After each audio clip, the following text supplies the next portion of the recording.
Welcome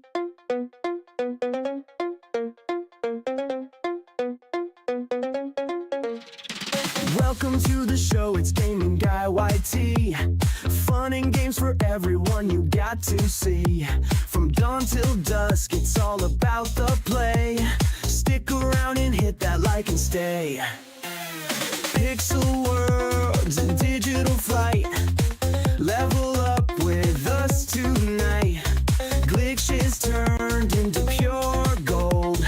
Join the fun, never grow old. Gaming Guy YT, where the action's always hot. Press that button, give it all you've got. Fun and laughter every single day. Stay tuned for adventure, come what may.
Welcome to the show, it's Gaming Guy YT. Fun and games for everyone you got to see. From dawn till dusk, it's all about the play. Stick around and hit that like and stay. Pixel worlds and digital flight. Level up with us tonight. Glitches turned into pure gold. Join the fun, never grow old. Gaming Guy YT, where the action's always hot. Press that button, give it all got fun and laughter every single day. Stay tuned for adventure, come what may.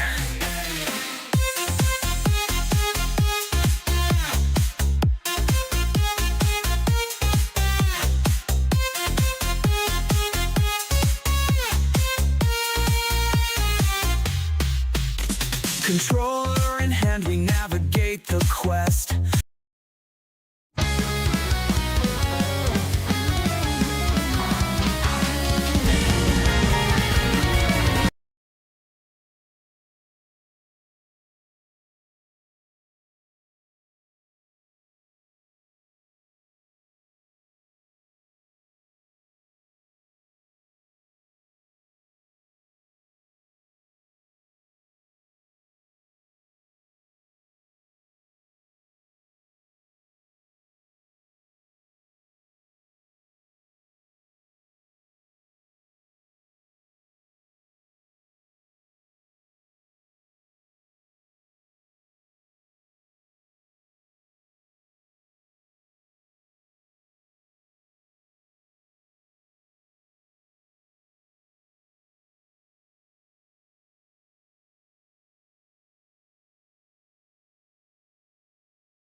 Welcome to the show, it's Gaming Guy YT. Fun and games for everyone you got to see. From dawn till dusk, it's all about the play. Stick around and hit that like and stay. Pixel worlds and digital flight. Level up with us tonight. Glitches turned into pure gold. Join the fun, never grow old. Gaming Guy YT, where the action's always hot. Press that button.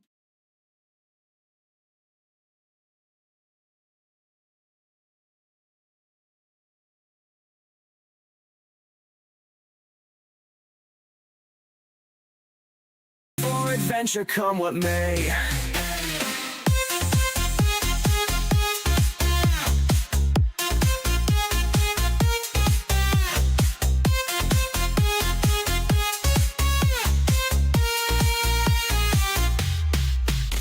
Controller in hand, we navigate the quest. No game too tough, we face the very best. From start menus to the final end, with Gaming Guy YT you'll always always win. Power-ups and bonus rounds, cheerful voices, gaming sounds, every stream full of pure delight. Join us now, it'll be alright. Gaming IYT, where the action's always hot.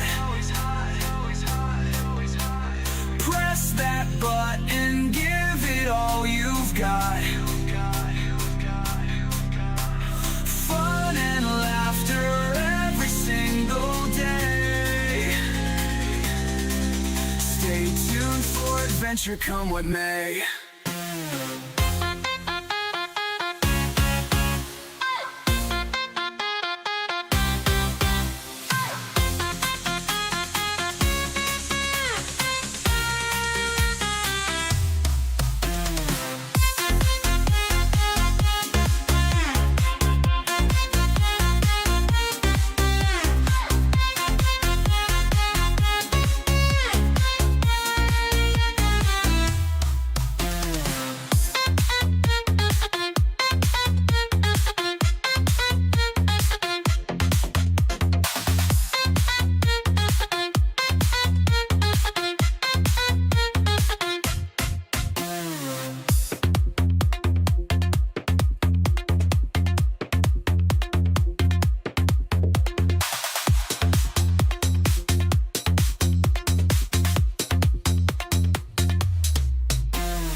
We're setting the pace. Simulation survivals with heat so strong. Popcorn and drinks, let's get this on. Viewers, we're glad you've arrived.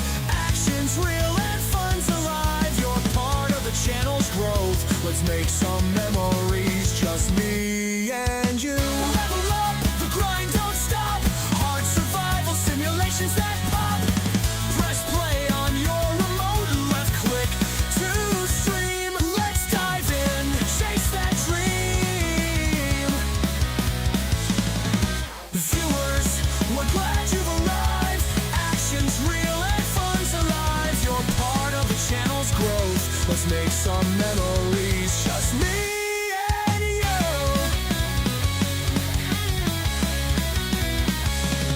Level up, the grind don't stop.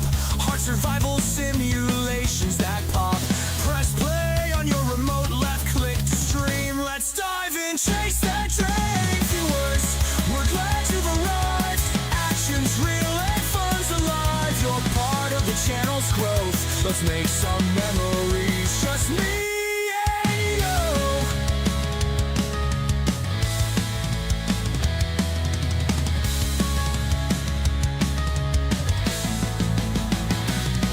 Drop a like, hit subscribe. Closer to 3,000 watch hours, we thrive with viewers by my side. The fun's just begun. Let the stream begin. Let's get it done.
secure in our soul.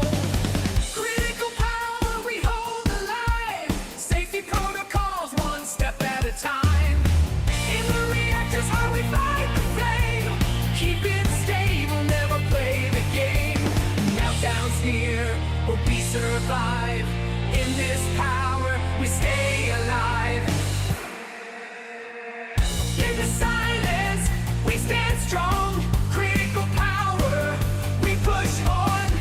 In the silence, we stand strong. Critical power, we push on. In the silence, we stand strong. Critical power, we push on. In the silence, we stand strong. Critical power, we push on. Critical power we hold alive. Safety protocols, one step at a time.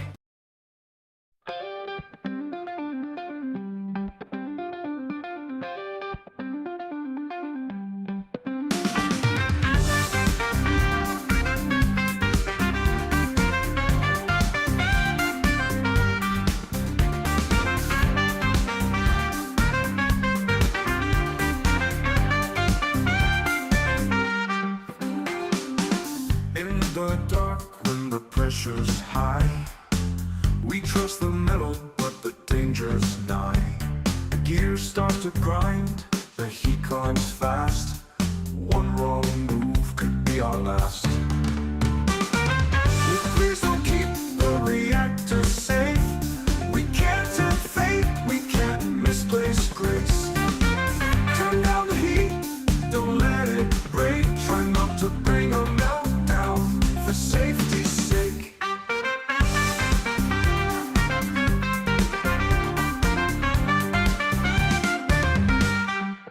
Machines hum low, but it's a fragile sound. One slip and we're on unstable ground. Please don't keep the reactor safe. We can't tempt fate, we can't misplace grace. Turn down the heat, don't let it break. Try not to bring a meltdown for safety's sake.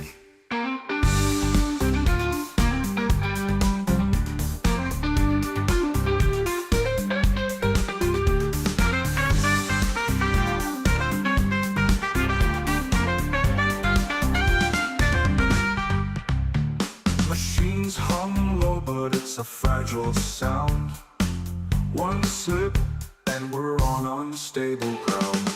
No, please don't keep the reactor safe. We can't tempt fate, we can't misplace grace. Turn down the heat, don't let it break. Try not to bring a meltdown for safety's sake.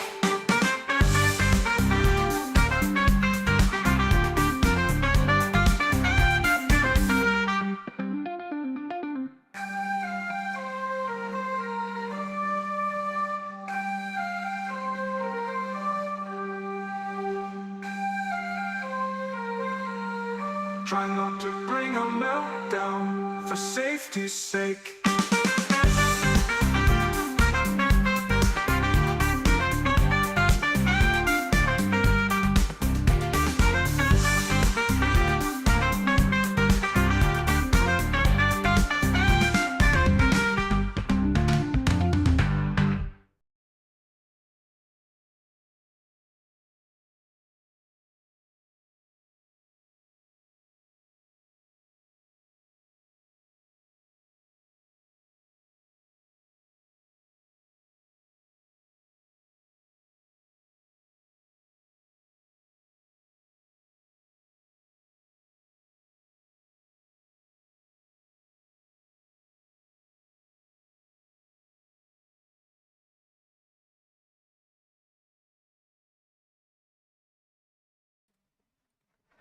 So if you've just joined the stream, we have a stopwatch or a stopwatch in the bottom left corner of the screen.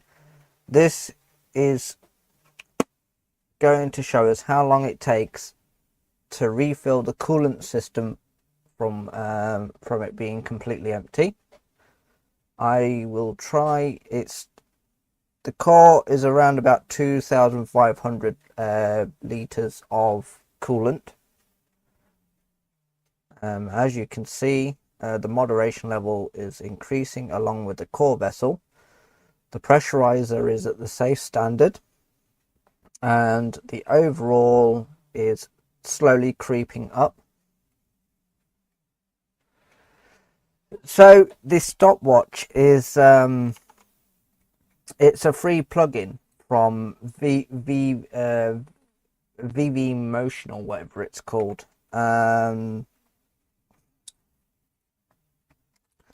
You can get it from the Elgato plugin store. What we'll do, also we got to make sure to keep an eye on the coolant system here.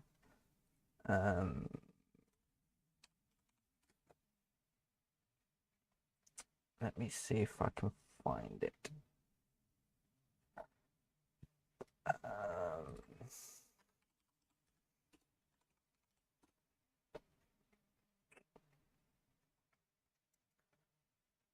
So it's the VIVRE-motion countdown timer.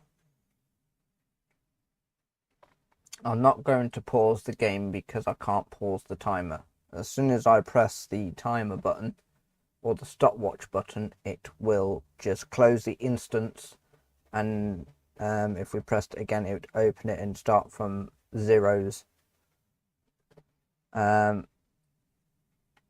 But while we keep an eye on that, I'm on the Elgato marketplace. This is the timer that I'm using currently, as you can see, and it's it's you just type the countdown, and then you got the and it's free to install. So that considering it's all, there we go, it's because my display capture was over the top of it.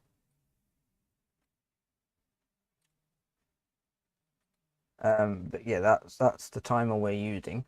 Well, I've currently got it set as a stopwatch, but there's a countdown mode and there's also a clock mode for the plugin.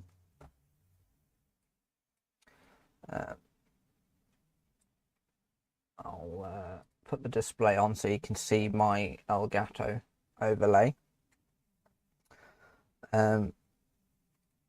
But yeah, so you got 3 different modes. You got your countdown, and then you got your stopwatch, and then you got your clock. And then this is me dragging the instance. So if you've got multiple displays, instead of having it on one screen, you can move it to your second screen, and then just add it with a window capture thing on OBS. Obviously, when you do that, when you do set it,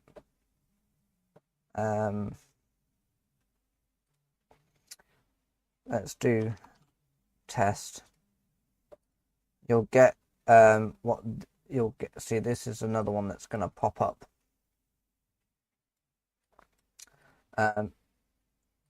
So that's now, there's 2 of these instances now. And where the window match priority, match title, otherwise find window of the same executable. If you don't select that, you have to keep coming into the window because it will not stay as the same ID as the original.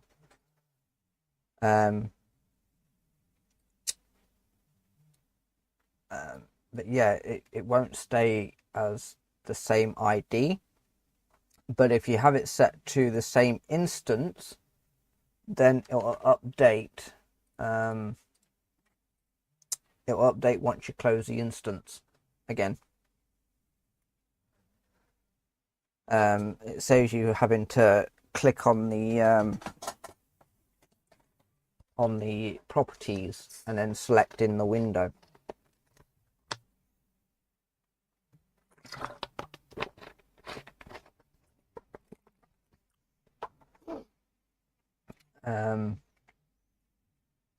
Obviously the coolant is still currently being filled up, and we're on 8 minutes so far with how long it takes to fill coolant system from scratch. I don't know if you noticed, but as soon as I did the character's animation to flick to turn on the load switch for the feed water pump, I had my other finger ready to press the stopwatch button at the same time. That way, as soon as that, when that switch was flipped to load, the timer would start at the same time. Whoopsie.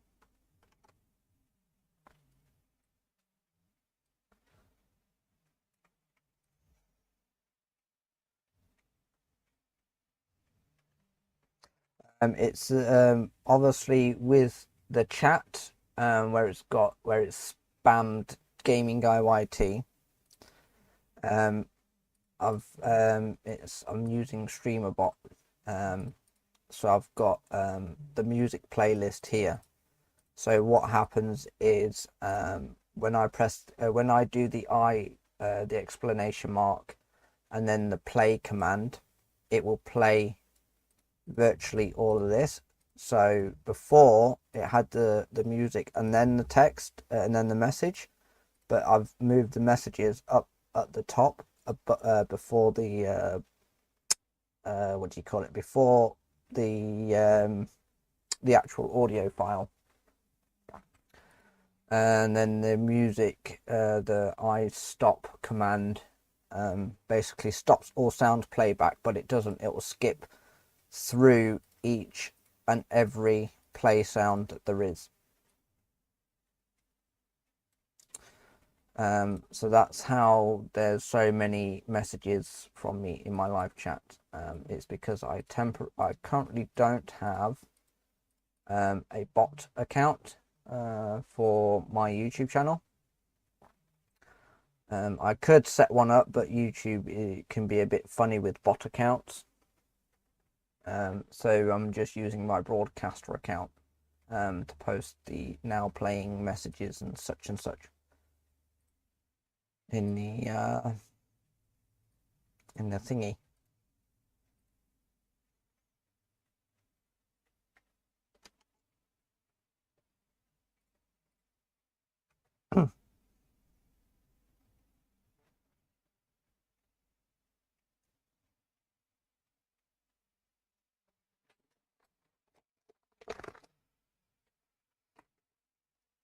So it won't go up to 2500. It will go up to like 2544, I think. But we'll still keep an eye on the timer, because once that reaches the max capacity, that will be how long it would take. So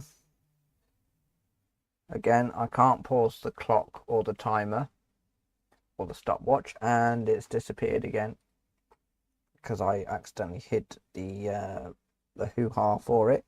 But I think it's about 244 point something value, which it stops at. But in this case, we might go up to 2,500. So that's the core vessel. The core vessel is 2,500 max for the coolant storage for the reactor. So we're on 12 minutes at the moment.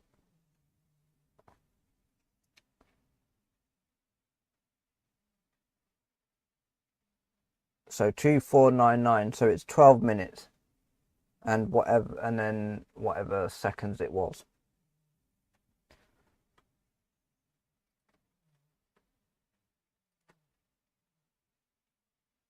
and our reserve coolant is now empty.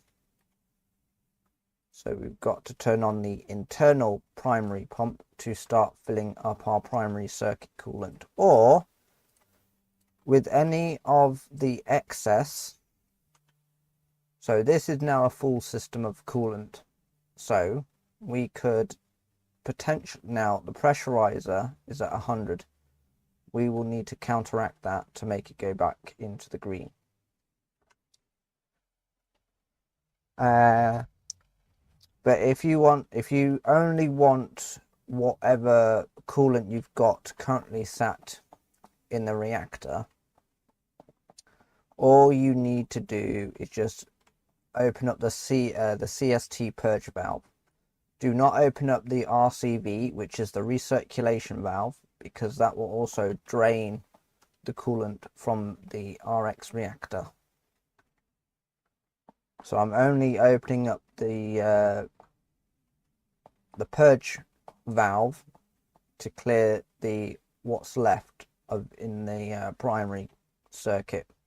Now ideally you would want the primary circuit reservoir tank to be also full, because if you do end up burning a lot of coolant, your system will lose coolant unless you have any backup where you can then feed water back into the system for excess. I'm currently level 1.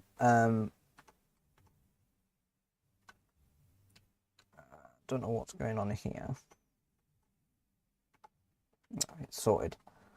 But I have got all 3 loops installed, and I have got all the all the fuel rods. No, the fuels loaded into all 9 sections of the core, along with all 9 control rod banks. At the moment the reactor is off, so it's going to show inactive, and he's moved the screen over here. This screen used to be sat over here, but he's switched the screen over, so this is now where the information panel is. All the other screens are still in the same position. But the reactor is currently inactive because I've got it turned off. As you can see, inactive.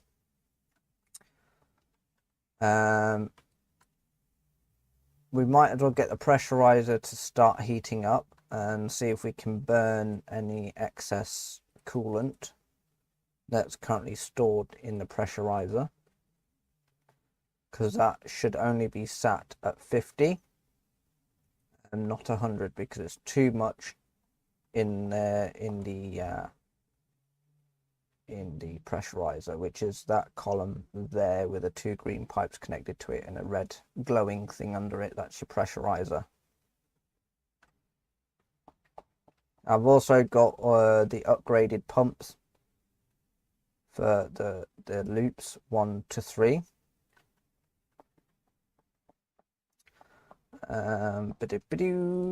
Oh, I've also ordered some more of the hazmat suits. We're going to the internal supply. Instead of the tier 1 and tier 2, I have got obviously already had the DLC, so I'm with the tier 3s generators, which will produce a lot more power. But you won't get them. You'll only get this if you purchase the DLC for the game.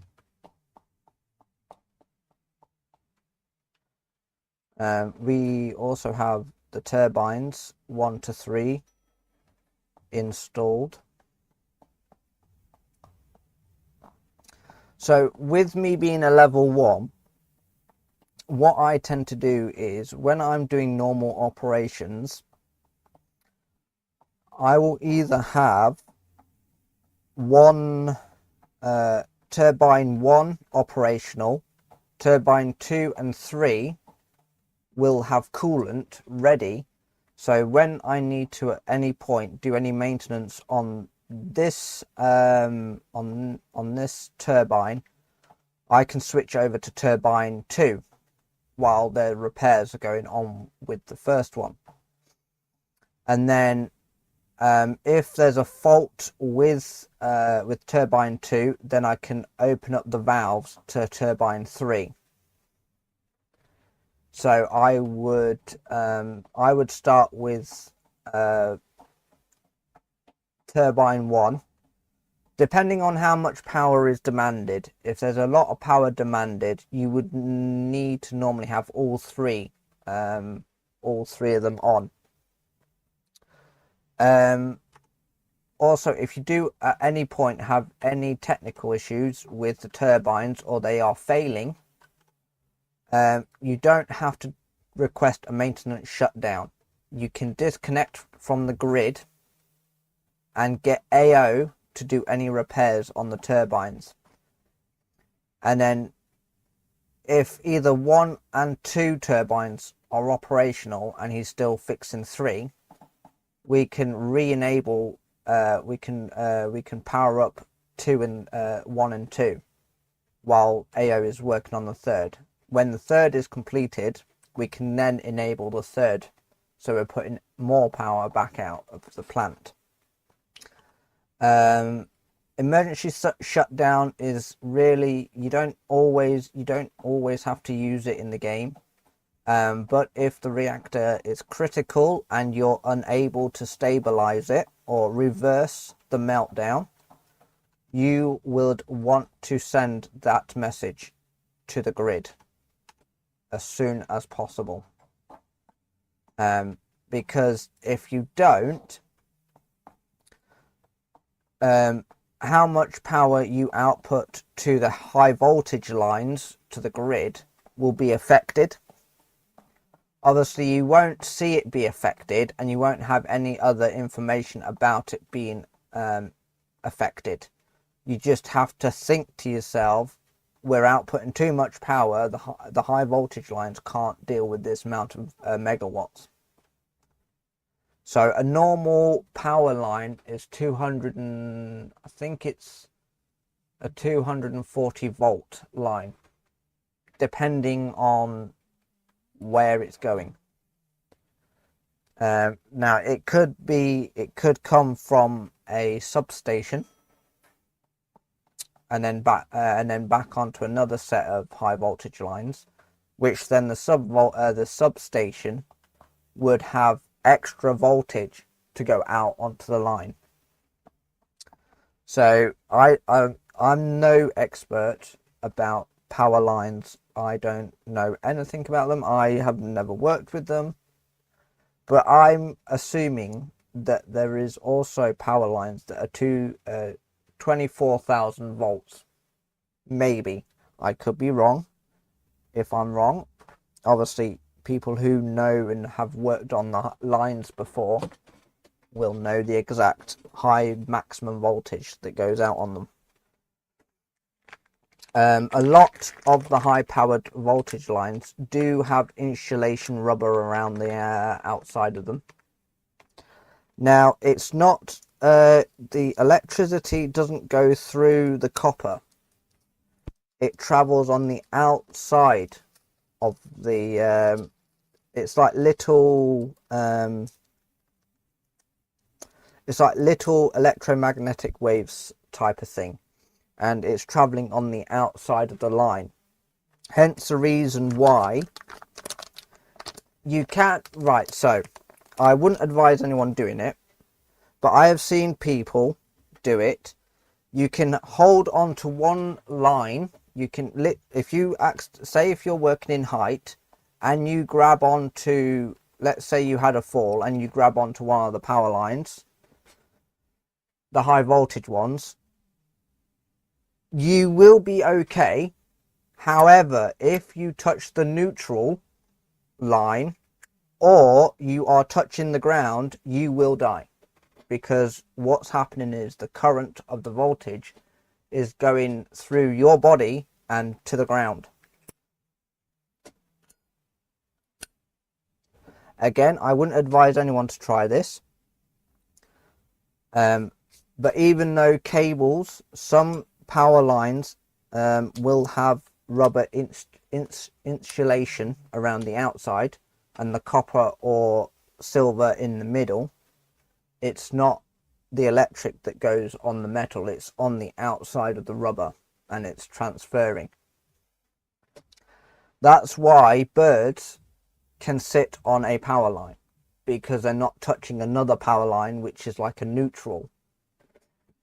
If the bird, for example, was to sit on one line and then he reaches over and touches another line which is a neutral line, then it will electrocute itself, because what has happened is the electric that's currently sitting or going through the body onto the same line is being jumped over to another line.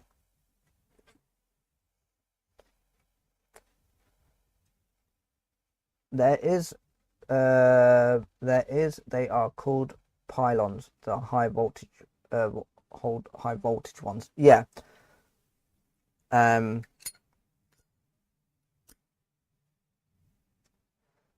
But that's why there's a lot of high voltage warning labels on poles and on the pylons, the massive ones that you would see in a far distance, depending where you are. Obviously, if you don't know, which most of you would probably know, the ones on the pylons, the great big massive ones, go from some sort of power station. So that could be a nuclear reactor. It'll come from there, it'll travel down them lines, it'll go into a substation. Then from the substation, it'll go onto these other power lines that you see in your villages that are on poles, which then drops it down to, I think, 240 volts from whatever is being outputted from the factory or the power plant. Like, now I know there's a lot of you from America, and I've seen a lot of videos. This is just a side rant or a side chat with you guys. I have seen many videos where you have a galloping effect on power lines, and the galloping is what causes power cuts most of the time. If it's not that, it's a tree that has simply fallen on a power line, or that a branch is touching a live and a neutral at the same time, which is causing the branch to burn and causing that spark effect. Now, if any of you have ever heard of a channel called Bob's Decline Lineman, Bob Decline's Lineman, he works on power lines in his area and other areas, and he shows us like burnt fuses and damages to power lines when like a HGV hits a telegraph pole, which is the one that's carrying the 240 volt power from the substation.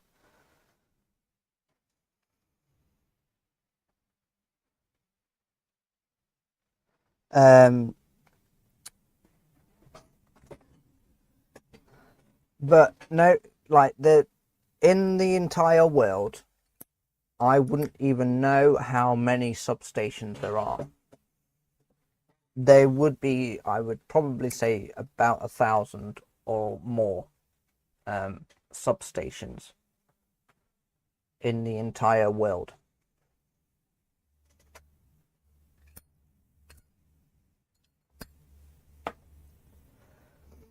It's like with linemen. If you're ever working on a power line, obviously safety is first.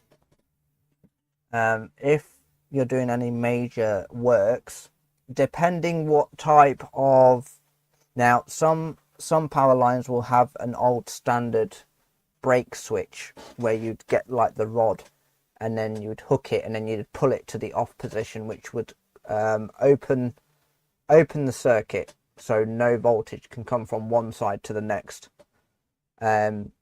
Most of the time, when you're working on the power line that's got no power coming through it, you would have these ground terminals. So the ones that so they won't attach it to the live wires, they would connect it to the one that has no power. So if you're working on the left side of the of this pole, and on the right side you've got the power, the 240 volts coming off, the left side is where you would connect the your ground cable. So you would connect it to that and then to a ground copper-ish wire. So it's more, so you have, so if there is any like backfeed of power from another side, it will trip the other side for safety reasons. Especially if it's in places where you can't access the fuses to disconnect the fuses to cut off the line. If there is any backfeed coming, that ground wire that's connected to the cable that you thought was disconnected from the 240 volts would trip on the very far left side of where you're working, somewhere along the line. And that's because you don't want to really be doing any work on a 240 volt cable if there's a backfeed coming from another substation or another power line quite far back. Bob's decline, the lineman, he does it all the time. He goes through the steps of what they do to make it a safe working environment for when they need to work on a line.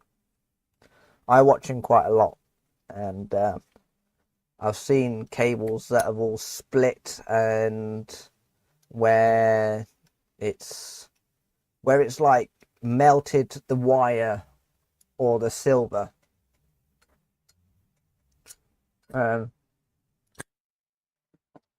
That's really the only reason why I know a bit about electrical, especially high voltage lines.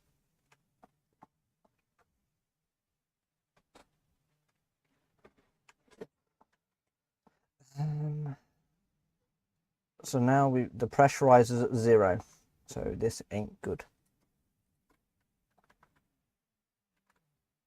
So we've got to we have to try and balance the pressurizer, because without the pressurizer being at safe levels, it's the operating pressure isn't met, so it's going to cause some problems. Now the cooling valve for the pressurizer is on loop 3, that green pipe there. So we need to turn on loop 3 to about 50.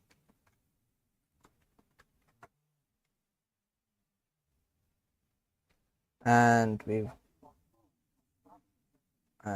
got some issues here.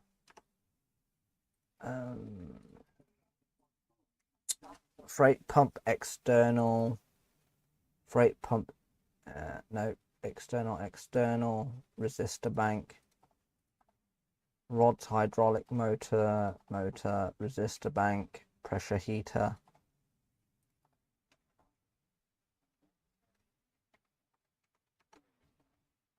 Be able to respond to your commands. So I when I had the music playing, I muted the gameplay audio capture, but I've unmuted it now.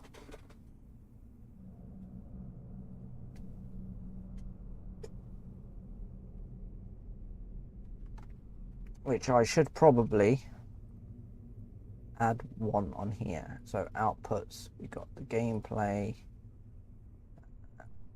We don't have that. Need to add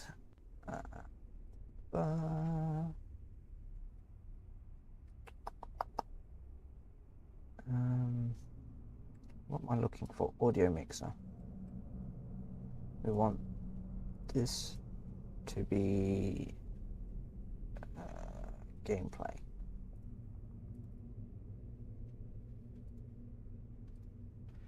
Now the output timer for the stream is set to 1 hour, so the stream will stop in 8 minutes.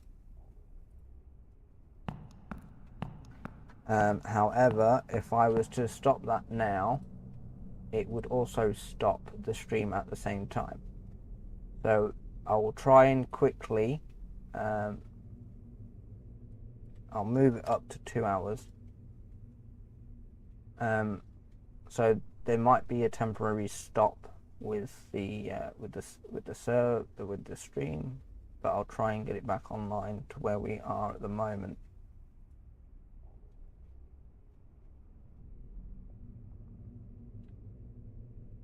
It should be back. It should be back. I'll be back. I'm looking at it. Yeah, we're back. So I was able to restart the stream before it ended automatically on YouTube side. So this stream will not turn off in an hour now. I haven't set an output timer.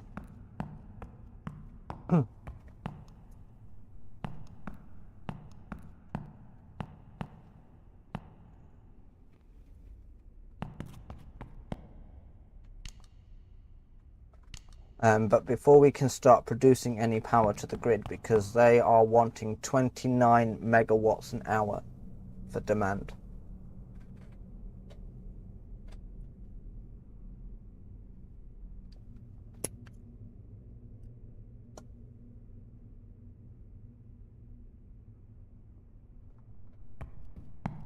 And we haven't even started our startup protocol yet.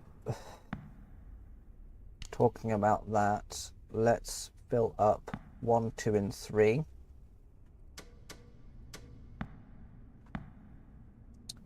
We will start filling up the steam generators with coolant.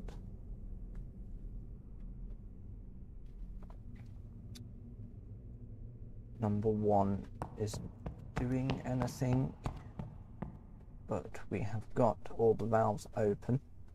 Aha, B4 and C4 valves are closed.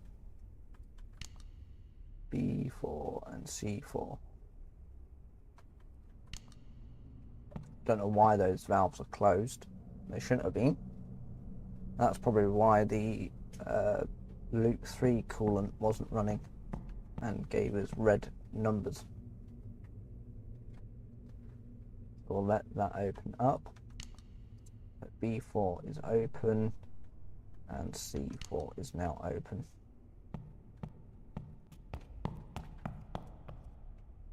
So if we run circulation pump 3, The reactor core no, coolant it's has still speed limited by wear or damage. has stopped circulating. So there's wear or damage on the 3rd.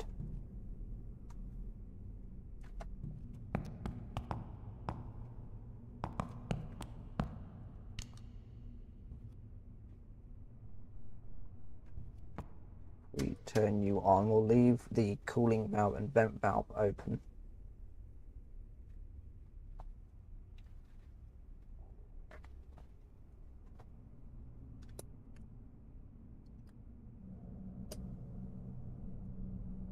Don't really want to keep the cooling valve or the vent valve open. Need to turn it the other way.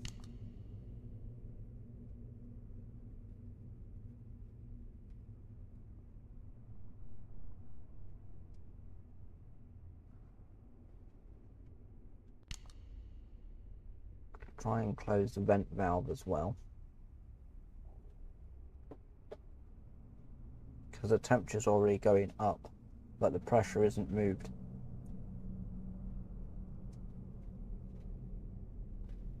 How long has the AO got? He's done 11% work.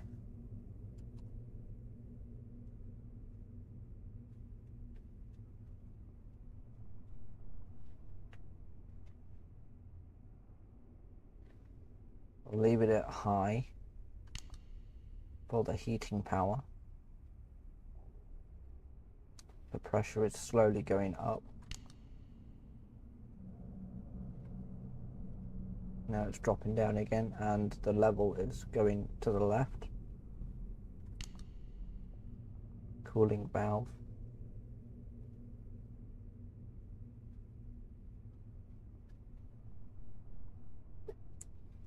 So there might be too much steam in the pressurizer. That's why it's not remaining at 50.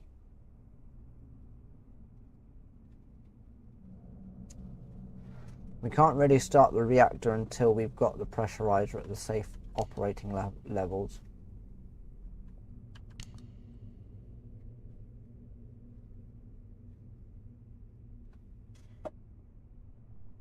Is that going down or up? That's now going back up.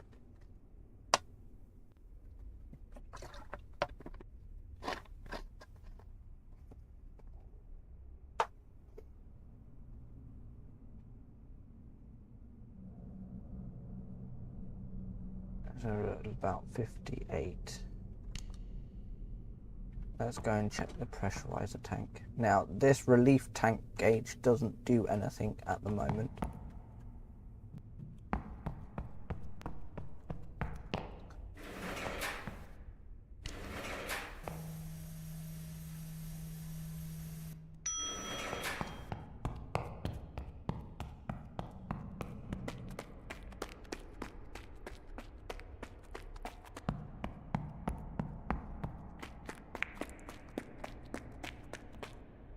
But there's a bit of a fill level on here.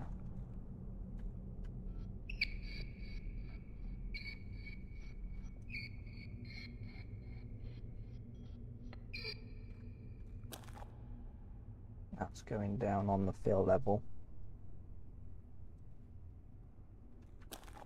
This is the pressurizer relief tank.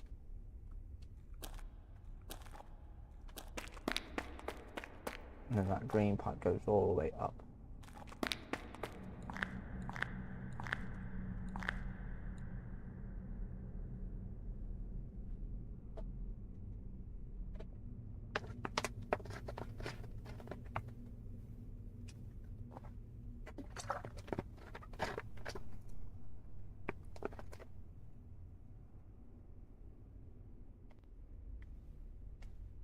Now it won't tell you anything about this gauge because there's no information set for it.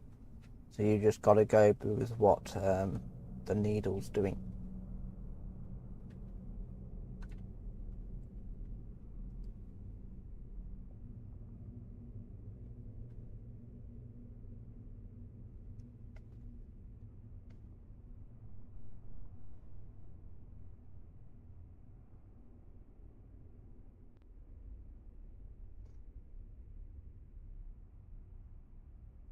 Warning, danger alarm.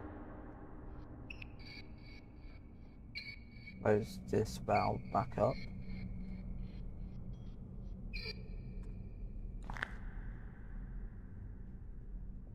Doesn't look like it's moving.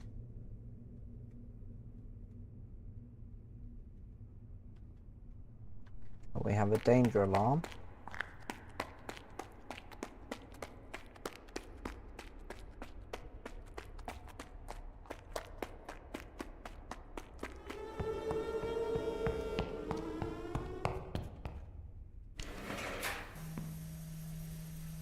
Wonder what the alarm is.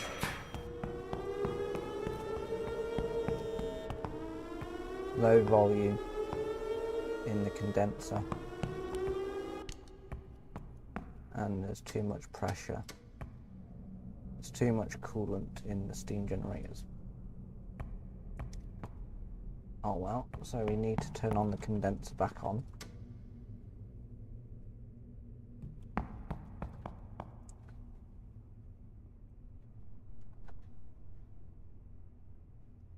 Turn on the vacuum pump.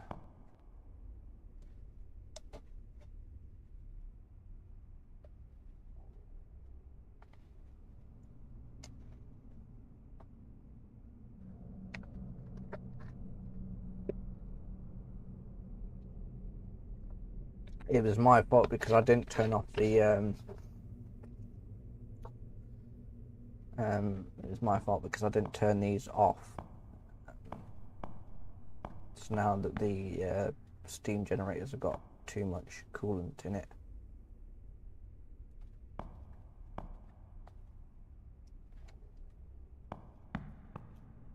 Which shouldn't be much of a problem because once the heat starts with the reactor, it will burn some of that excess off anyway.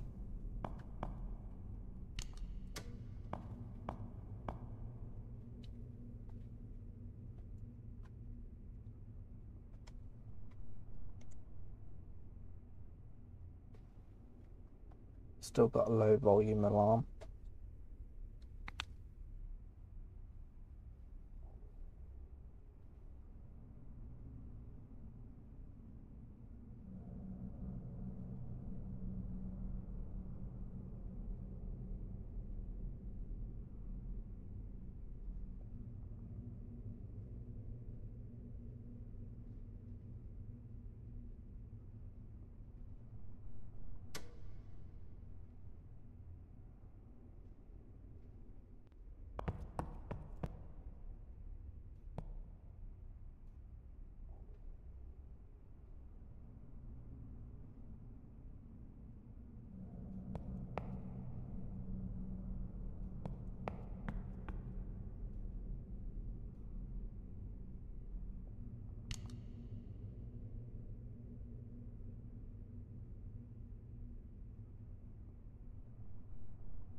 So I'm closing the vent valve on the pressurizer.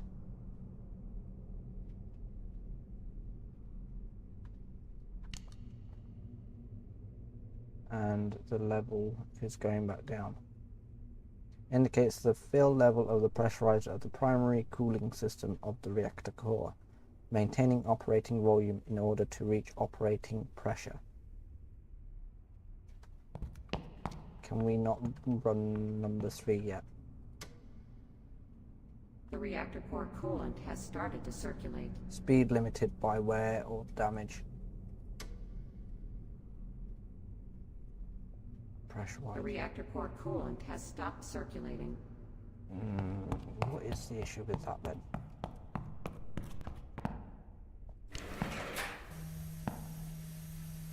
Let's have an investigation moment.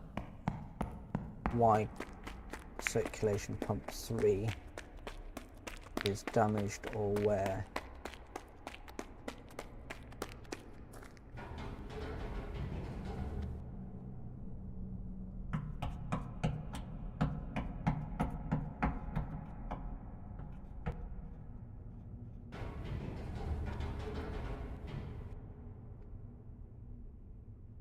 Integrity is fine, oil pressure is fine, energy is fine.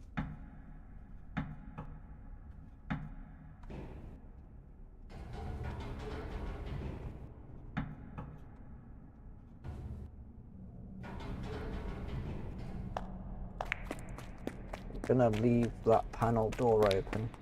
I'm going to turn on the loop 3 pump.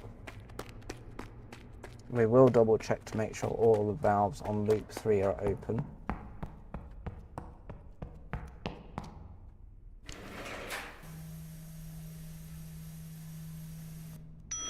What I could do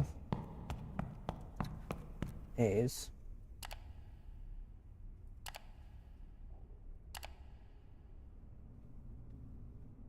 instead of having to run back, I can use AO. Might take us a while to get in there though,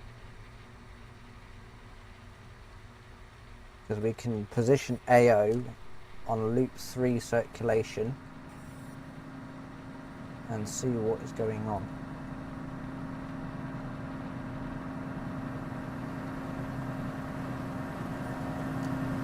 That pump's fine. That one's running fine.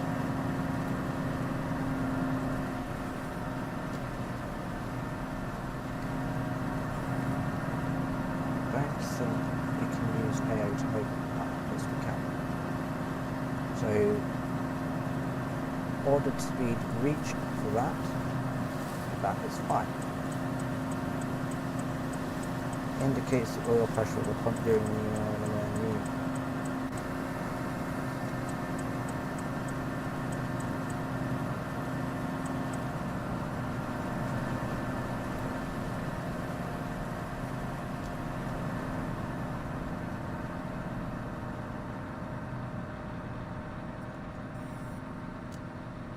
Obviously, I can't get AO to move any faster than what he's doing now.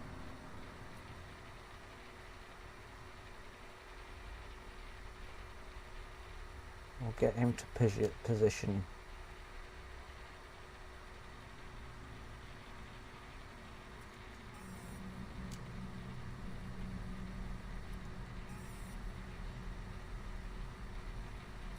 No, no, no, no.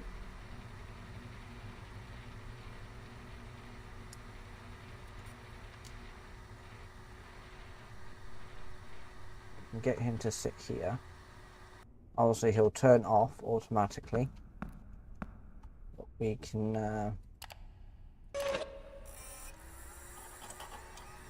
turning on.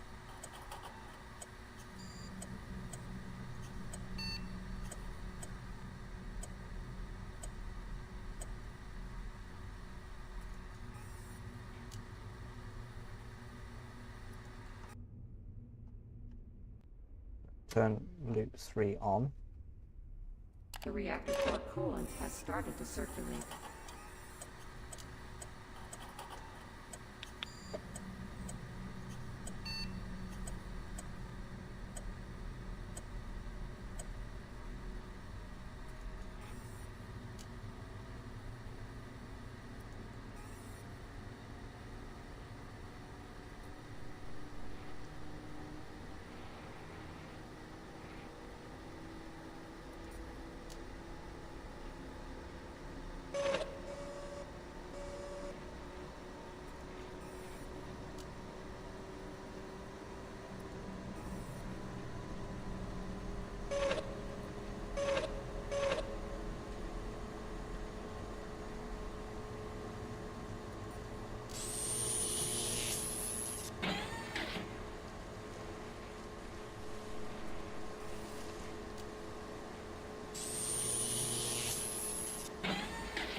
Yeah, I'm not sure why it's showing worn, wear or tear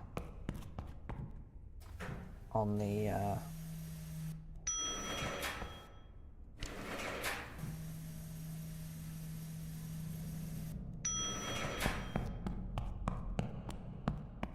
what if we max it to 100?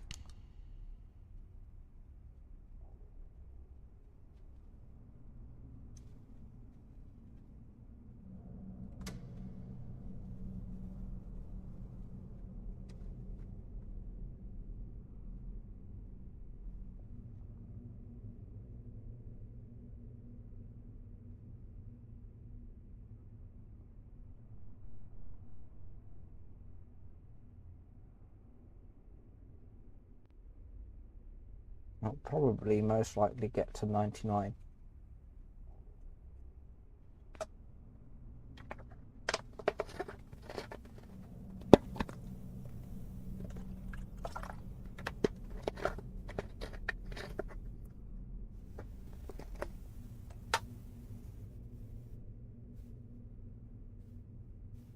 Yeah, so it stopped at 99 out of our ordered 100 speed. But the valves are open, so it seems fine. It's just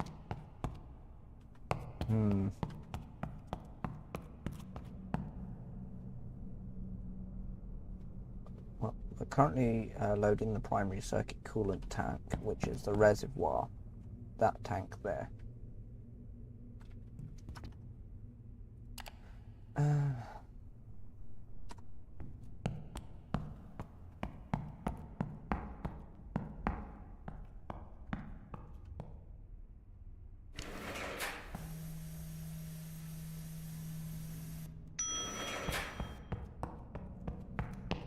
But it's not grinding.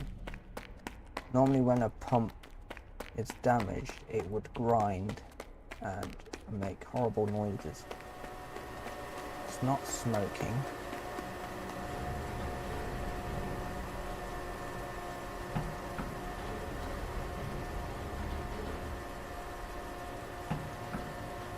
It says that the ordered speed has been reached, but it's at 90, it stopped at 99.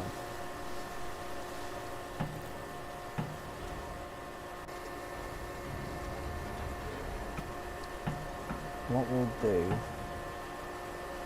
is we'll go back to the control room and we'll turn on the other two loops. And we'll put loop 1 and loop 2 on. See if that resolves anything.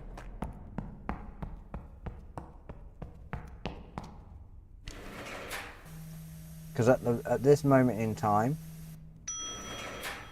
I feel like the plant isn't operational to the standards I want it to be to start producing power. We have to try and resurrect what the issue is with loop 3.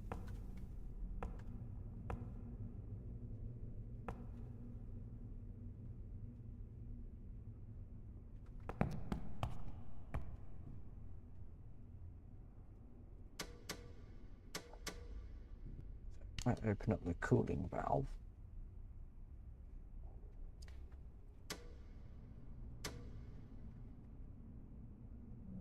Could be to do with the pressurizer, I don't know.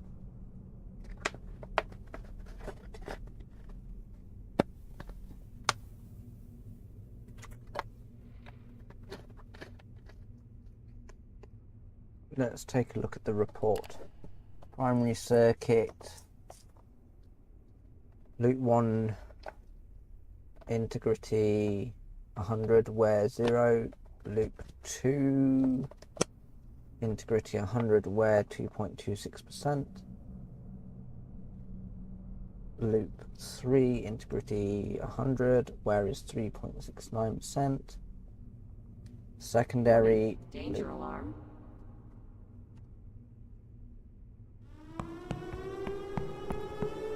high volume.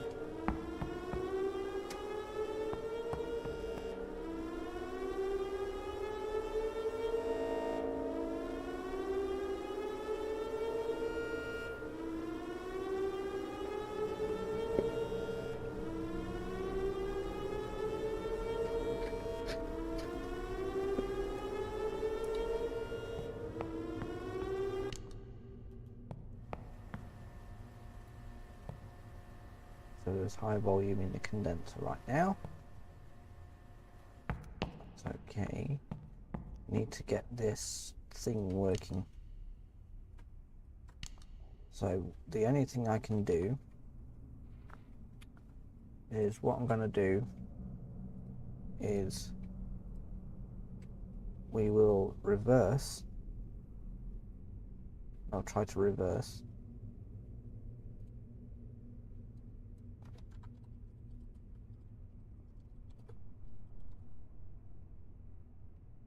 And we'll see if that does anything.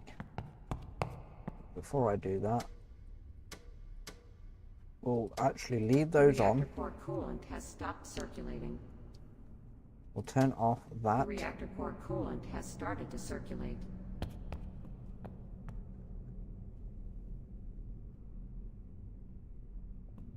Six kilowatts out of 12. No, now it's updated. It's at 99.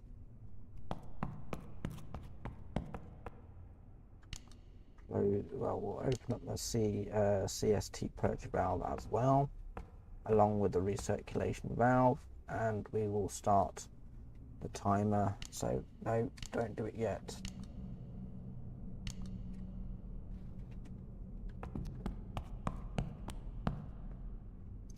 Let's fill it back up to normal.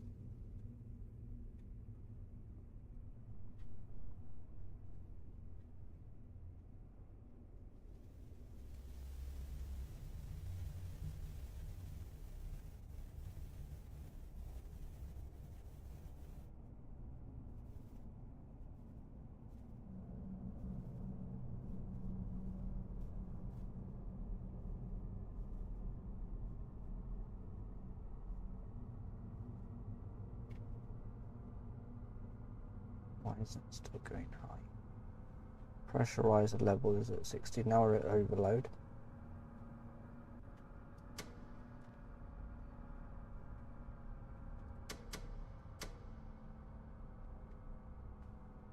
The reactor core coolant has stopped circulating. That is open.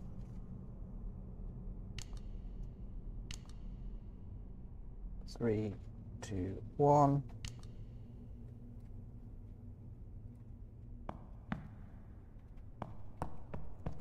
So we are now going to be draining the coolant system. To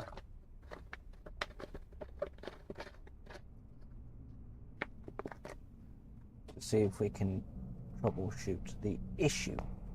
We'll turn on the external primary pump so the external coolant reservoir can fill up.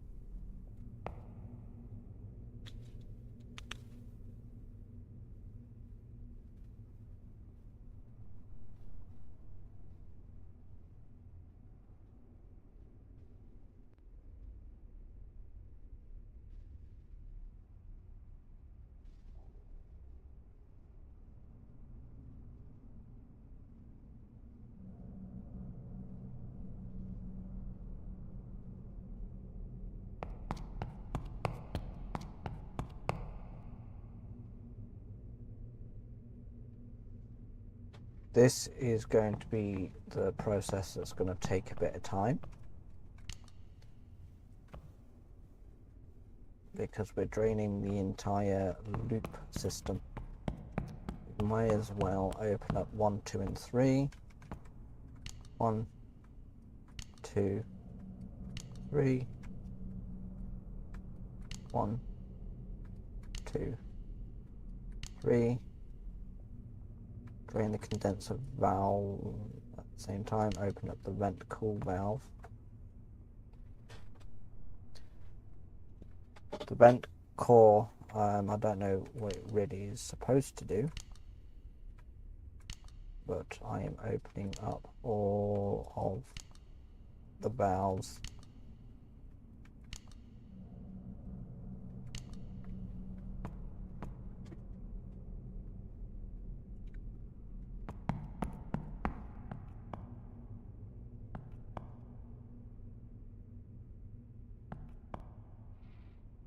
These should be starting to drop down as well, which they are. 50, 50, 50.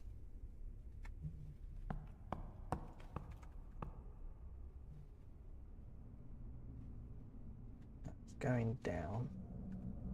I turn that on.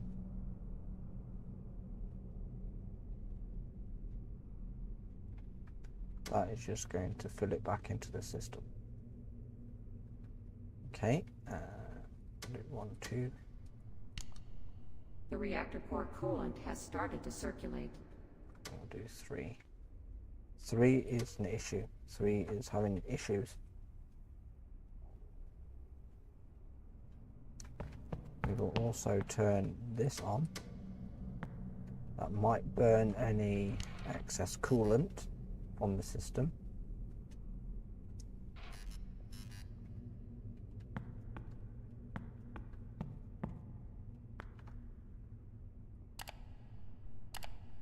Let's clear that.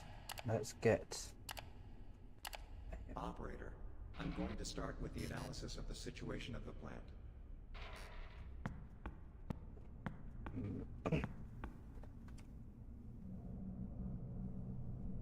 So at this moment we're just draining the coolant system entirely, including the primary reservoir tank.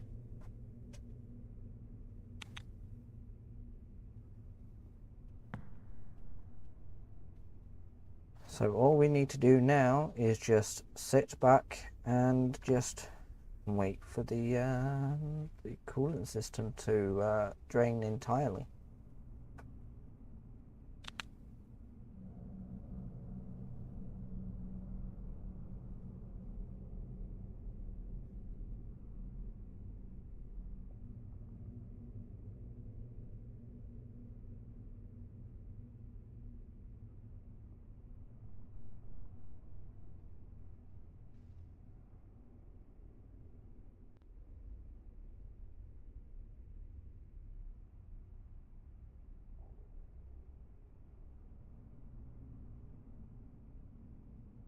And I'll just play the 2 songs. Actually, I'll add a 3rd song to the playlist.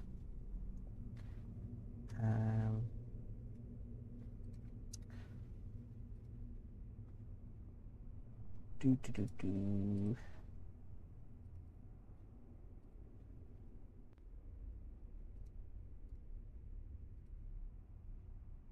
I'll add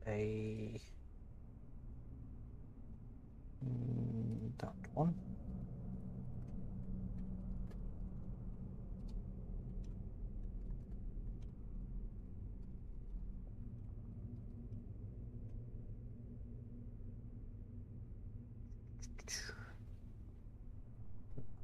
There, add a delay. 3. I'll add that to there, and I will just let the playlist play while we sit back and relax. Don't forget to get your popcorn and your fizzy poppies and your coffee or teas, because we're going to be sat here for a while.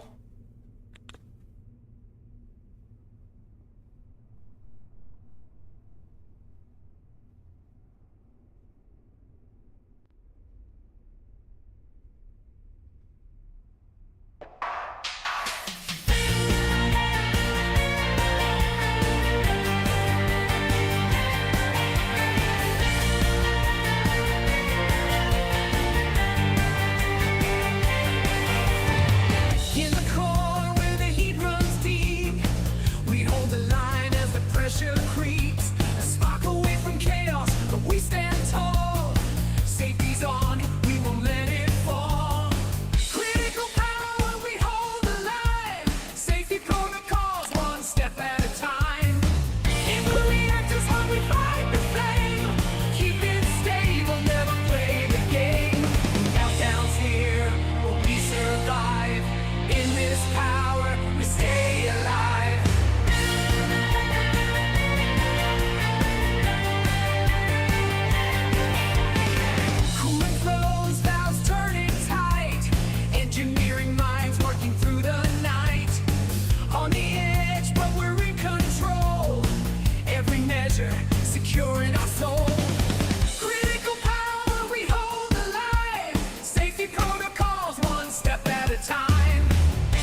high.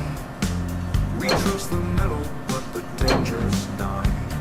Gears start to grind, the heat climbs fast. One wrong move could be our last. Please don't keep the reactor safe.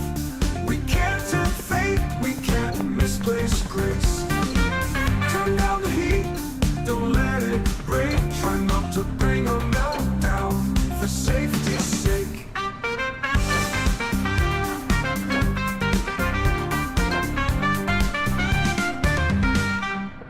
Machines hum low, but it's a fragile sound. One slip and we're on unstable ground. Please don't keep the reactor safe. We can't tempt fate, we can't misplace grace. Turn down the heat, don't let it break. Try not to bring a meltdown for safety's sake.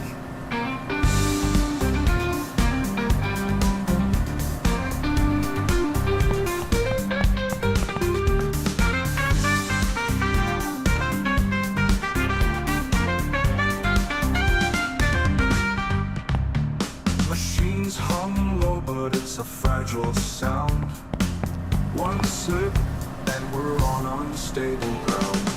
Yeah, please don't keep the reactor safe. We can't tempt fate, we can't misplace grace. Turn down the heat, don't let it break. Try not to bring a meltdown for safety's sake.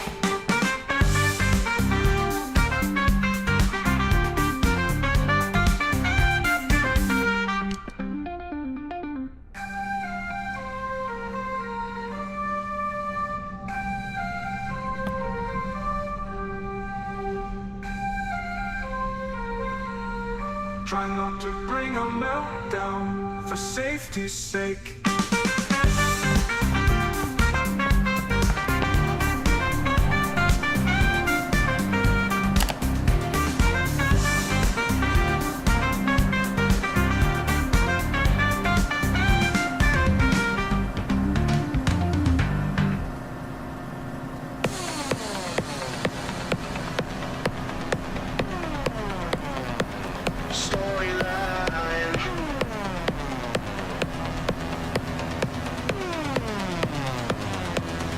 Timmy took his flashlight, ready to face the night, to the old house on the hill, where shadows give a thrill.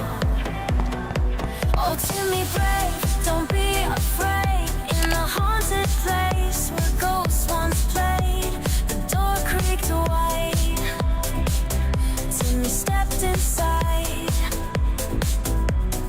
Through the dark hallway, feeling stories sway, a picture fell with a crash. Who's there, he asked in a flash. Footsteps soft and near, a friendly ghost appeared. Come closer, don't you shy, I'm here to help, not to fight. Shilla, shilla, shilla, shilla. Shilla, shilla, shilla, shilla. Timmy was proud and excited after searching the haunted place that had lots of treasure.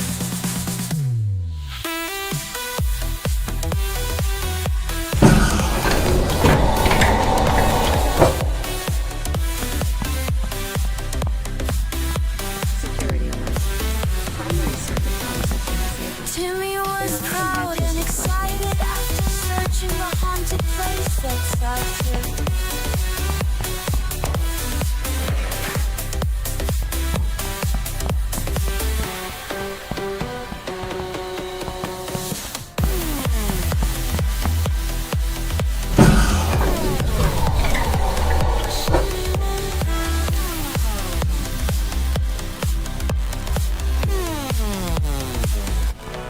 Timmy was proud and excited after searching the haunted place that had lots of treasure.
Of course, we're still in the draining process of the coolant system.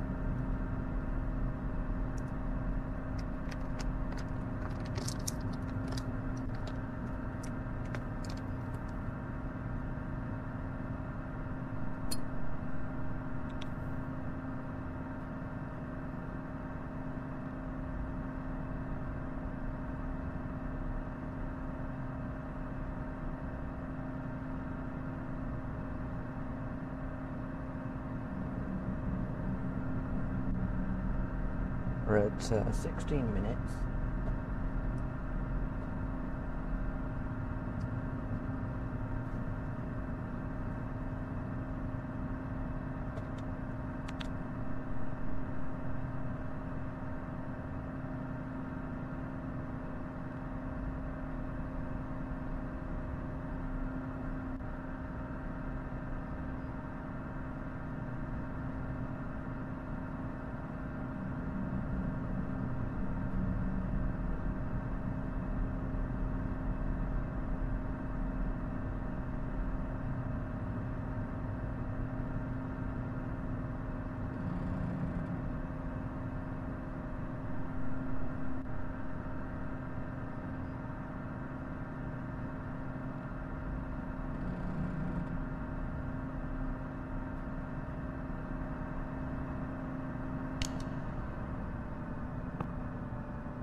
It's longer to drain the cooling system because there's no pump to extract it quick enough, not like when you're filling it with the feed water pump.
Warning, danger alarm.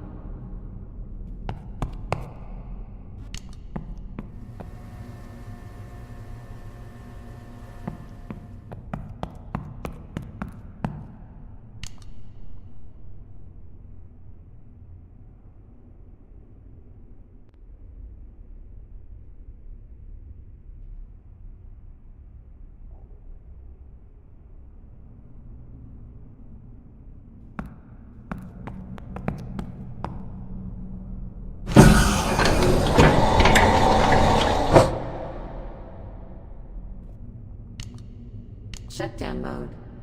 New operating mode established. Nominal mode.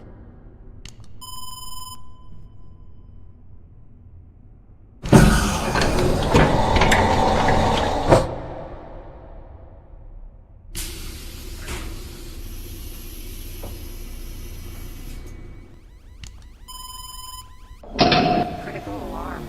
Imminent danger. The temperature of the reactor core has reached a critical level. Warning, danger alarm.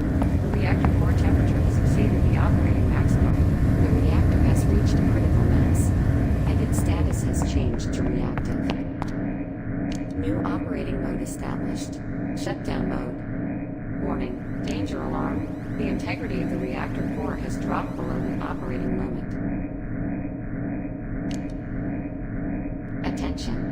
The integrity of the core has dropped to critical levels.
Yeah, I intentionally did that.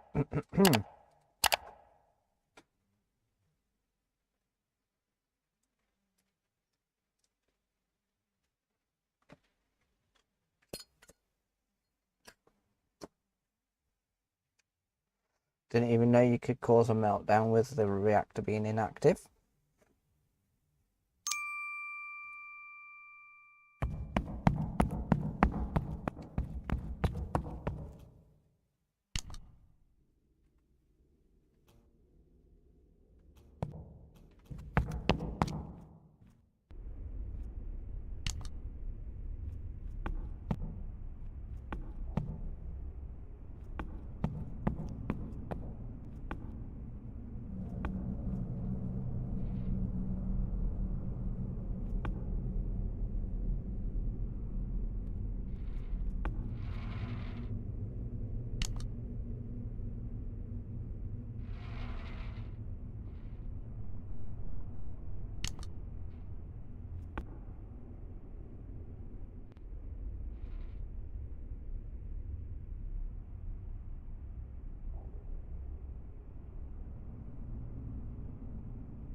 New operating mode established. Nominal mode.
Warning, danger alarm. Critical alarm. Imminent danger. The It will temperature of the actually do reactor it core has reached through a the critical entire level. process. Warning, danger alarm. The reactor core temperature has exceeded the operating maximum. The reactor has We're not reached going to critical run away mass, and its status has changed to evacuate. reactive.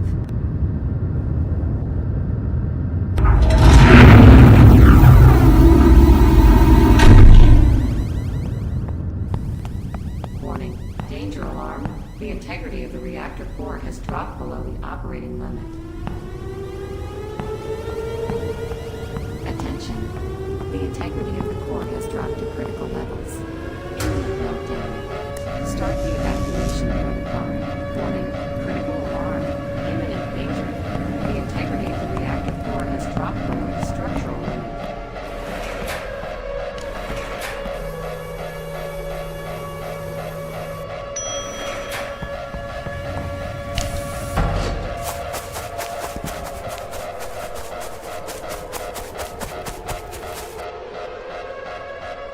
I don't know what this is for. Or is this a prop?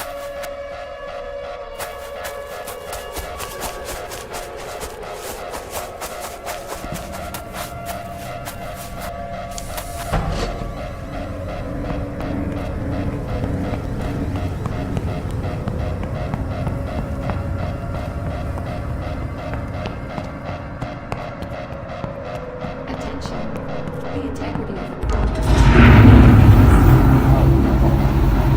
start the evacuation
radioactivity. Mm-hmm.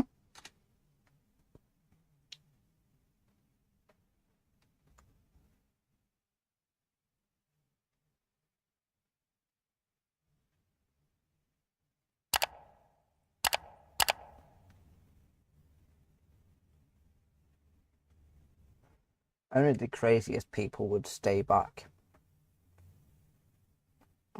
I'm one of those crazy people.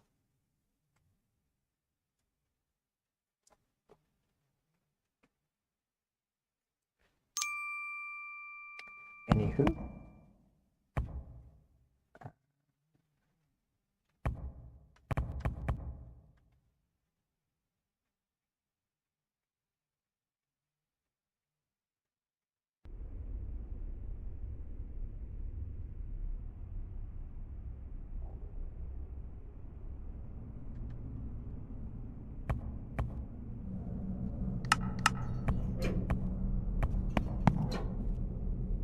New operating mode established.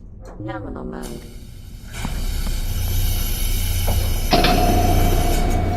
Warning, danger alarm. Warning, critical alarm. Imminent danger. The temperature of the reactor core has reached a critical level. Warning, danger alarm. wonder how long The it reactor actually core takes to temperature has radiate. exceeded the operating maximum. The reactor has reached critical mass, and its status has changed to reactive.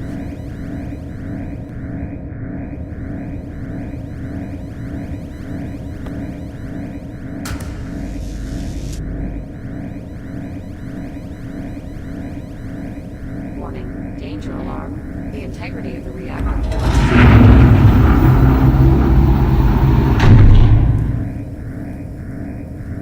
Warning, critical alarm. Imminent danger. The integrity of the reactor core has dropped below the structural limit. I'm gonna stand here until we start getting Attention. radioactive. The integrity of the core has dropped to critical levels. Imminent meltdown. Start the evacuation protocol.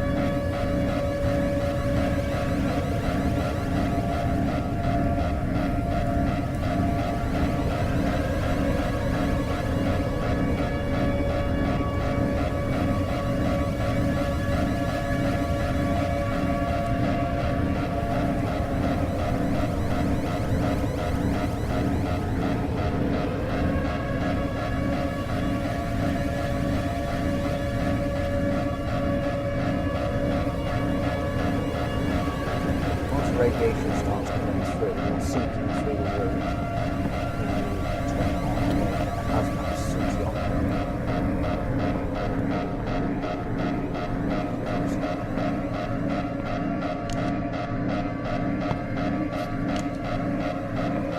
Attention. The integrity of the core has dropped to critical levels. Imminent meltdown. Start the evacuation protocol.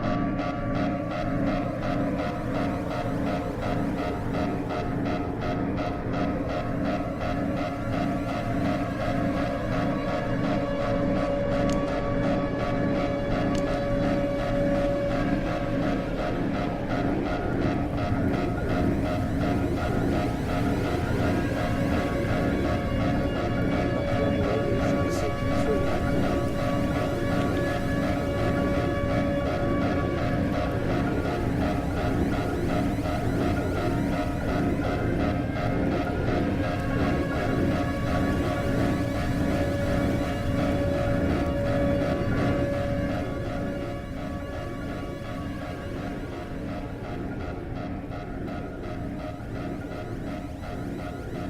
Attention. The integrity of the core has dropped to critical levels. Imminent meltdown. Start the evacuation protocol.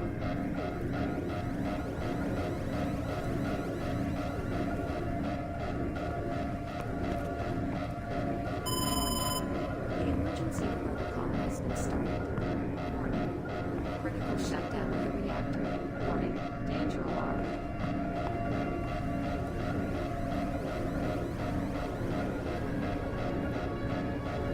The core temperature has dropped to operational levels.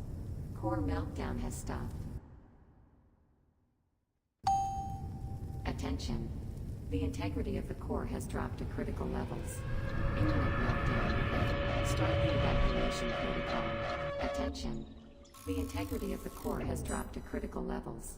Imminent meltdown. Start the evacuation protocol. Turning me off.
These doors are meant to reset.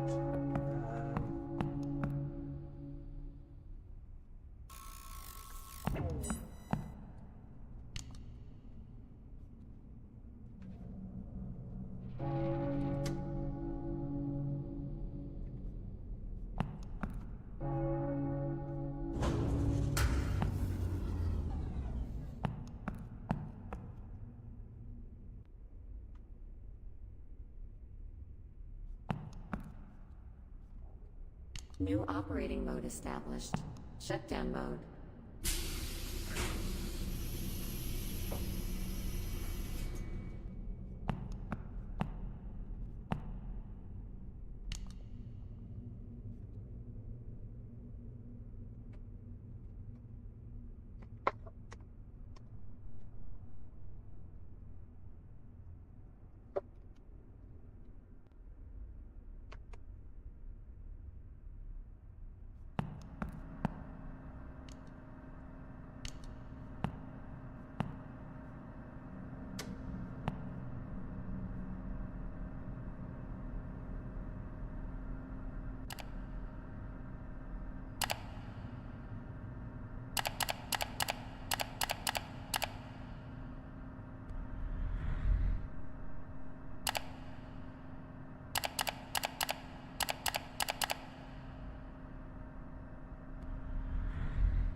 I'll tell you what. Let's save and go back to main menu.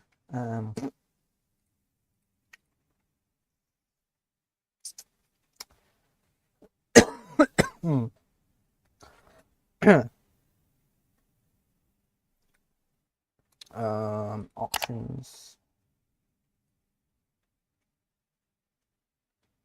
BTBTBoo.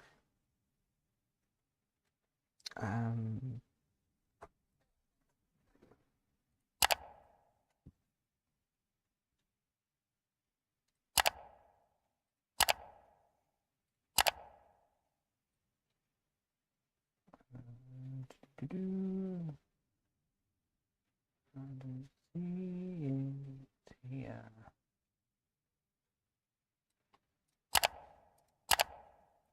Might have to do it from the from in-game settings, maybe.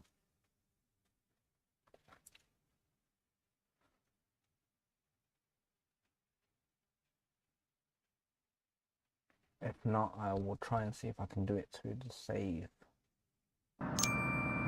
file.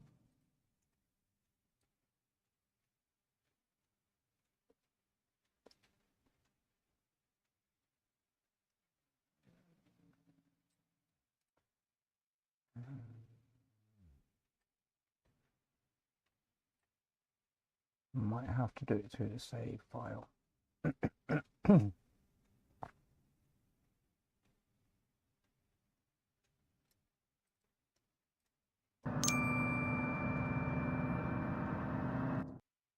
So let's have a look.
If it's going to be here.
Is abandoned plant.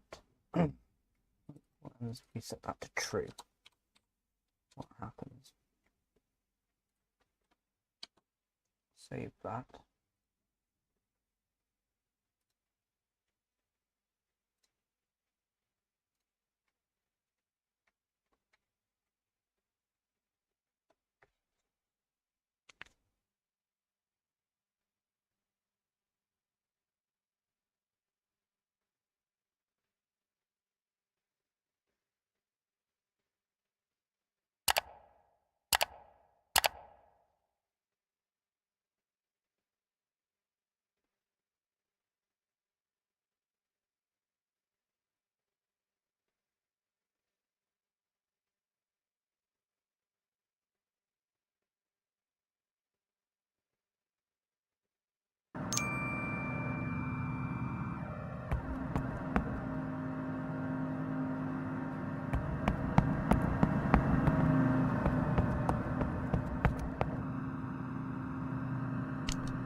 So with it being selected as an abandoned, because I set the is abandoned to true,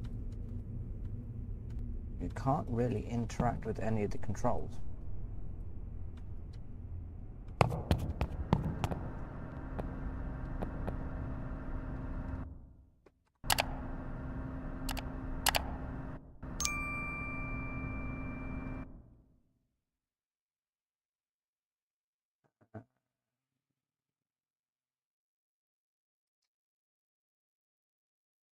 What is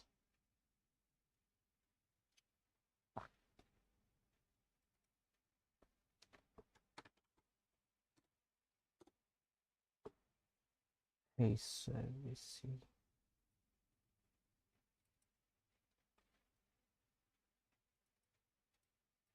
What's this? What's this here?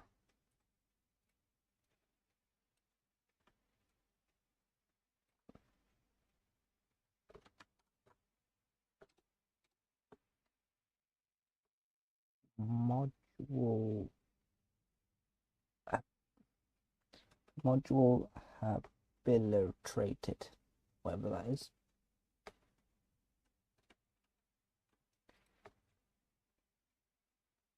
So if we set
let's have a look.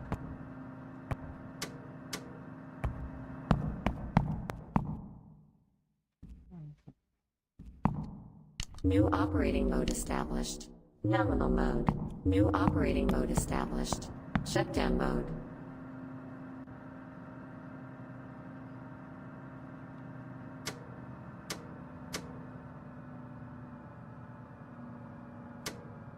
Put internal pump on.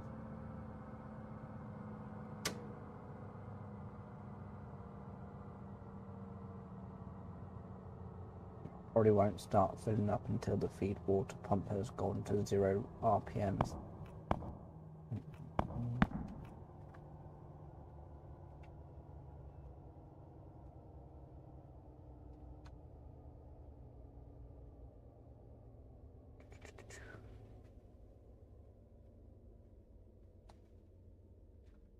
there used to be an option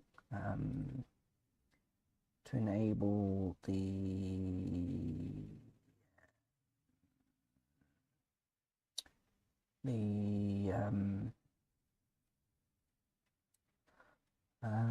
what do you call it?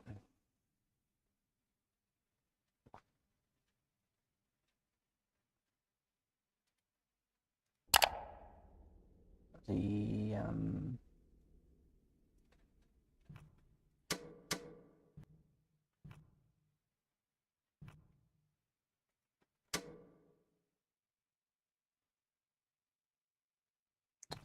to enable the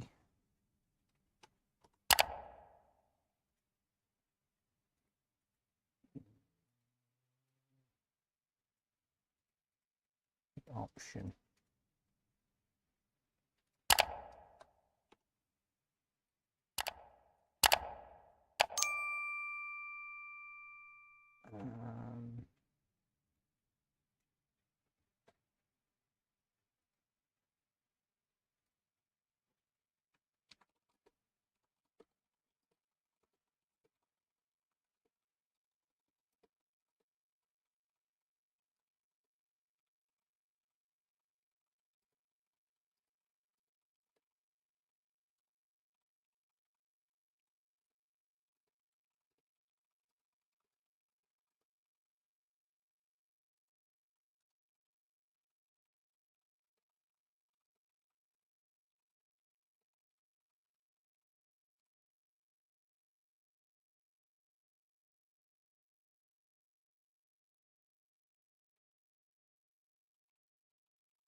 So we'll still keep with this. We'll still keep with this save file.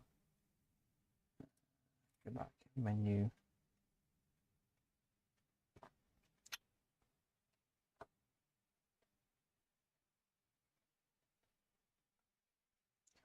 Because I don't think there is an option in here.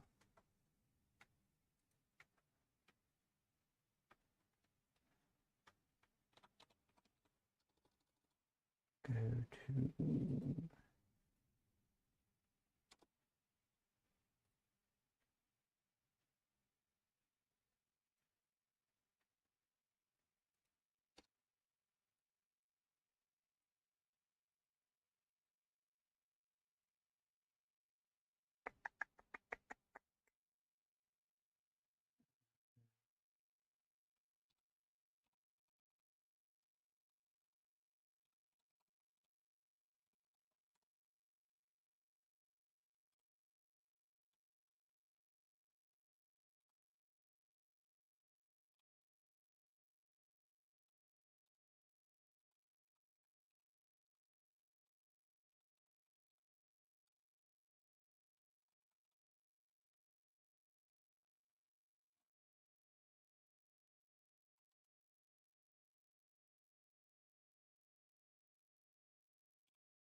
We'll do it with the chemical treatment module, so you can see how we do it.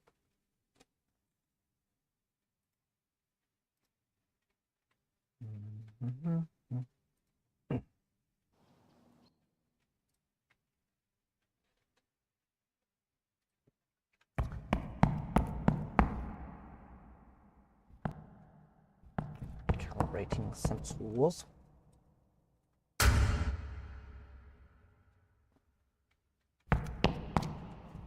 While that's doing that,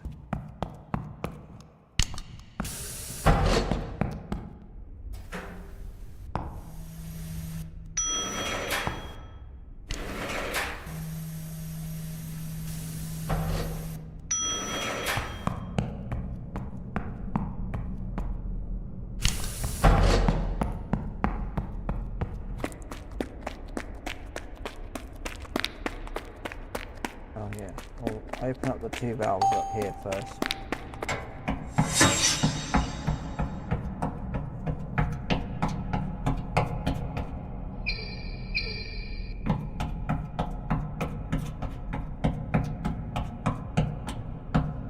Now I'll open up the water tank valve to the chemical treatment plant.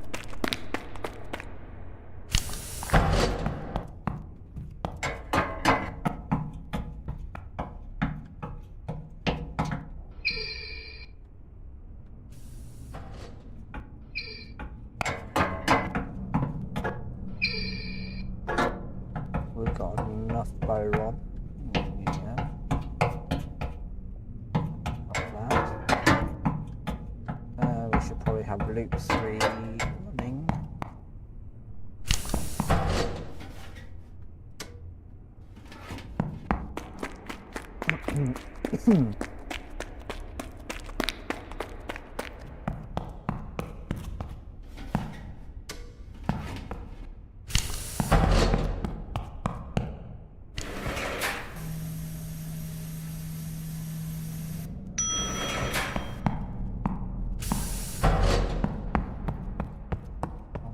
Set it to 50. Turn it on. The reactor core coolant has started to circulate. We'll have to drain some liquid on the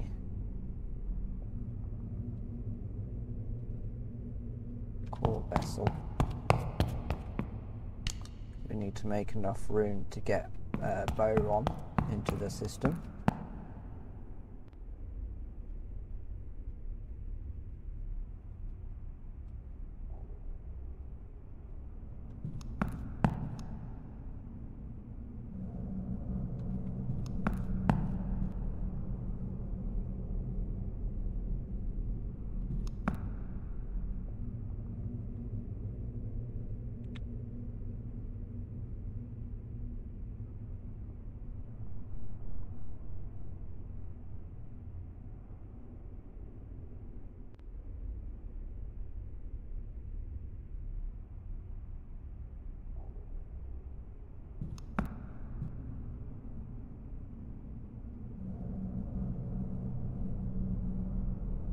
So we're gonna drain in some of the coolant so we can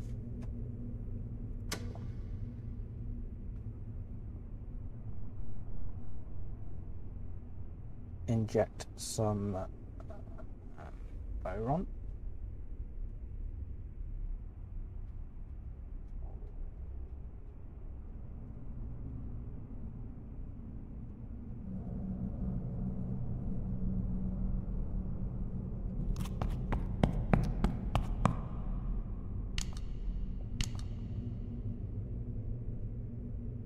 Probably be enough.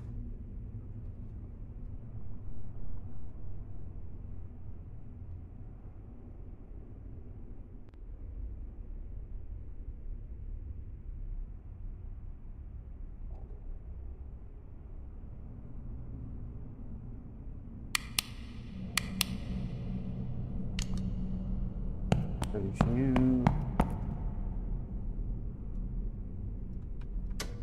take you off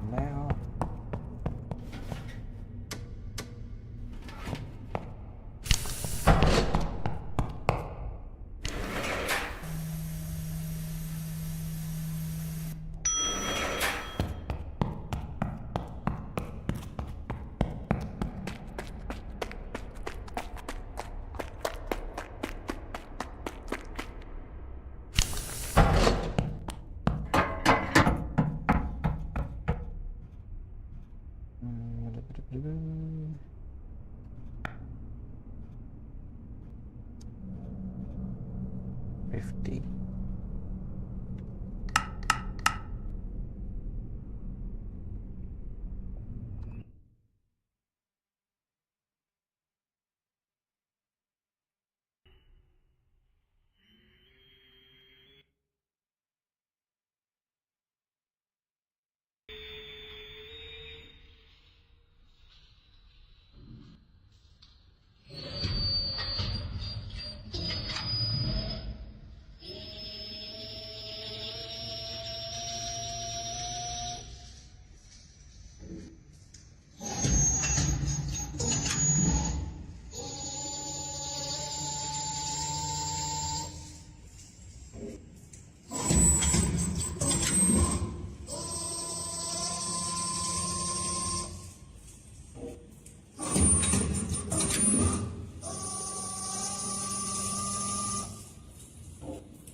So we're injecting boron.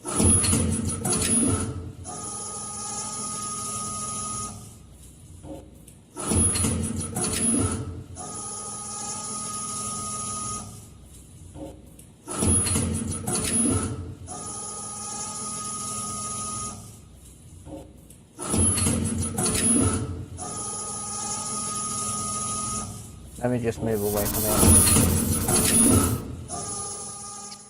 Sharpie 102 1012.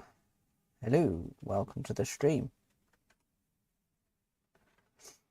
Is there an what?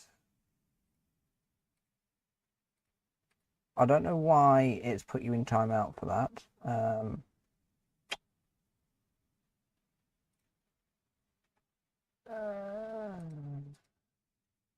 See if why is that not letting me show the? Give me a sec.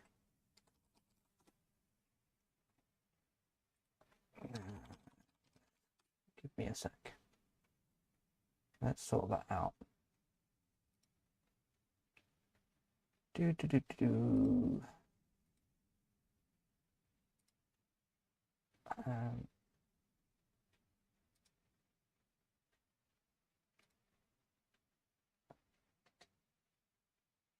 Obviously with YouTube having an update, it's not letting me show the message. It'll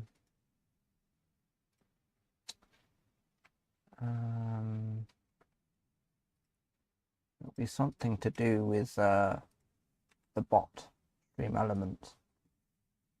Let me sort that out, because some messages shouldn't really need to be deleted for no reason.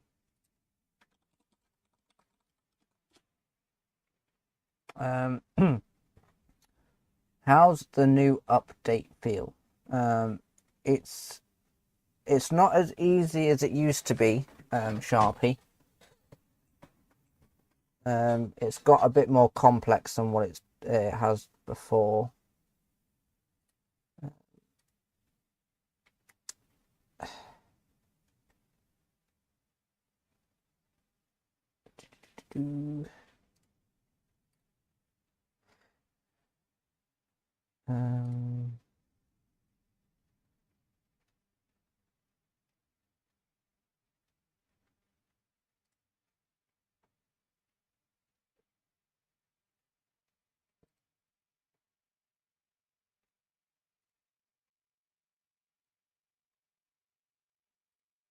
Poppycock.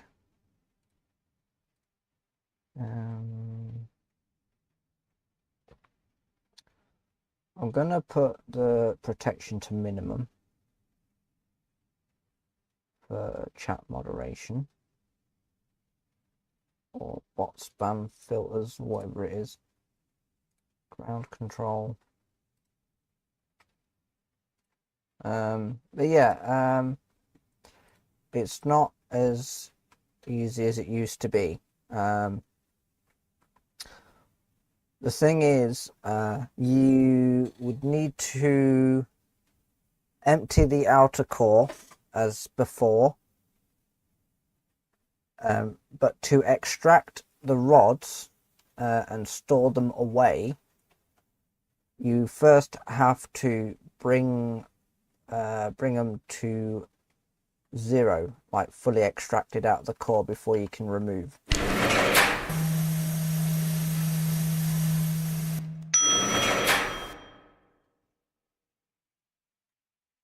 At the moment I'm just injecting boron to 3000. So this you can have the choice of turning individual banks on, but if you want to control all 9 at the same time, you can just turn the red switch, and then it will enable all of the control lock banks.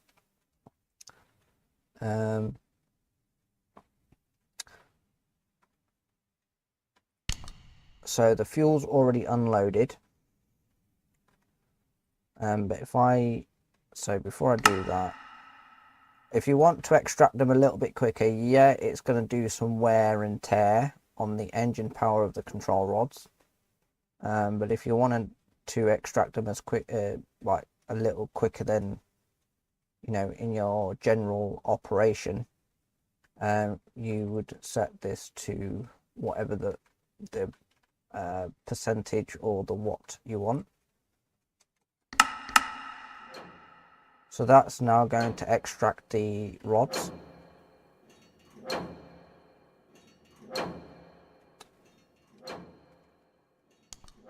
Might as well drain the outer core at the same time while we're at it. The way to remove fuel or the rods from the core itself, you've got an operationals task option now on the tablet. You click this and you've got your install fuel and discard fuel, and then install control rods and remove control rods. To discard a fuel block, you can't do it while the water's there, because you have to get this to safe to open. So when the safe to open illuminates, it means it's safe to open up the hatches, but you can't open up the hatch if the core outer vessel has water present. You can get it to a certain level. You don't have to drain it completely. All you really need to do is just drain the outer core vessel until the safe to open light illuminates. Obviously you've got to make sure you're in shutdown mode as well, because when you're in shutdown mode, it will let you unload the fuel as well. Shutdown mode. You can't load the fuel. Shutdown mode. Because we're in shutdown mode. So the other way as well, the quickest way to insert all of the rods, instead of doing it through the rod height, just press scram. If that works, maybe. Let me turn it off and return it. Now it's going on. So the rods are now inserting. You can't see very much because of the liquid, because of the outer core vessel. But on here they're now all inserted to 100%. So you can then go here. New operating mode established. Nominal mode. Same as before, but this time you are able to load the fuel into the reactor. Now it's gone orange because it's now active in the core. You can eject, and then you get your hydraulic piston up, down, and then error shutdown operation mode. New operating mode established. Shutdown mode. So we'll keep that in shutdown mode. With this core loading bay, so there's 9 hatches altogether. Obviously you would only do 1 because there's only 1, but if you want to open them all at the same time, you come to this yellow switch and it says apply to all bays. Turn that on, and then that's all of the bays now override to be open with the hatch. Obviously load fuel is unisolate the bay, and the unload fuel is isolating the bay. So when the outer core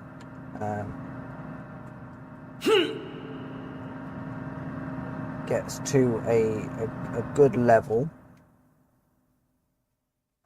this will then illuminate. So we can we'll do the process. However, I'm going to extract all of the rods again.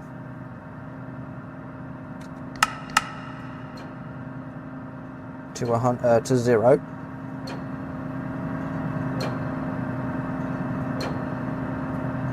And we are extracting the rods as we speak.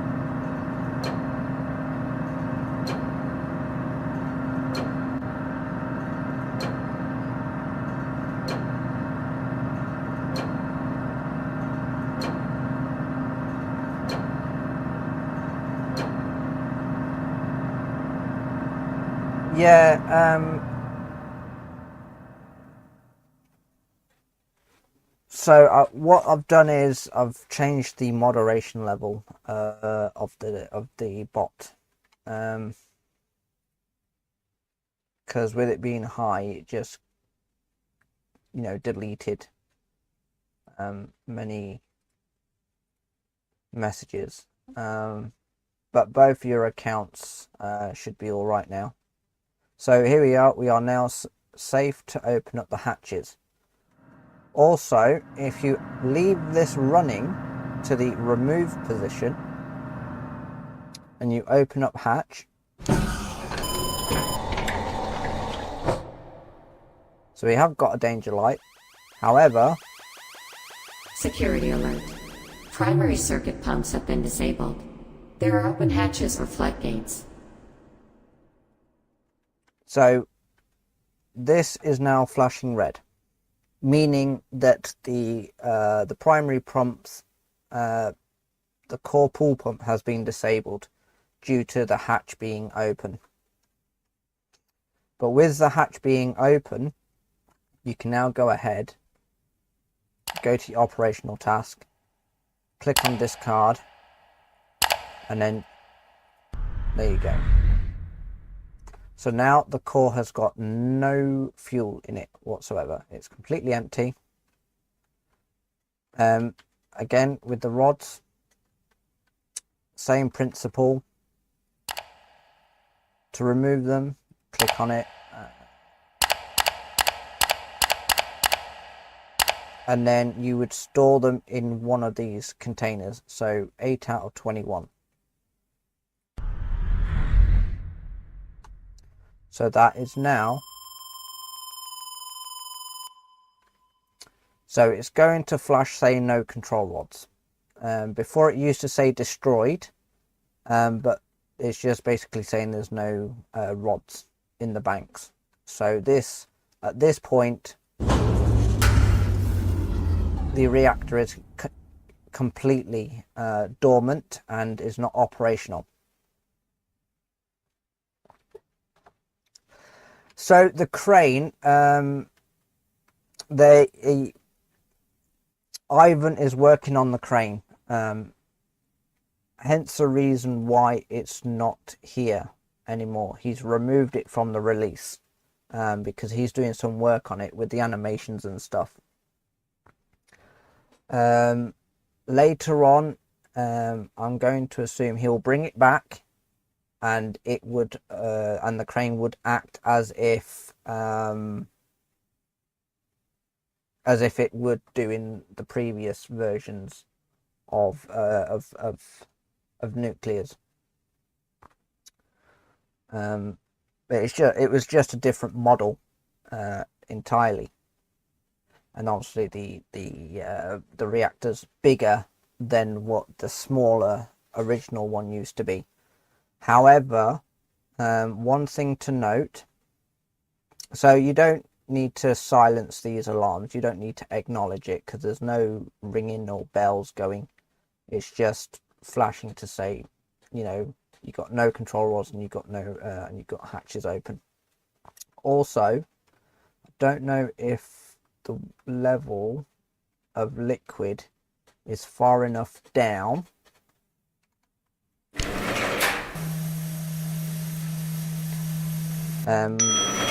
of course, if you remember, this used to be the doorway to the reactor core, but that's not the case no more. This is the sponsors room, and yes, I'm aware that my name's come off of the sponsors list, but I'm not too worried about it. I have messaged the developer about that.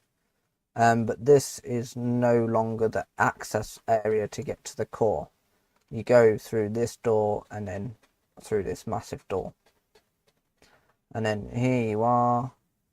That's the reactor. Again, I don't know if the water is just I don't know if the water is low enough. But this is the new room. So down here is the underground reactor. In here you have the resistor banks. Now, if you remember, we used to only be able to have 1, 2, 3. We are now able to have 1, 2, 3, 4 resistor banks.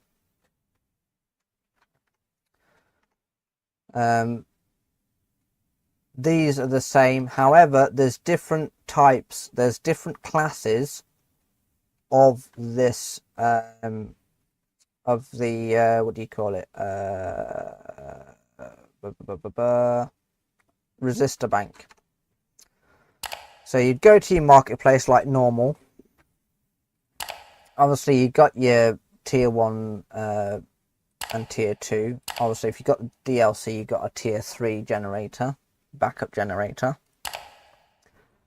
Obviously the turbines are the same. Now at the moment this is a class A. Then you have a class B, and then you also have a class C resistor bank. So the class A is 9,000 kilowatts. That's the capacity. For the class B is 12,000 kilowatts.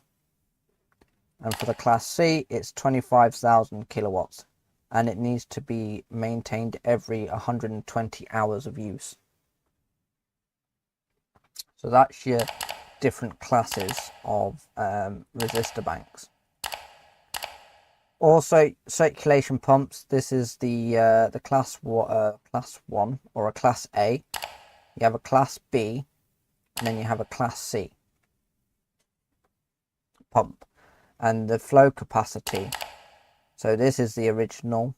So 3,000, 45,000, 9,000 flow capacity. Consumption 100 kilowatts and every 5 days.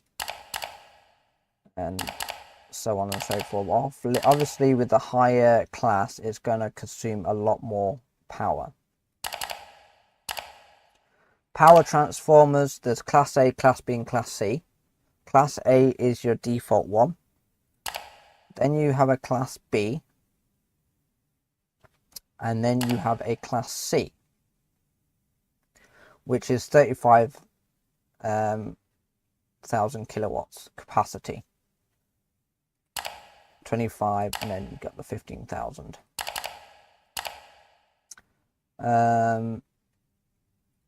Freight pumps are the same. There's no new models or classes apart from the original ones that you had in the previous version. Boron, and then you get your chemical one. But yeah, they're the pretty much and then again, but you've got a class A to class C resistor bank and class A to class C power transformer, and a class A to class C circulation pumps. Also, the resistor, these things, the replacement resistors. If you go back, you've got a class A, class B, and a class C replacement resistor. Also, the class C is a capacity of 94,000 kilowatts, just like so. Now, if you is to put, I think if you have a class C resistor bank inside of here, I don't think it would cause much of an issue.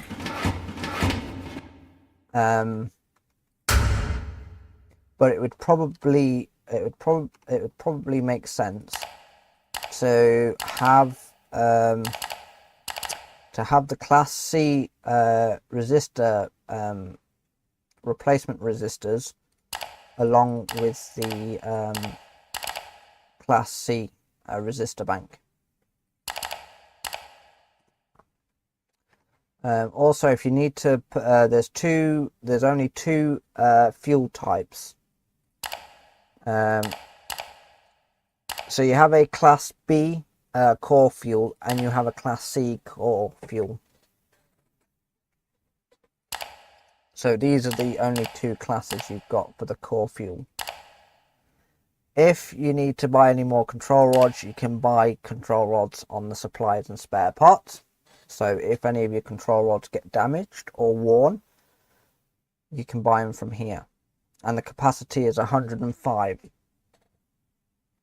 And then obviously you got your cleanup option as well, to clean up any remaining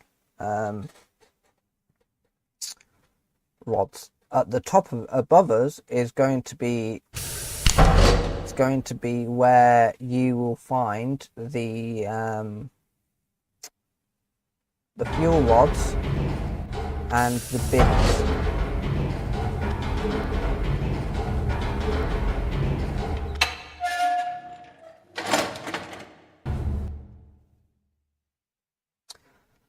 So the original version only had about, I think it only had about 8, but you can now have more stored, more fuel rods stored, and then you have more space for any used cells. Like I've got a used cell over here, and you can tell it's got one because of the red light and the radiation coming out of it.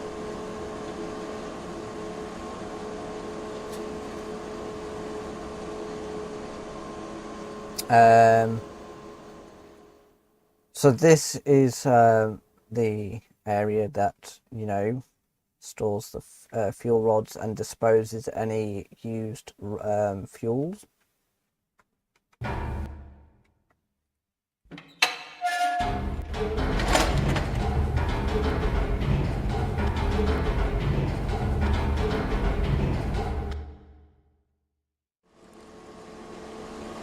And then below us is the core underground.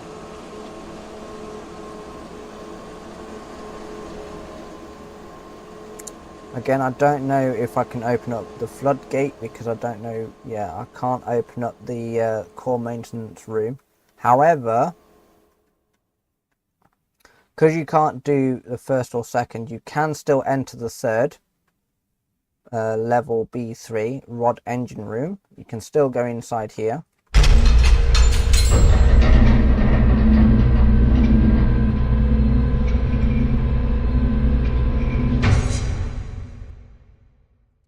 So this is this is where, so you got your reactor, and then you've got the outer vessel above us that's got the water.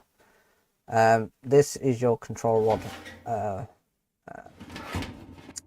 motor, so you'd have to come to level B3.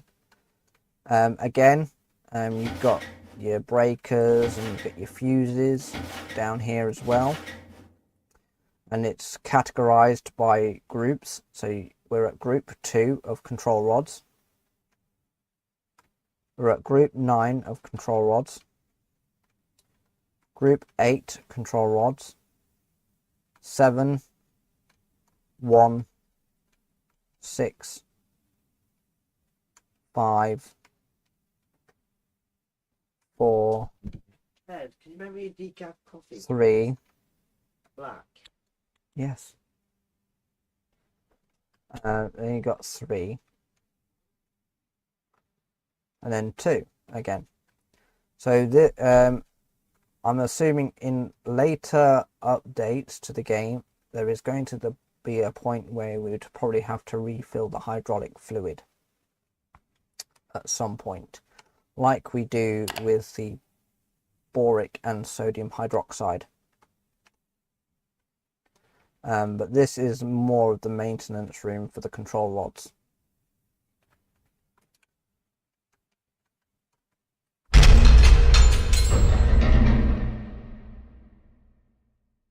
You can enter the center of the core, but it's not going to let you because there's water present in the outer vessel.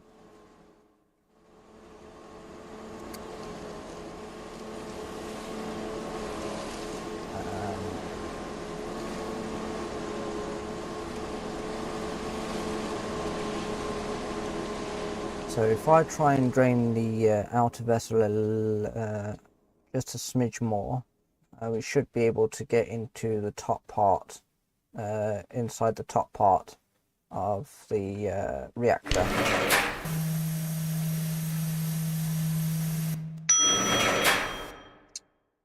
So we need to close the hatch,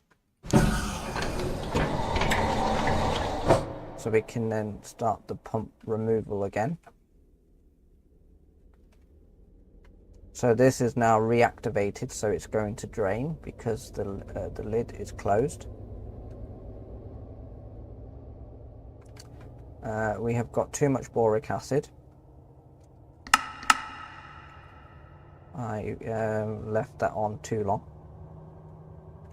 Completely forgot about it.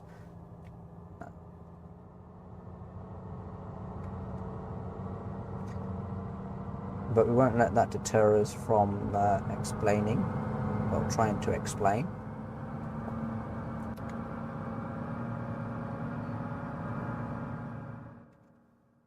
New operating mode established.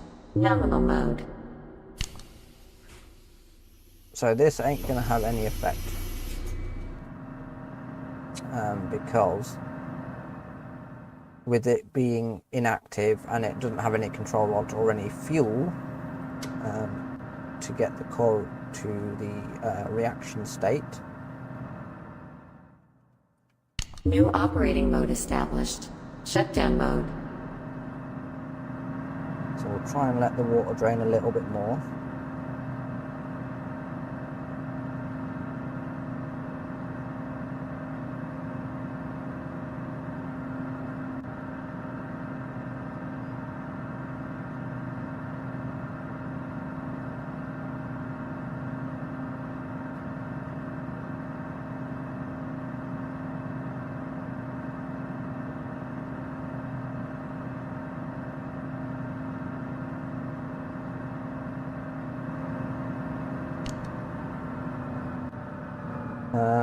Is the testing area still there?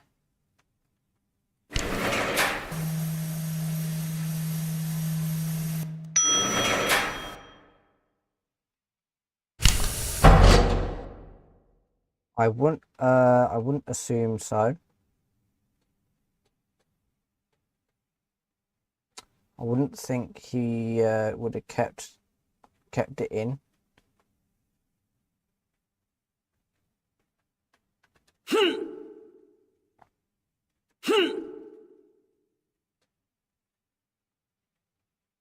because there isn't really anything testing at the moment.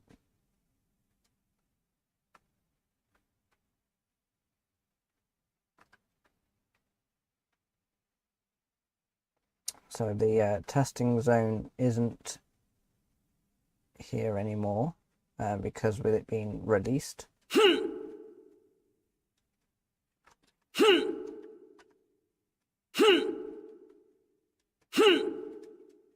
Okay.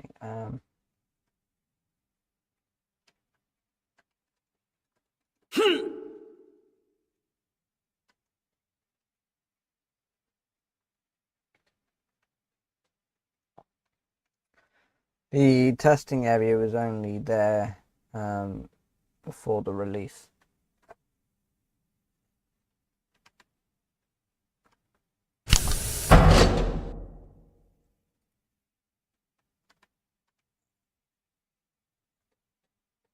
We should be okay.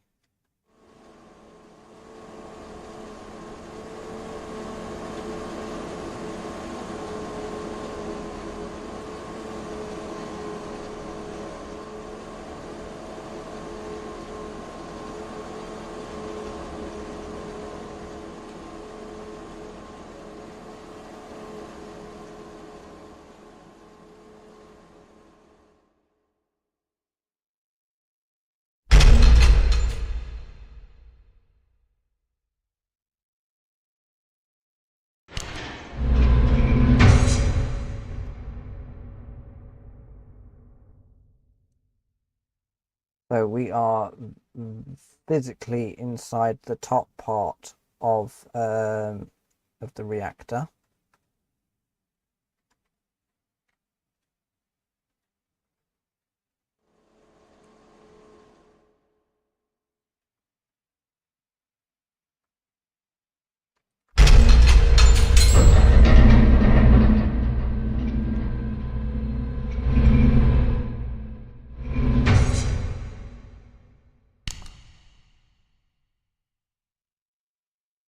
Also, it's saying it is not safe to open the doors. There is water present.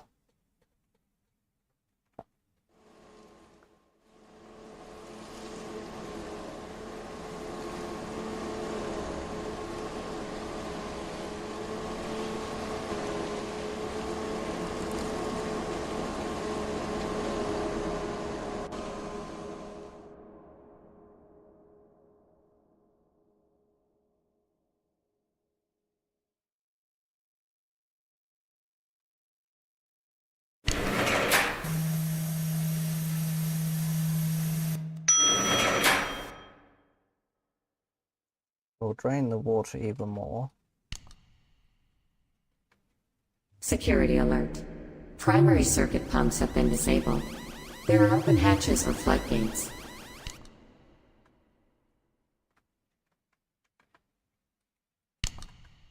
So we can't drain it anymore because we've got the floodgates still open.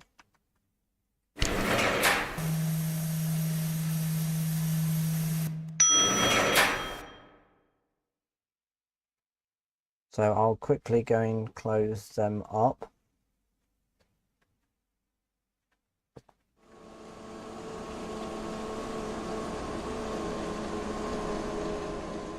Instead of having to run all the way around.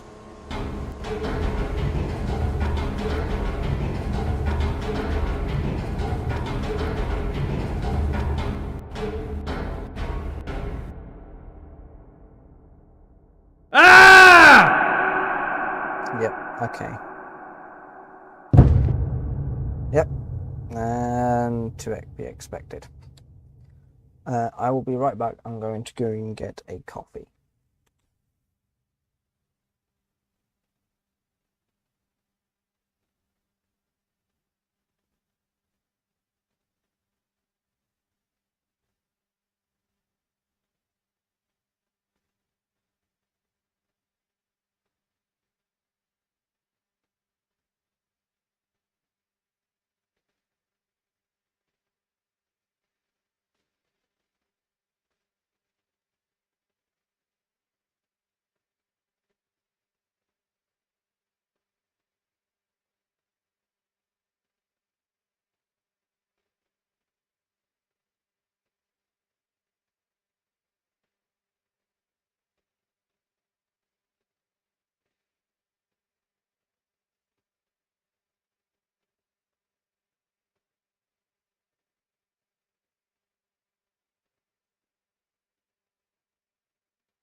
We're back.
Just getting some screenshots.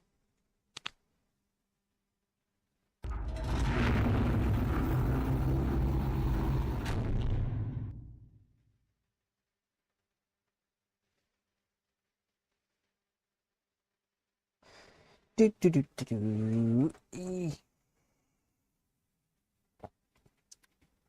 Duplicate. Duplicate.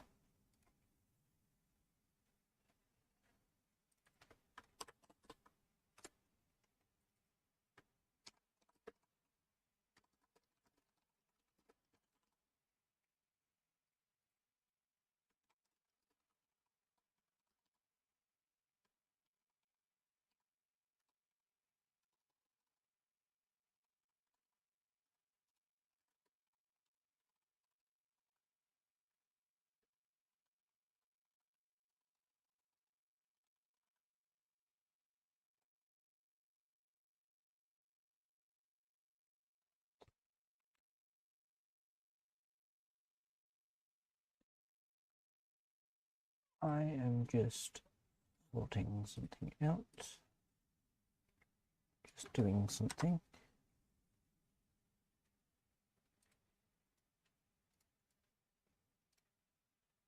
Go.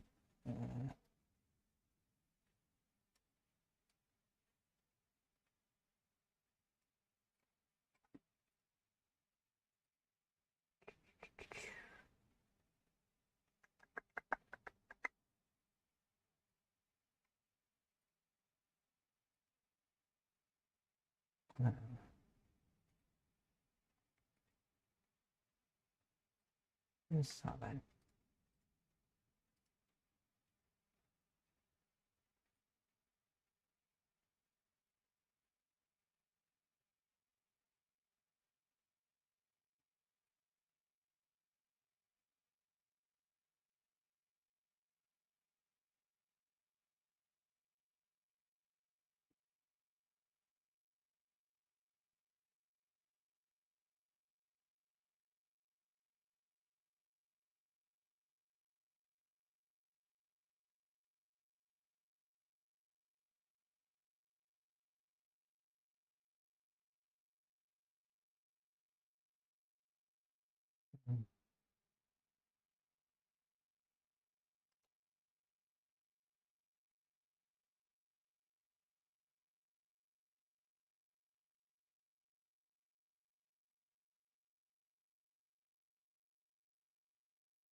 I was just doing some stuff. Oh, go back to main menu.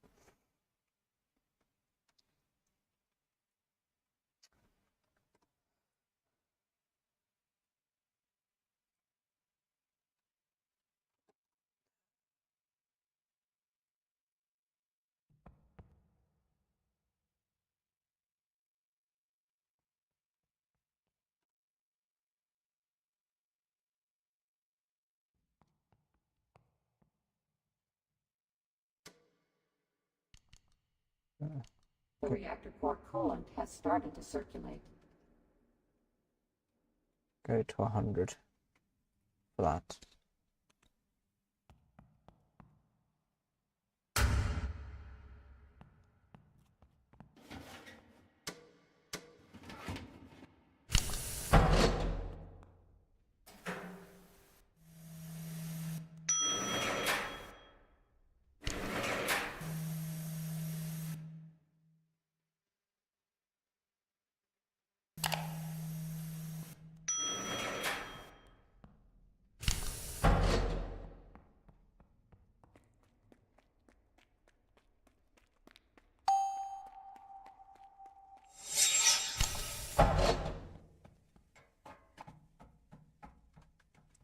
Don't need that open.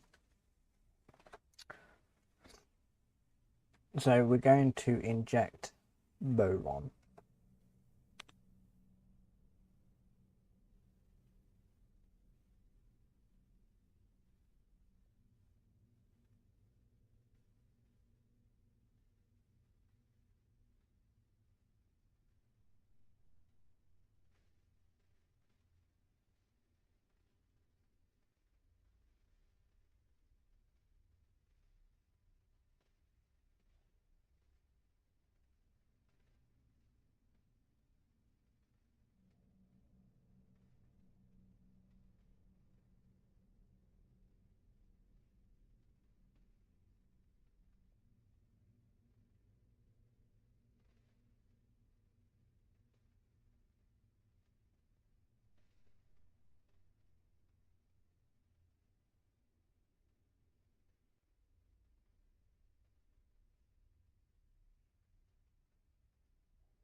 We're going to, as soon as I start entering 50 into the boron dosing pump, I'll have the timer running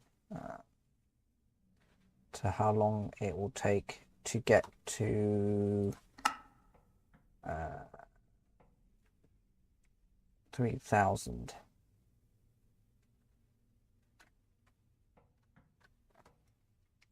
Here we go.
So it is going to take a bit of a process.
So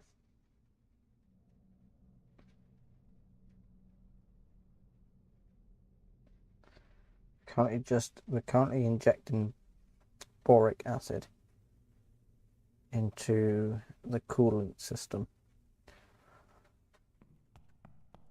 That's the reason why I've got the circulation pump at 100.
We're almost done injecting the boric acid.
So it took about 13 minutes.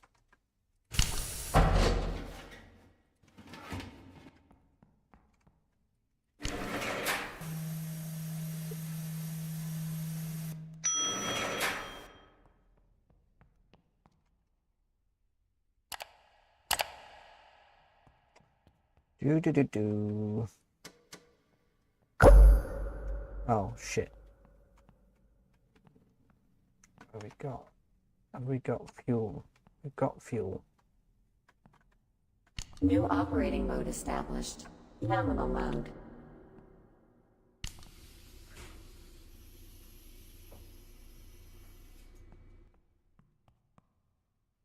Got that. Leave that as it is. Change you down to 50. You've got water. Let's continue filling the external tank. You are okay, but I'll add a bit more in the condenser. Vacuum on.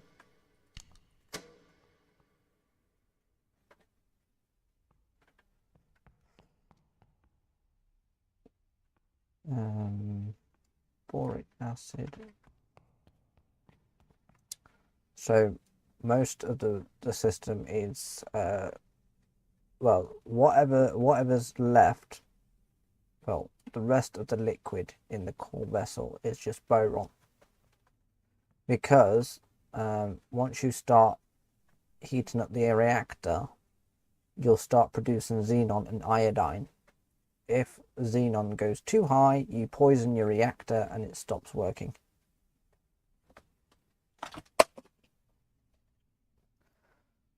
And once you get over 200 degrees Celsius of the reactor core, you can start filtering the boron from the system.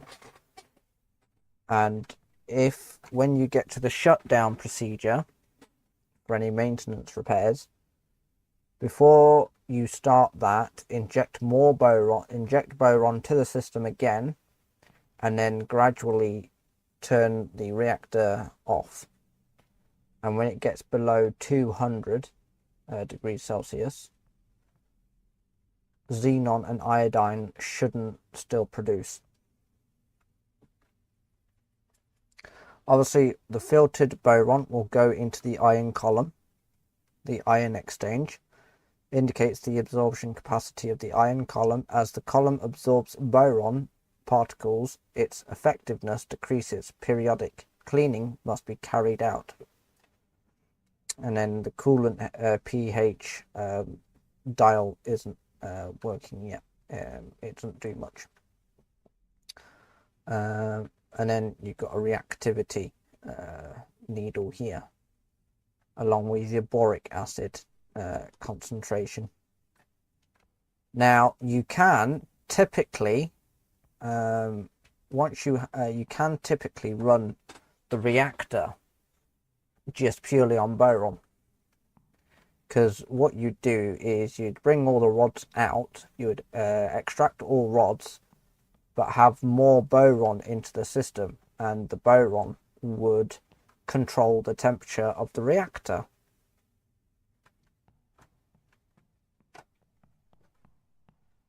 Because it's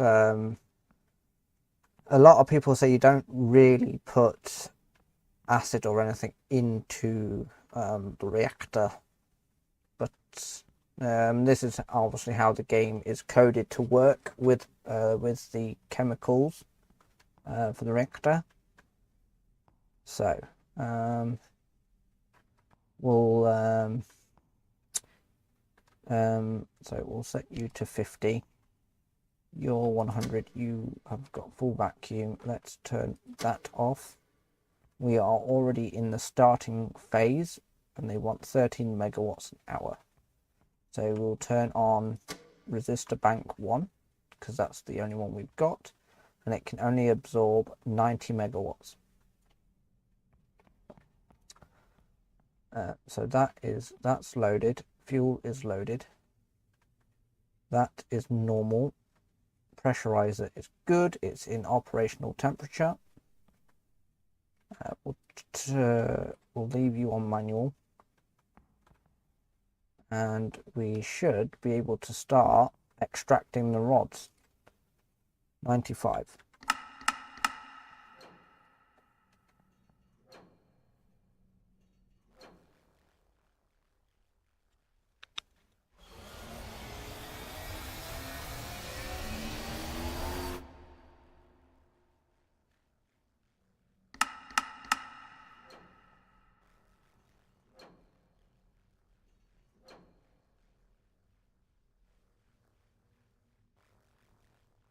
So it's going to take a bit of time for it to get up to temperature because we've got boron in the core.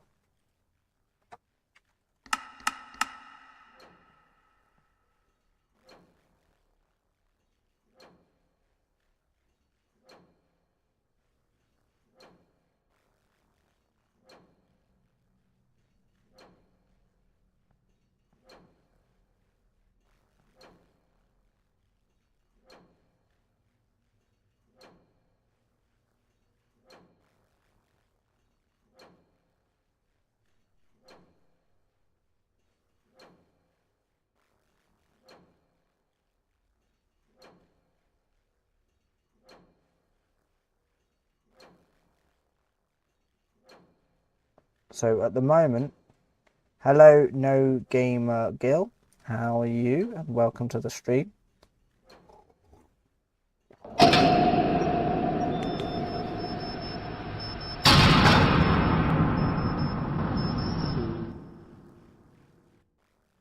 The reactor has reached critical mass, and its status has changed to reactive.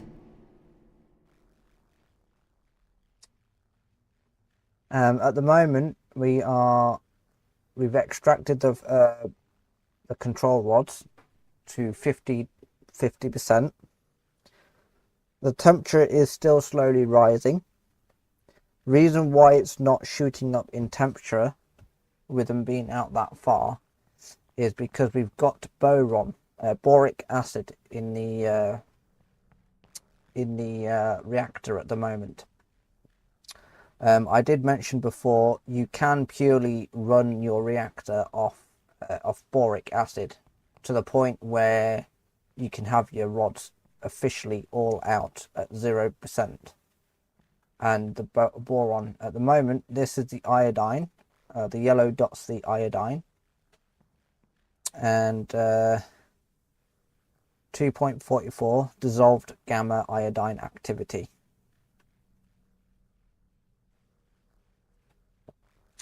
So measures the radioactive gamma activity of iodine isotopes dissolved in the reactor coolant and primary coolant system. These iodine isotopes are fission products generated during the nuclear fission process in the reactor core. And then you have your one of these radioactive activity of the xenon isotopes that are fission products. So basically it measures the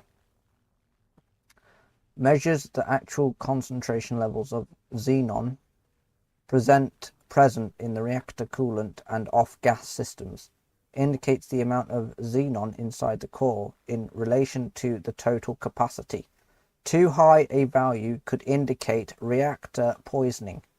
So that is if you've got too much xenon production. So let's do that, and we're going to attempt to run this purely off boric acid. We need to turn that on. I don't think that is operational yet. Turbine room.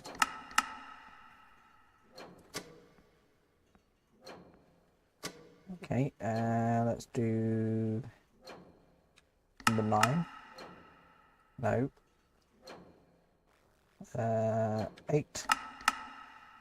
No. 9.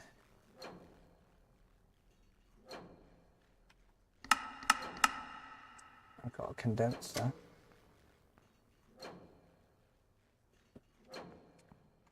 So the rods are being fully extracted. Core inlet, so we can probably go to 59. Now we might end up having issues here.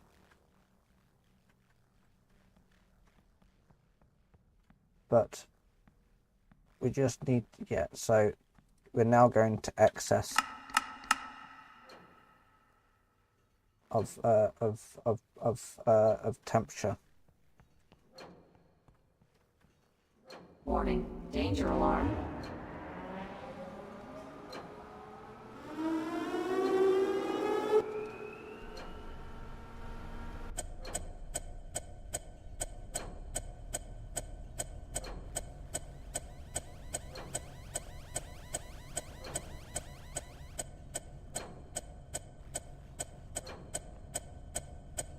Warning, danger alarm.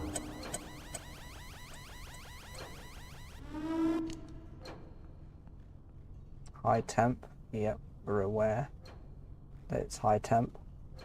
Right. Scram. Get the rods inserted.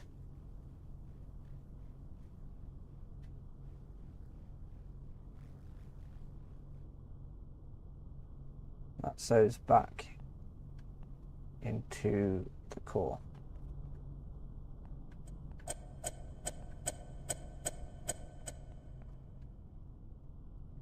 We'll probably put 99.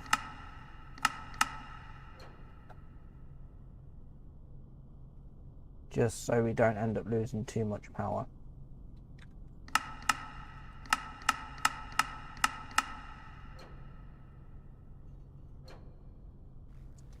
So it's still going to be in excess. Rods at 95.5% inserted. Temperature is still a bit too high.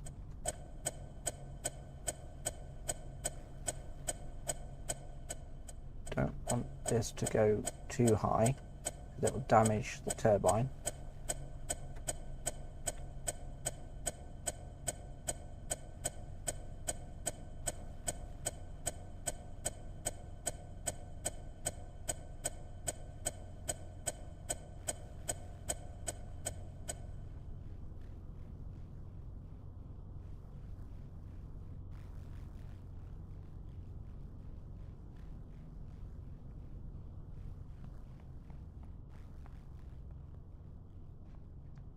Of course, we have more thermal power than we have electrical.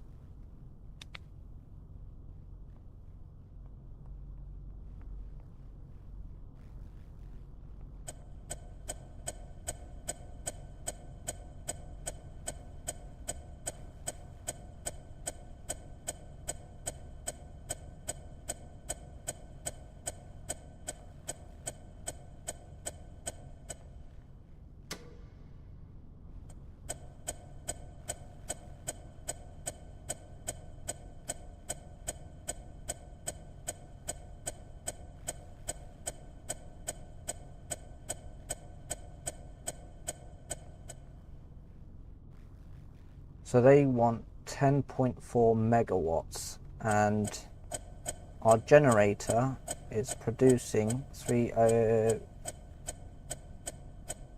about 30,000 kilowatts.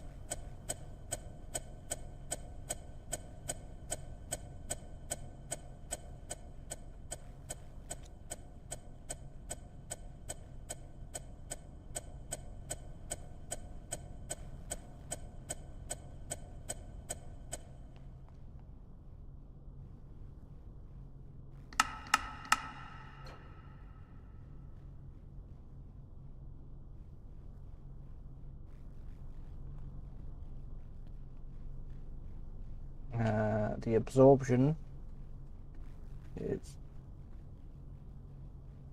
there's a reactor power board.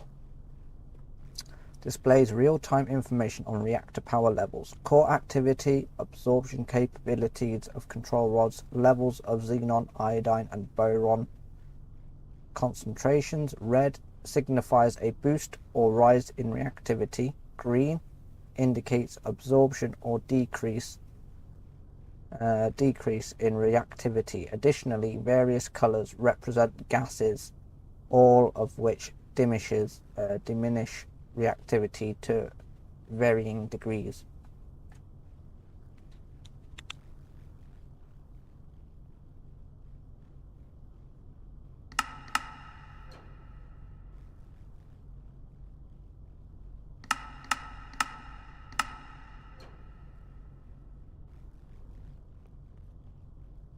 At this point, we should be safe to start. Have we got the ironing yet?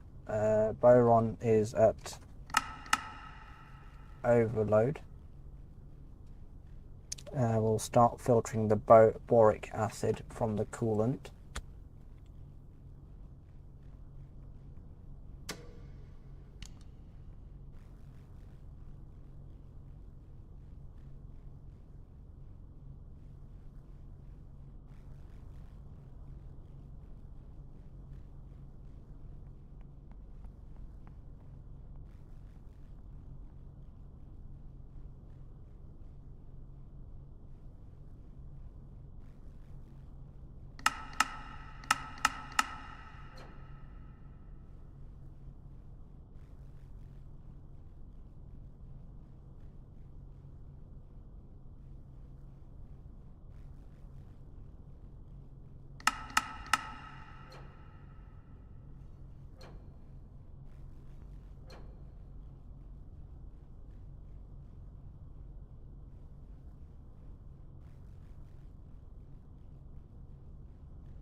So the temperature's still going down. That's because we're extracting boric acid.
I was going to see if I could set the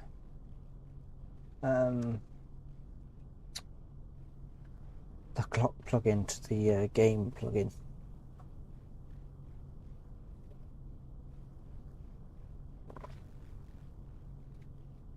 I don't know why I need to think of that though, because in the top left corner it tells you the game time.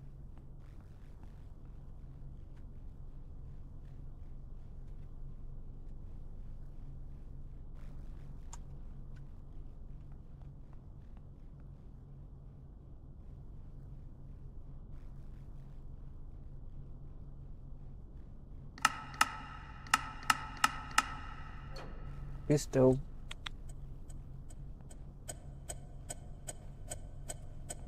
It's still synchronizing at the moment. Now we've got 32 megawatts from the generator, from the genset.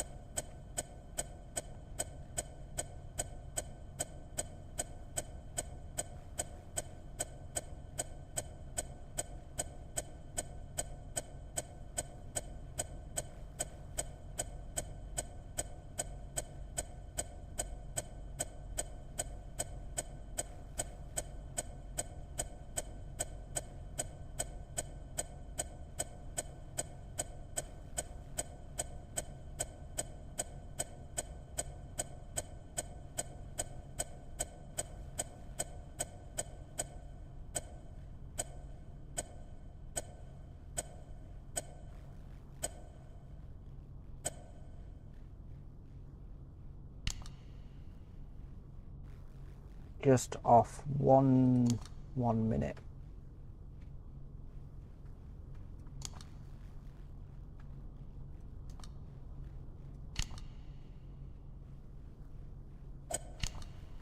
Close.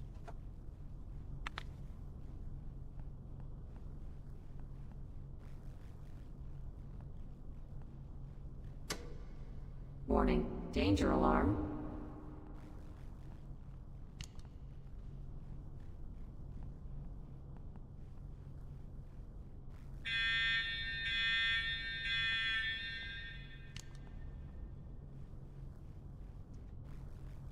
Obviously, we're exceeding the demand to the grid.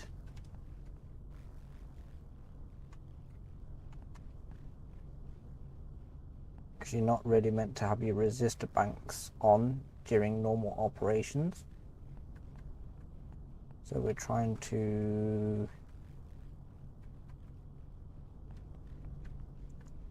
take this out of the red, because if we don't, we get disconnected from the grid.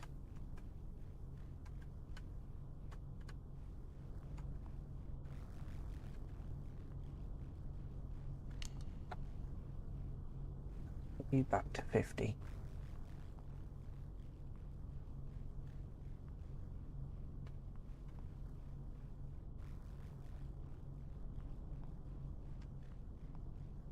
(17.8 megawatts). Delivering demand is 10.4 megawatts.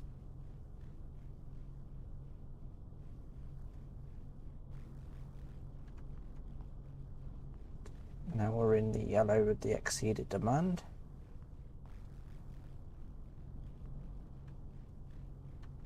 Let's put that up to 0.3, to the point where we get rid of this.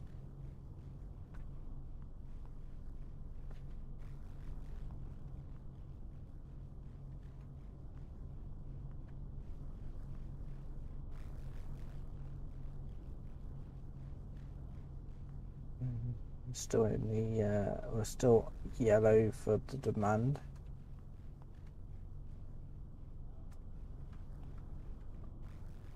Warning, danger alarm. What's the danger alarm now? High temp steam gen 3.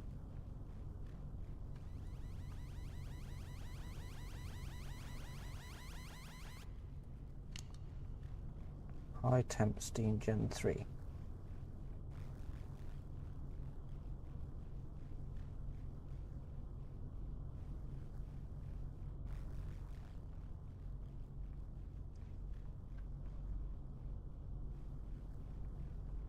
Warning, danger alarm. High temp.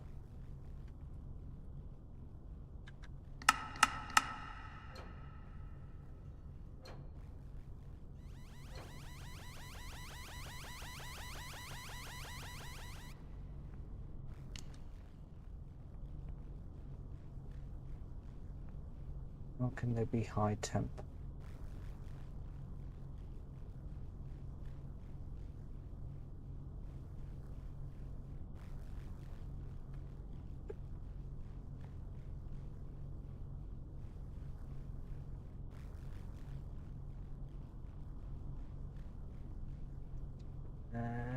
Push release.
New operating mode established.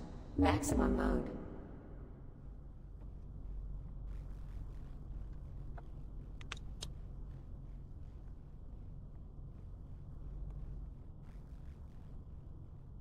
New operating mode established.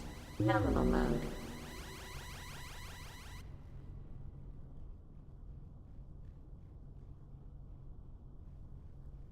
When it's in nominal mode, we have errors on the board. When we change it to maximum, New operating mode established. Maximum mode. the warnings go.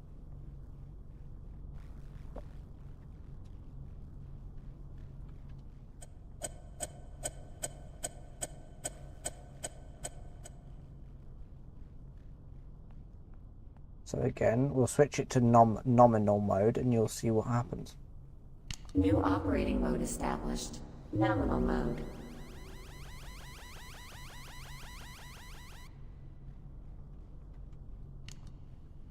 So there's very high temp. I'm assuming that's the reactor core.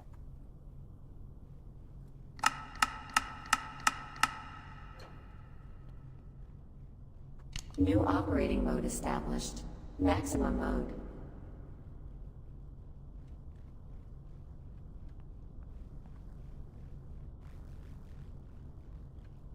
So that's new.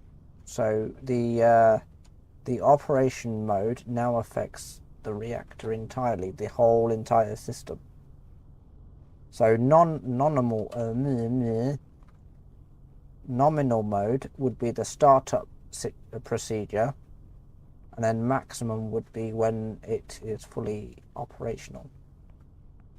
Let's disconnect from the external. We'll switch generator set on to automatic. So if we do accidentally lose steam or power, the generator should kick in.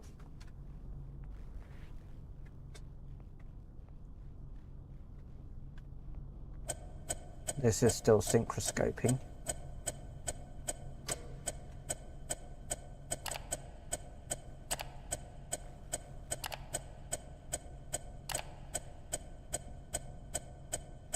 We'll get AO to go through the plant and analyze components.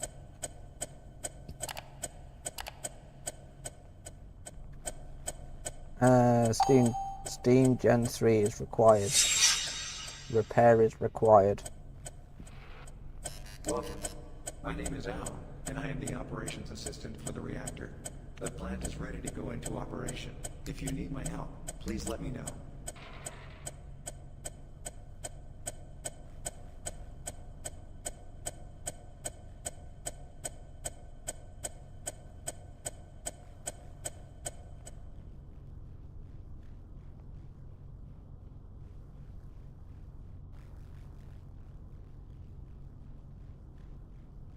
I haven't played much with the main steam control valves. What is this? It allows controlling the entry of steam generated by the steam generators into the turbine.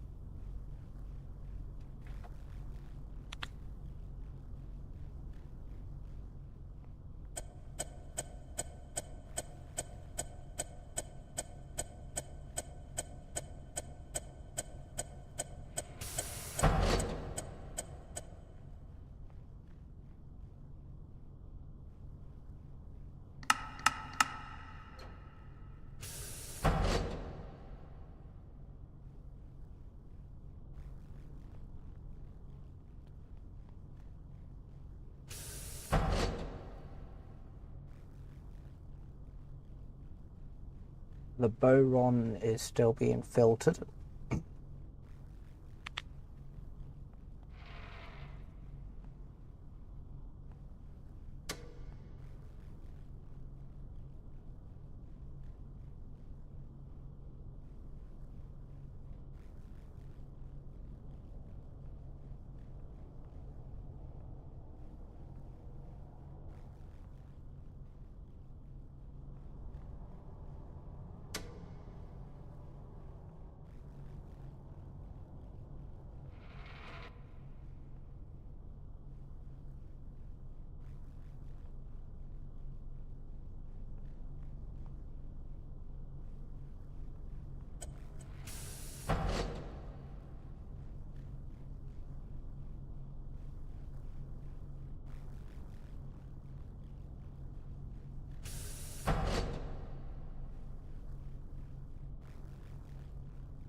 The Sharpie,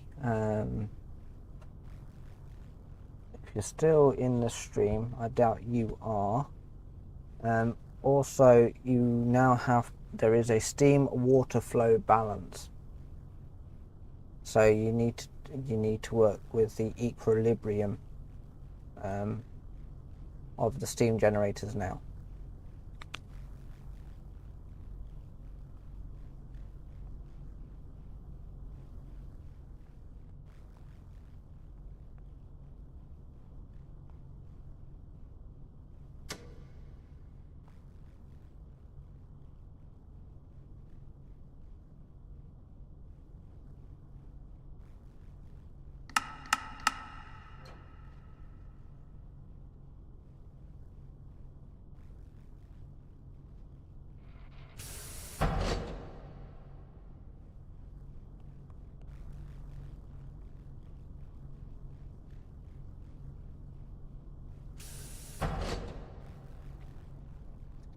I'll send in that message in Discord.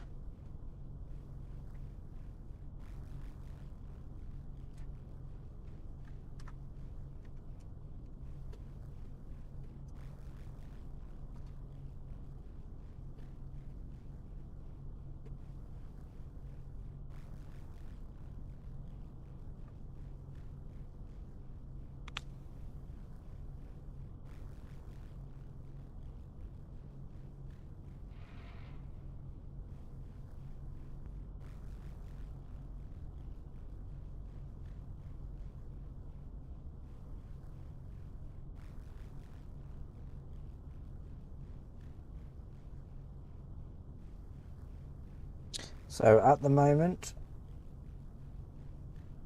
the water flow balance is sort of okay. It's jumping a little bit, but not drastically, which isn't too bad.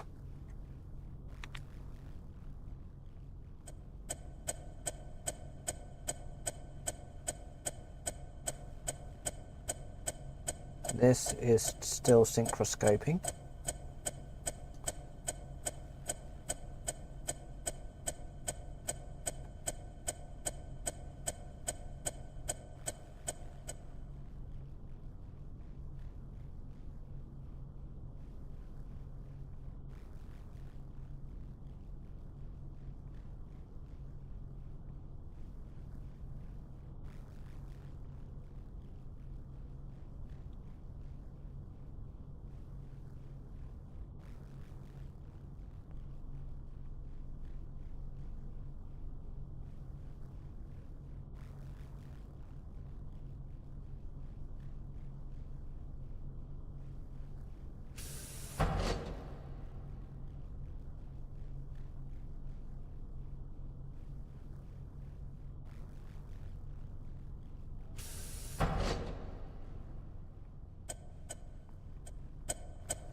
The thermal factor has gone down. Or is it going up?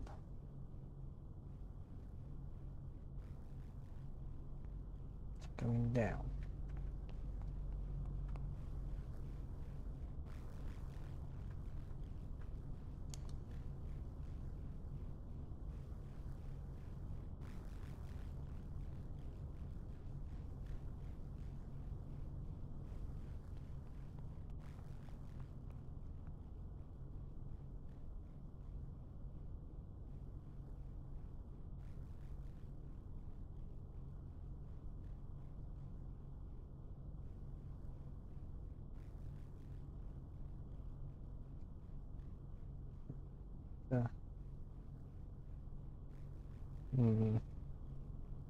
Thermal efficiency.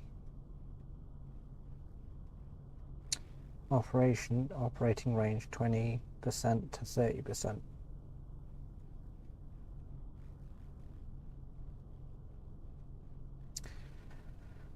While a lower efficiency means more energy is lost as waste heat.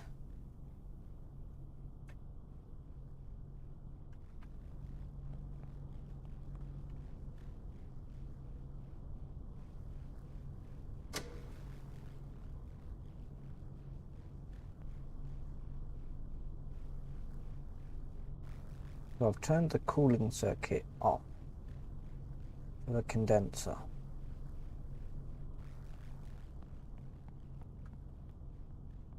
What's going on here now?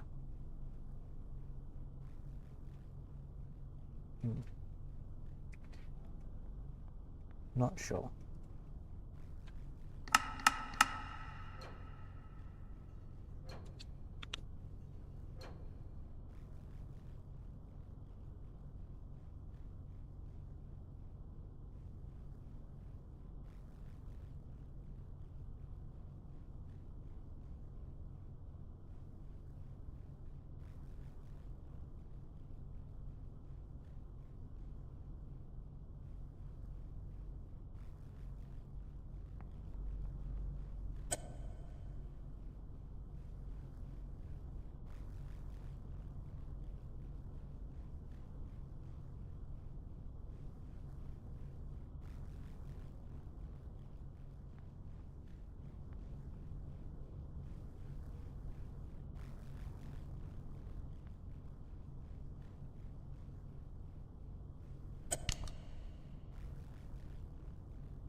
I don't know.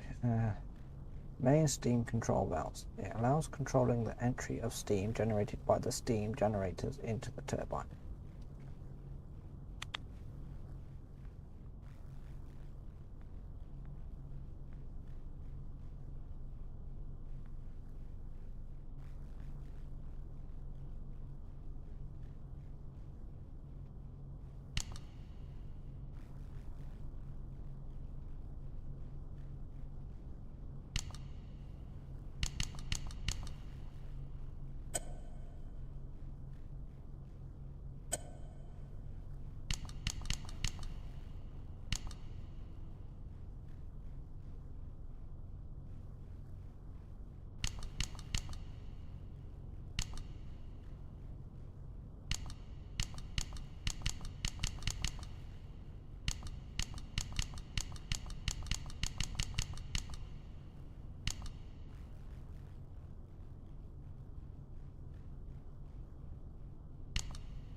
not got a clue about this thermal efficiency, how it properly works.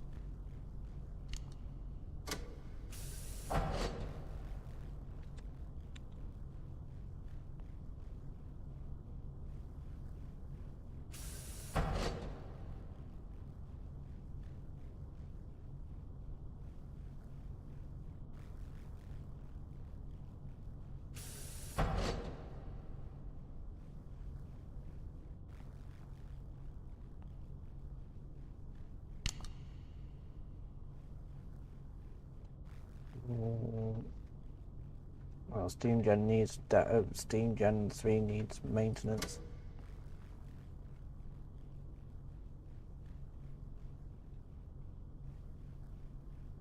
Open up bypass.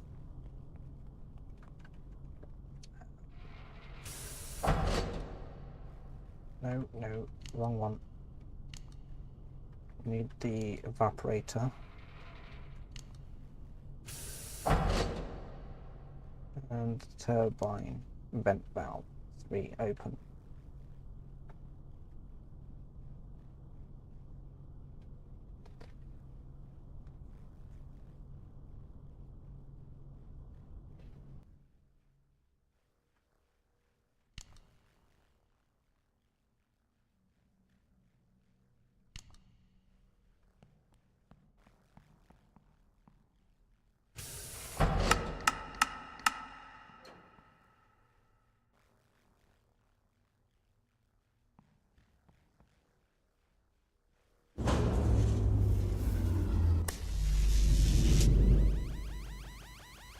But how can you keep running? There is no internal supply throughout the reactor.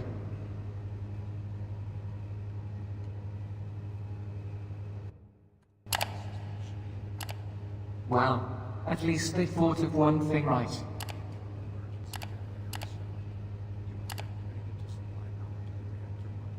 Well done, operator. You must closely monitor the internal supply. A failure in the supply during the operation of the reactor is very dangerous. The reactor core coolant has stopped circulating.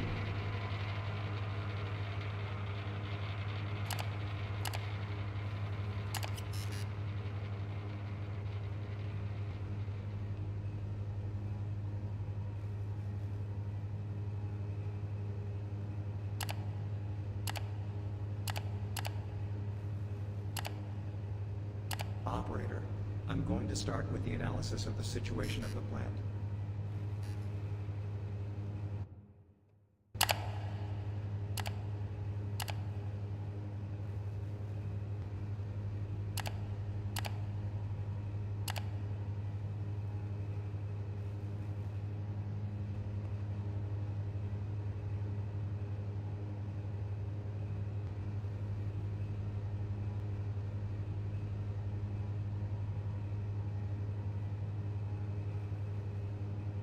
The reactor core coolant has started to circulate.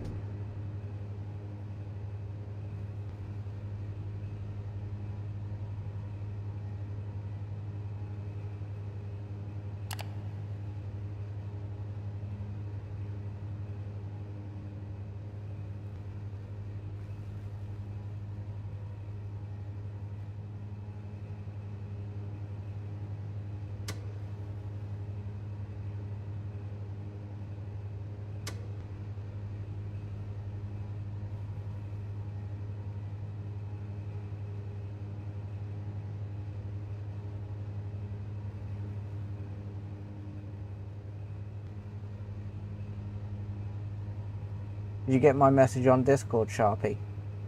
I sent you a DM. At this moment in time, we've literally just lost connection.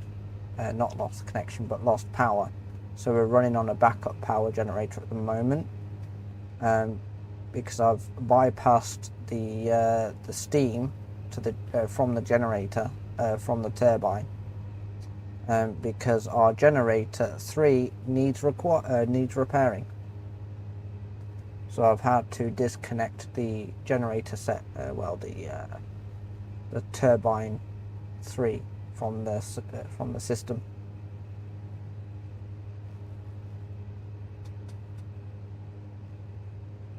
So the other thing, Sharpie, is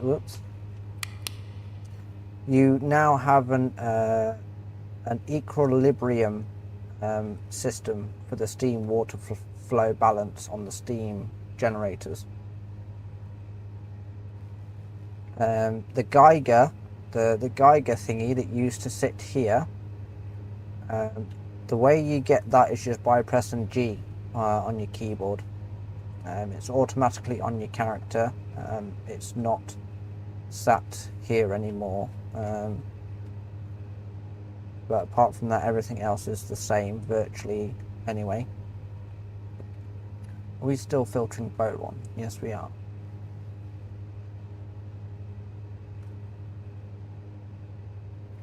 What is going on here? Why have you stopped pumping?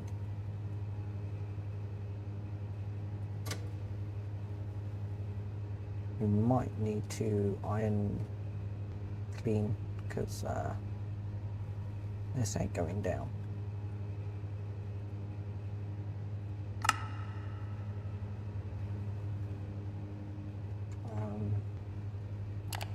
AO's a generator. Actually, AO send command, scan the area, generation turbine room. Operator, the situation analysis of the plan has been suspended.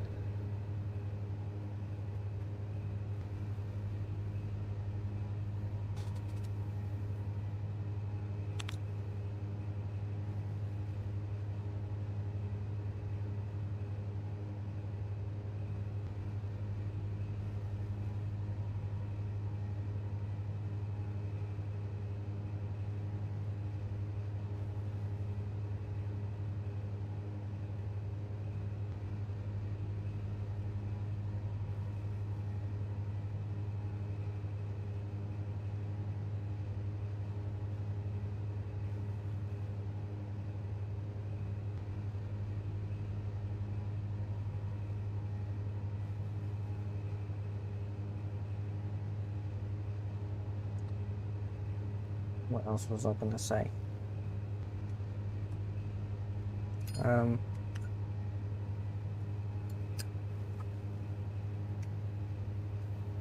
Oh yeah.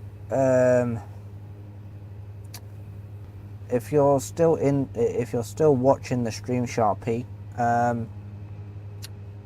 the operation mode switch now affects the entire plant. If I was to switch it back to nominal mode, you'll get warnings. New operating mode established. Nominal mode. Warning. Danger alarm.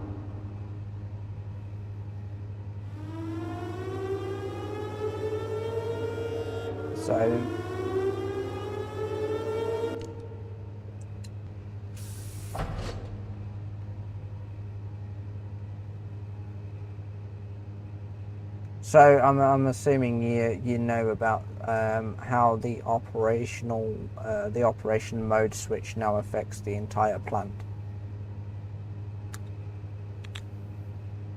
To be fair, I haven't looked at it myself yet with the new system, but of course, from what Ivan has said in the patch notes, this entire game is now modular.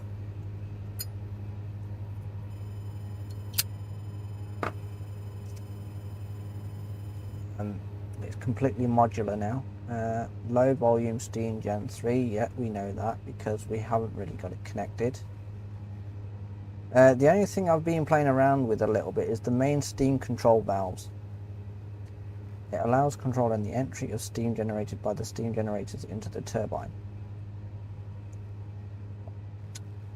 But I was able to get my turbine 3, up to about 15 megawatts. May as well go ahead and set the operation mode back to maximum mode. New operating mode established. Maximum mode.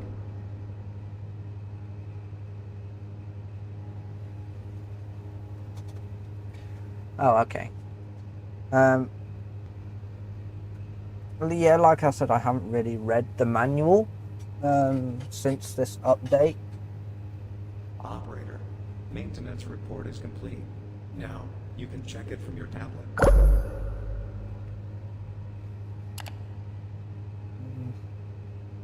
I really hate when you scroll up, it zooms the Fuji in as well. Can scroll down, but I'm just gonna click and drag on the maintenance report.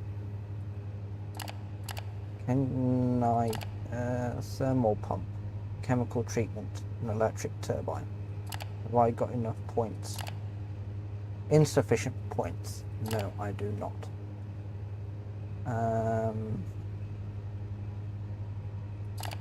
I would take a new loan, but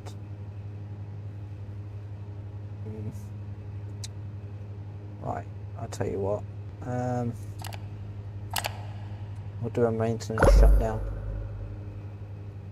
While we have maintenance shutdown, let's set this to shutdown. New operating mode established. Nominal mode. New operating mode established. Shutdown mode.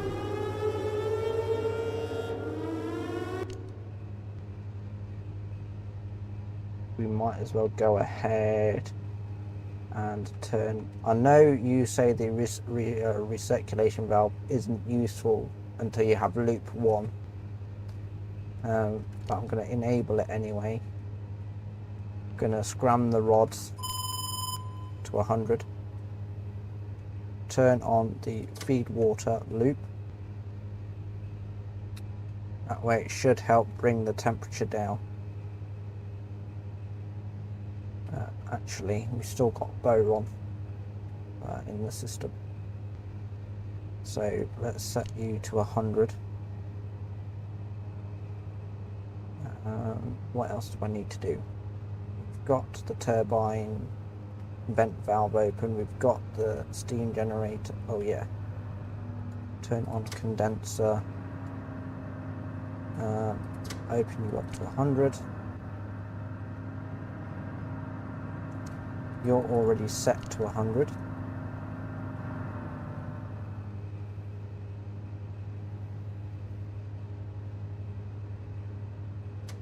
I'm going to turn the rod bank 1 off just so I don't accidentally start taking out the rods when I shouldn't need to. It's going to take a bit of time to cool down because with the boron in the system.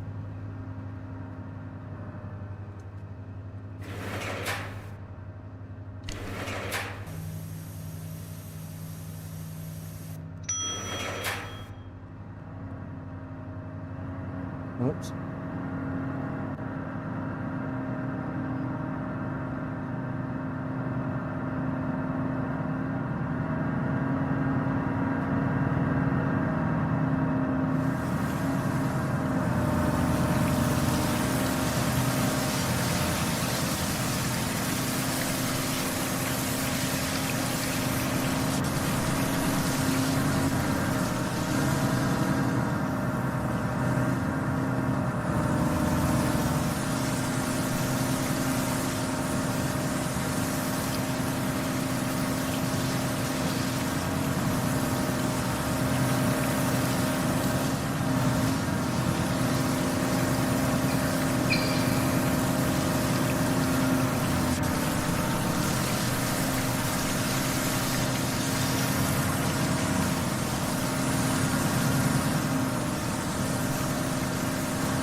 I don't know if the iron column is overflown.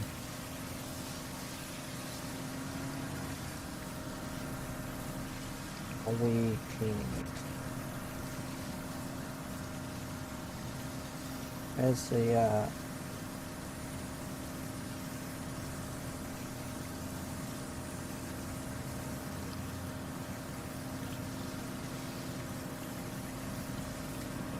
menu off.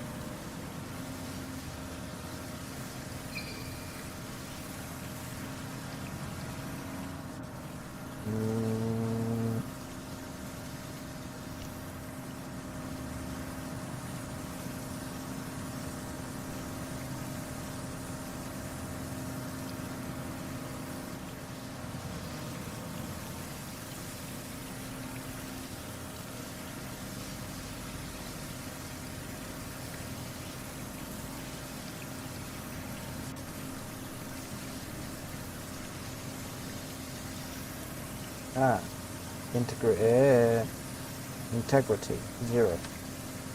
Oh dear. Oh dear, oh dear, oh dear. Where's AO?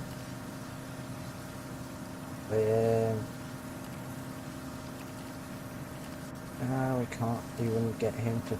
Damn it. Okay.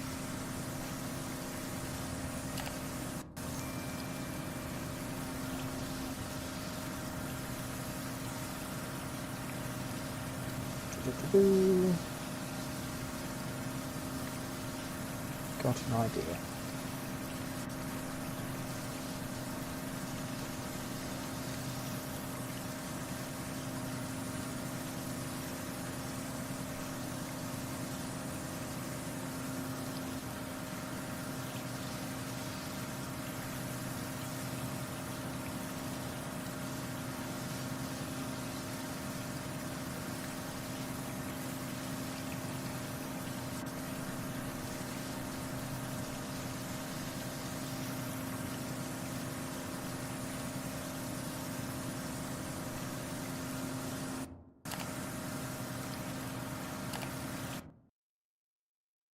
Gonna do the quick way.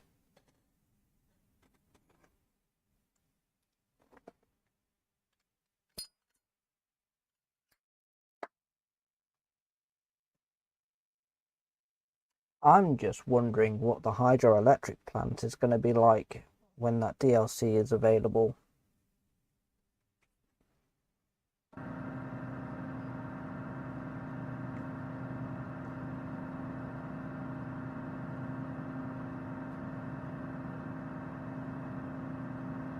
Sharpie, anything, you know, with the manual, does it sort of explain anything about the new system? Or the new way of the reactor works now?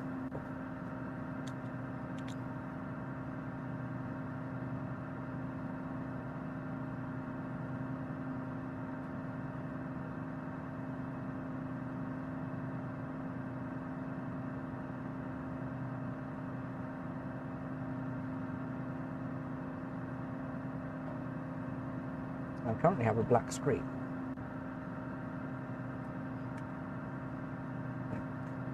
Stop. Let me try and close the game. Oh yeah, the other thing. I don't know if you've managed to get the this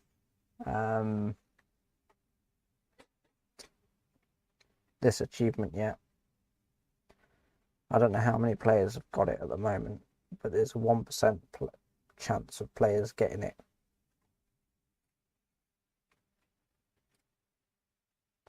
Let's try loading it again.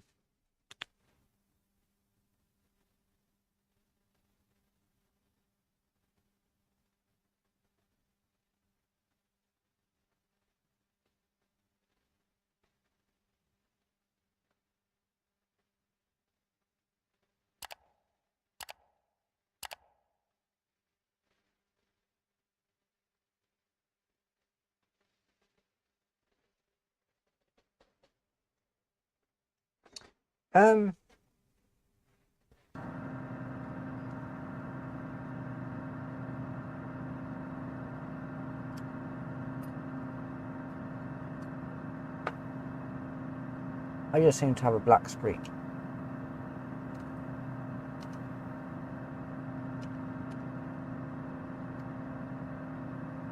I didn't even know you weren't in the Discord anymore, Sharpie. I just saw your DM on Discord. Right, I think this game's broken.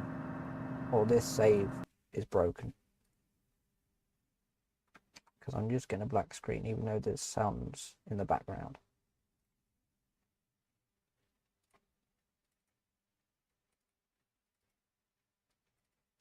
So I'm going to delete that save. And we're going to try again. From fresh. Now I would take a look at the manual, but obviously the manual isn't very informative at the moment. However, I am learning as I go along.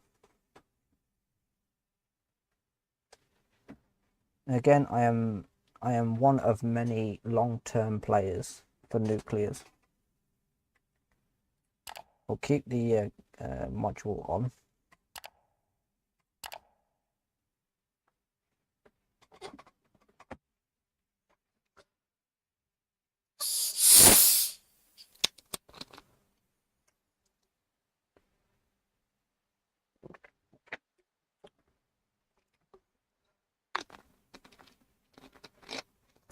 So obviously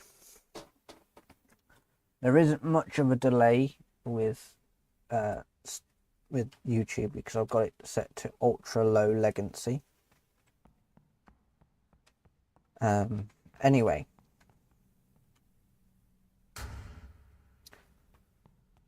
we're going to need to drain some of this liquid. Have we got enough room in the external? Yes. So we can put enough boron, at least 33,000 boron into. Whoops. New operating mode established. Nominal mode. Set that.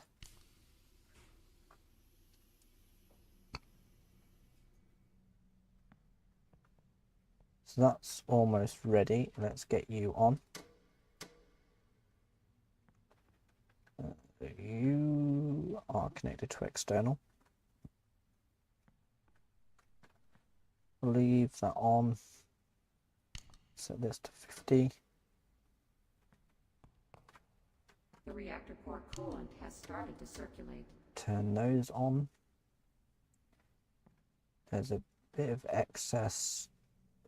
There's 5,000 in Gen 3. Turbine. Now I don't know if we necessarily need the resistor bank on when the turbine 3 starts up. So how much we got? We need at least enough room in the core vessel to inject boron. No.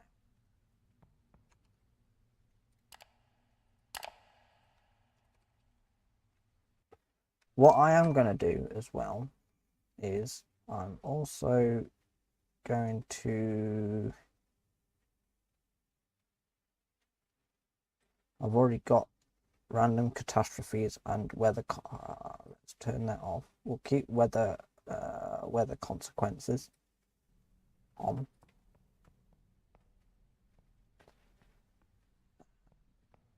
You are vacuuming.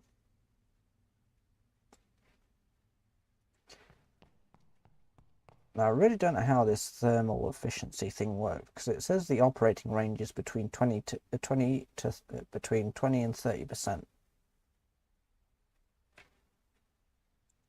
So there must be a way to increase. So it says while a lower efficiency means more energy is lost as waste heat.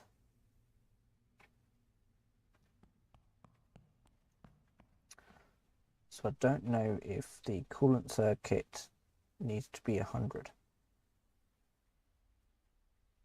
for the temp.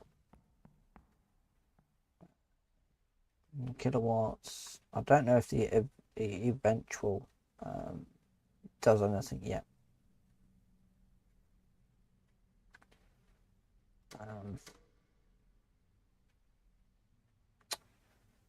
So we've got the core, we've got the generator, we've got the fuel thingy here, and we've got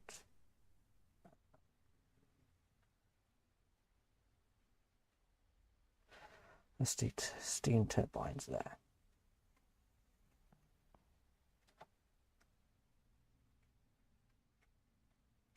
Efficiency is increased, I hear, from using the admit valves. Are you talking about the steam admission valve on the condenser?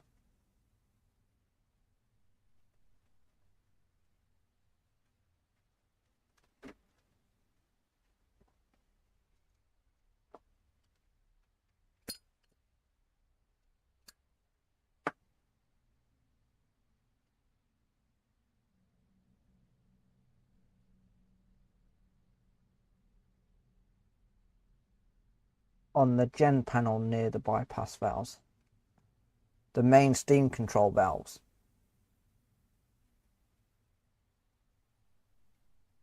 Oh, near the, that's the turbine bypass valves. It's been changed.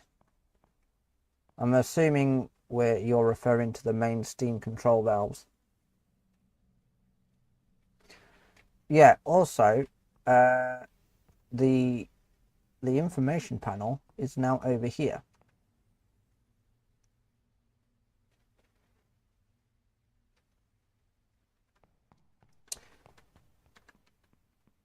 So it's currently, the steam valves are currently set to 100, meaning fully open, I'm assuming.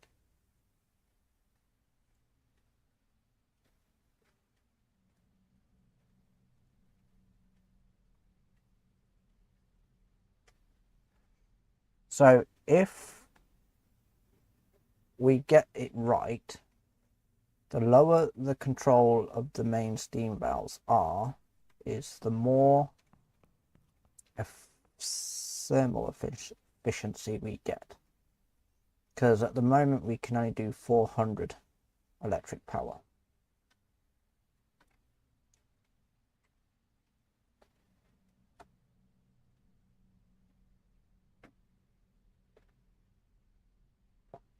Then we got a thermal factor as well.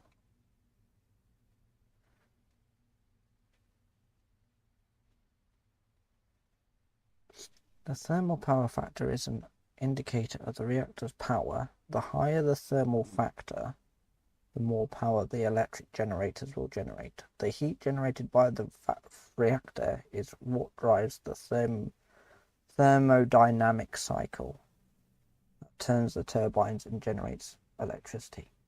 Yeah, 100 is fully open. To increase efficiency, the main steam valve can be set to 85-ish. Something about the built up back pressure helping it carry over to the steam gens. So if we preset that to 85,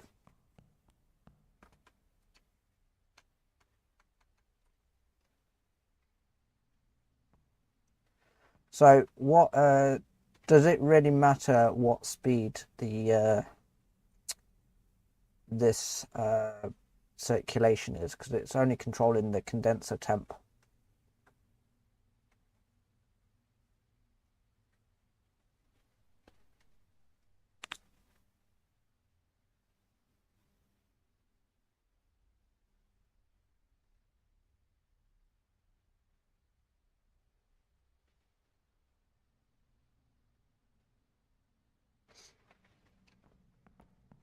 Well, if you do decide to stay on the stream, Sharpie, I'm pretty sure you can help me at points where you got up to before the update. But again, this entire update is probably new to you when you like, if you haven't messed around with it with so much. And we've got to close.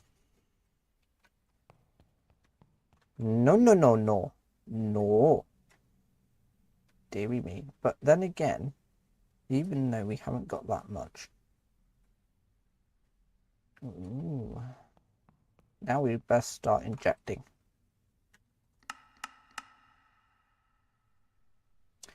What have we got?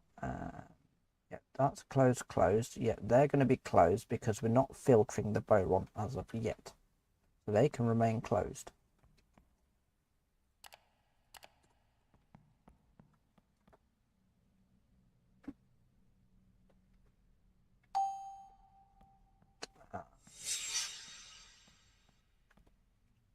So that's already set. That's already ready to go. We're in nominal mode. We're just waiting for the boron, the boric, to start. I need to, yeah. The third one, number 3 is already on, so that should help circulate the Operations assistant for the reactor. boric. The plant is ready to go into operation. If you need my help, please let me know.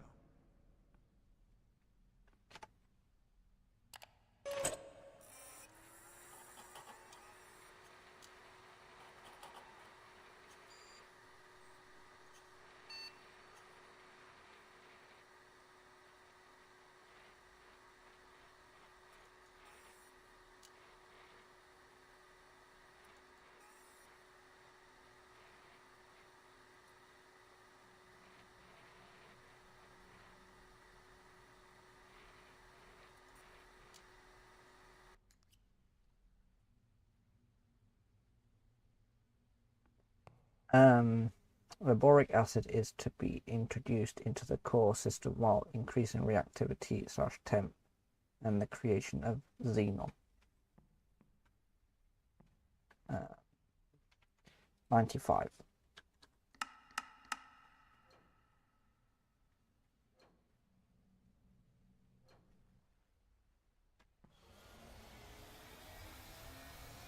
Going to increase this up a little bit more. So we've got more power for the control rods. Yes, it will do more wear and tear on the engine room underneath the reactor.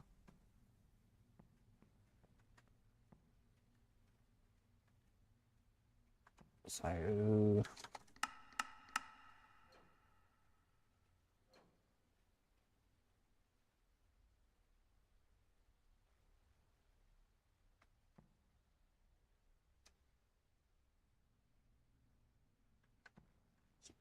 making sure that does not.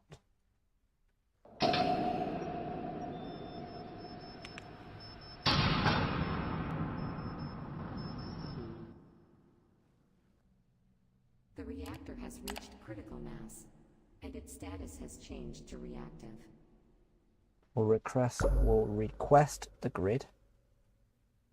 Low quantity. Low quantity on what? Something in the coolant. Probably. Is it referring to the core vessel?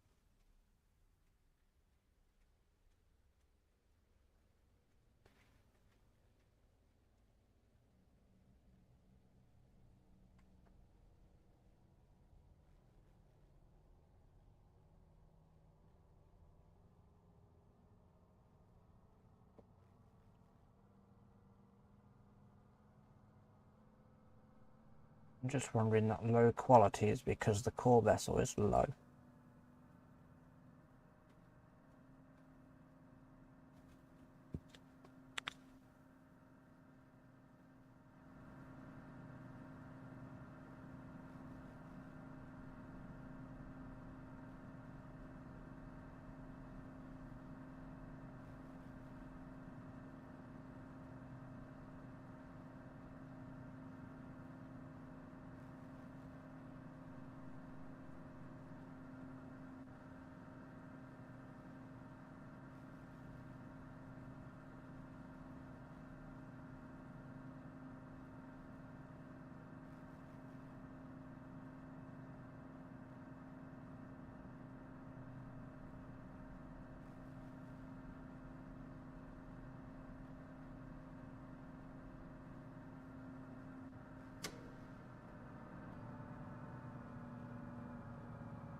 I don't think there's anything new in the wiki. I like it how he's still got the old reactor core as the shielding. Pressurize is the same.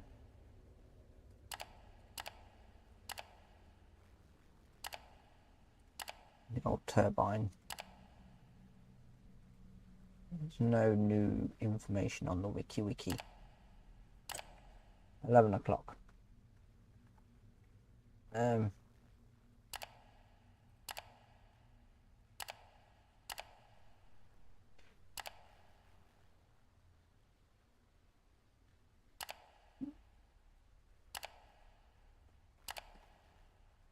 So as far as I'm aware as well,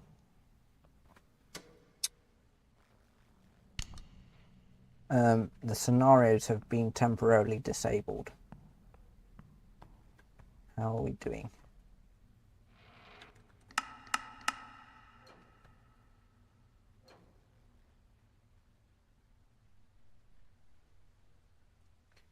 We need to make sure we keep it in normal and out of the excess and low range.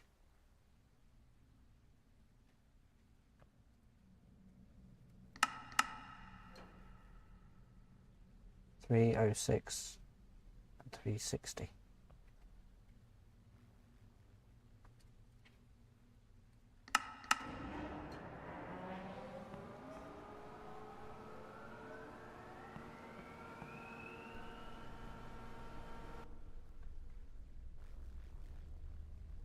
Minus 29 because there's more water in the steam balance.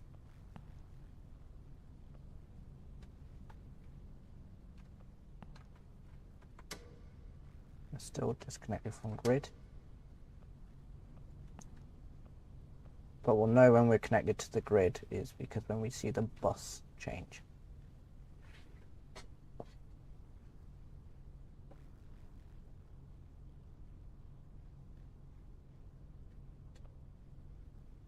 Indicates the total power level of the generating turbines. Connection. Not connected. Stable RPM.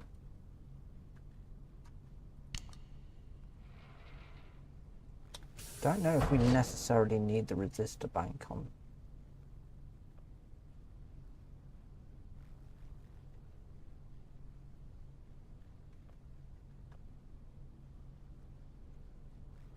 Haven't received anything from the grid yet.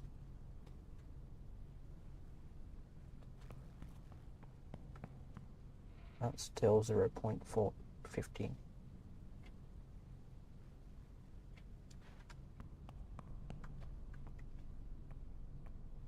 It's still producing kilowatts. So the grid is only after megawatts, they're not after any kilowatts or anything like that. If you are generating power and not outputting to the grid, then that power generated needs to be sent to your resistors. Yeah, but I don't want to end up blowing the resistor up.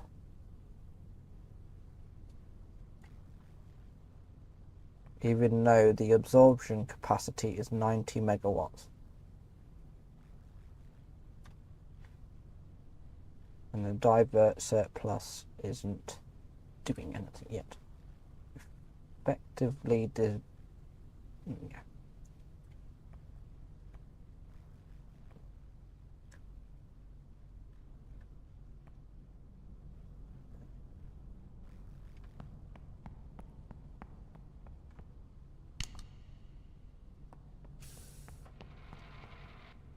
Now is the boron doing?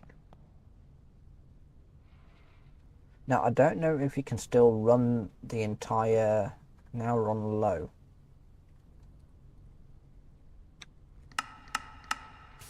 Let's try bringing that temperature back up. We're still dropping down.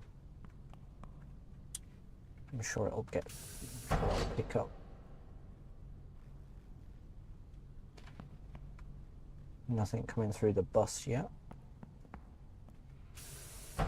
2965.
The RPM is still going up. We haven't got anything from the bus yet.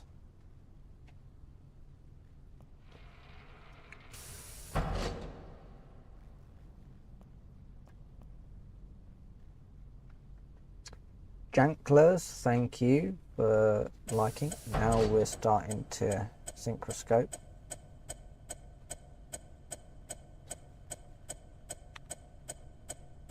They want 12 megawatts of power.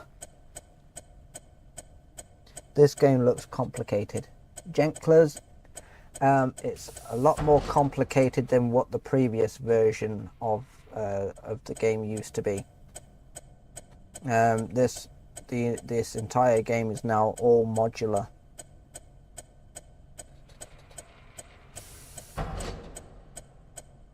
But thanks for sticking by and watching for a bit.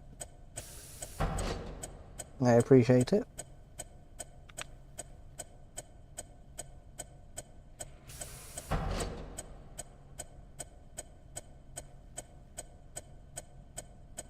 They still want 12 megawatts.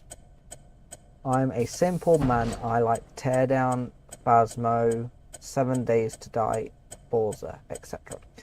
I haven't played Phasmophobia for a long time. I used to play it a lot in VR, but I haven't played a lot of VR games recently because I've only got one touch controller, and I'm waiting to afford to get a second controller, my Oculus Quest, so I can play more, so I can start playing VR games again.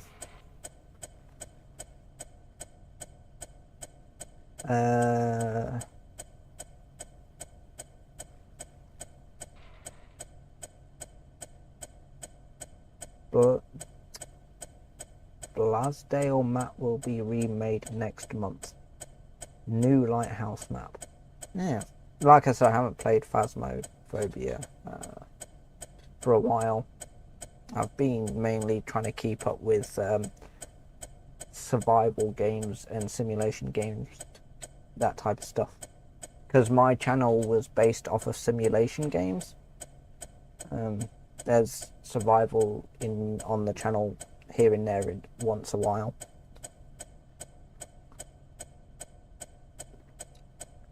But since I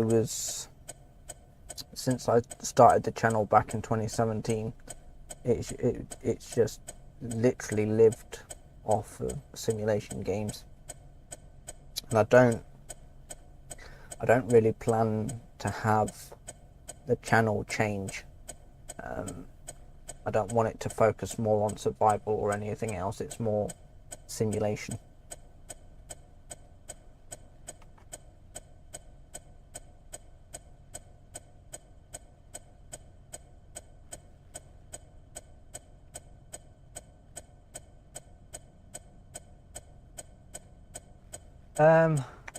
You ever do a cooking stream? To be fair, I do plan on doing a cooking video for the channel. At the moment, I am trying to get some sort of income. What I did was I trialed some beef jerky, homemade beef jerky, and when I've got the money and the time, I will redo a homemade beef jerky and I will do a video on it.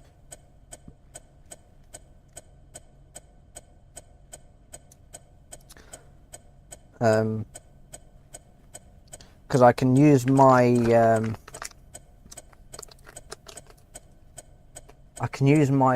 Elgato face cam for one camera angle and probably my phone for another angle.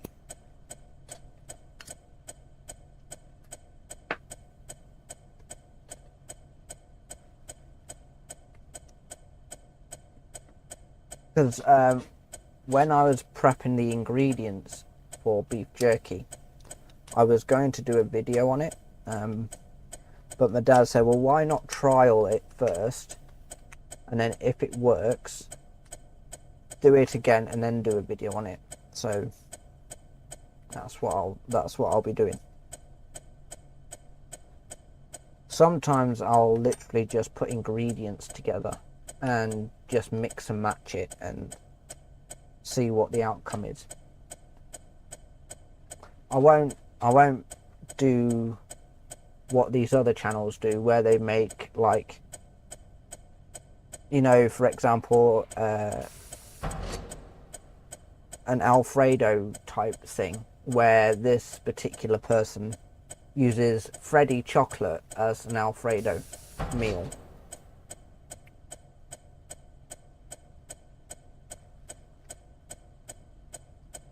I'll say when I do start the ball rolling with cooking, it's just gonna purely be me putting random ingredients together and seeing what it's like.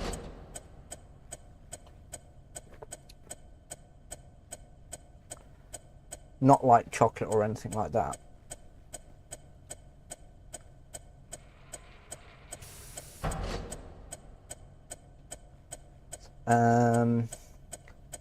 Are you tracking the game Roadcraft? I've seen some things about it, but I'm not really tracking it at the moment. It's like I've got let me have a look. I've currently got 7 games on my wish list.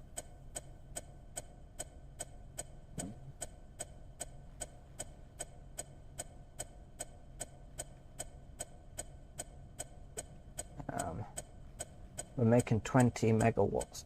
The grid will only want 12.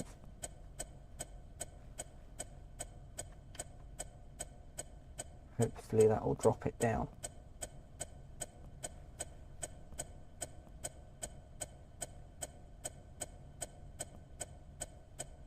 They only want 12.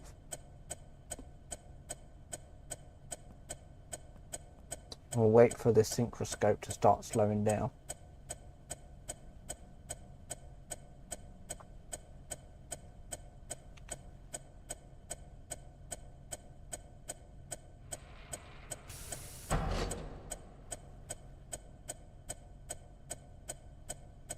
Oh, Sharpie, your other channel that you chatted in the live stream earlier, I've also added that as a channel moderator.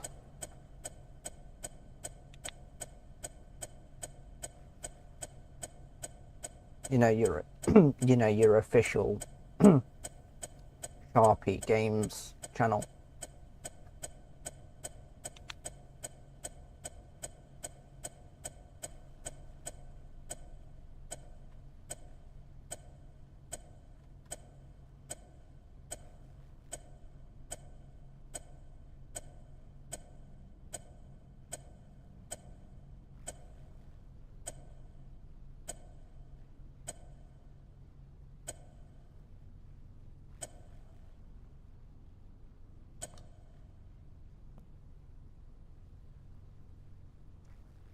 12 and 12. Not over exceeding the demand. Starting. So we've got 12 megawatts. We're delivering 12 megawatts. They want 12.7. That's probably because I've still got a resistor bank on. You're not meant to have it on in normal operations. So I've now turned off the resistor bank. And we are 12 megawatts delivering. They want 12.7. Now we're going down. Let's lower the bypass valve a little bit. See how much we're delivering now. Making sure we don't do the demand exceeded. Output power delivered 11 megawatts. 12.1 megawatts delivering. We don't want to go any higher than 12.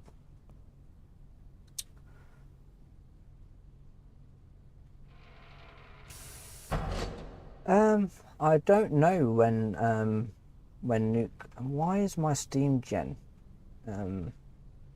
got a repair required? What has happened? It's smoking a little bit. It's fire. It's on fire. Not good. Can we hurry up? Why is the integrity of the turbine bad?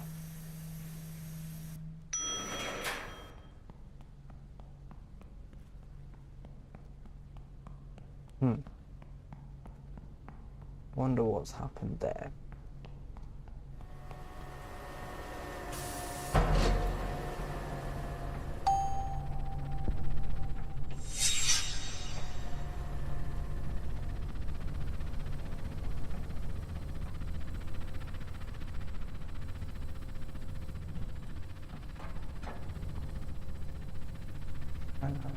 Integrity.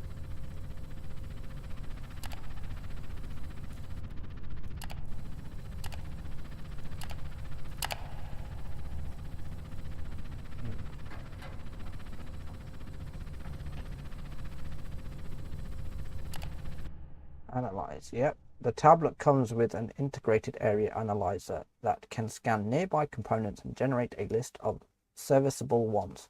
Keep in mind that the scanner has a range of 10 meters, so you need to be close to the component you want to analyze. Using the scanner is free of charge, but please note that analyzing the detected components incurs a cost. You'll need to spend prestige points to analyze each element that appears on the list. Once you've selected the components you want to analyze, the results will be displayed in the maintenance report. Important, not all components can be analyzed directly.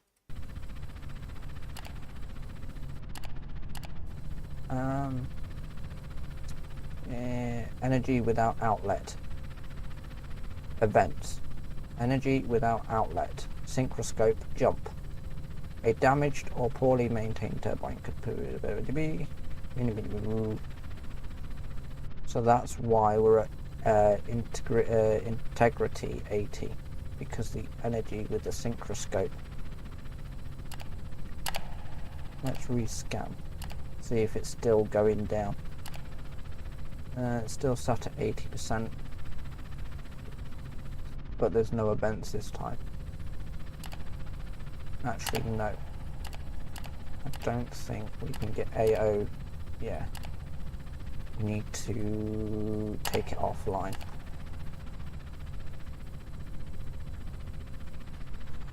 So the integrity is 80% on the turbine.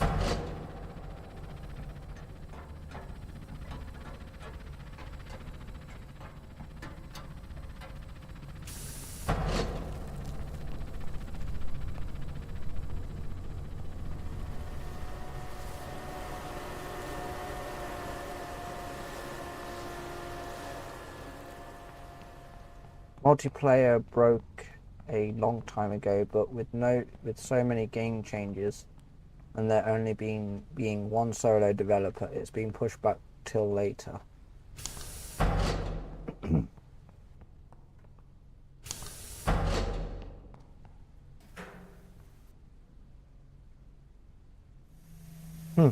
Hey, look, it's the stairs of death. Absolutely.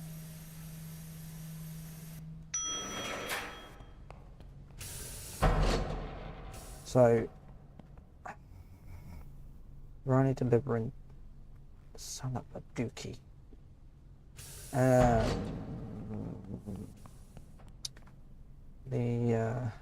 This is at 1.98. What is going on? We've set that to 85. What happens if we set that to 65? Does that do anything? And we need to put more coolant in. So I know that that's going to jump. How will we do? We might as well top up the condenser.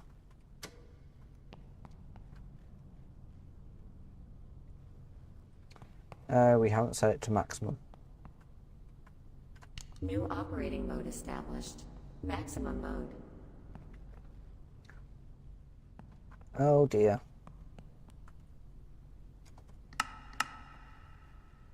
We've got way too much boric acid in the oh well.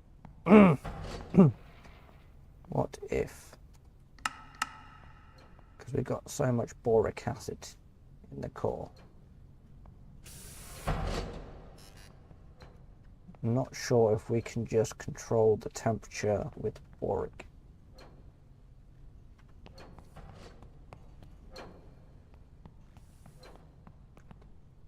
One, three, four. We're still outputting. We're putting out. We are, but we're in kilowatts.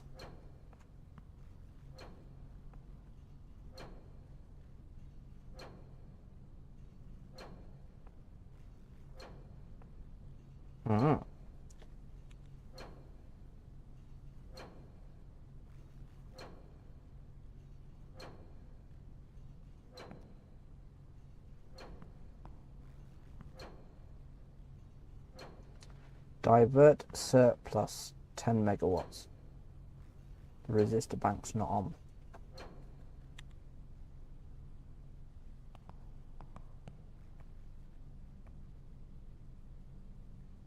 The temperature is going up slowly.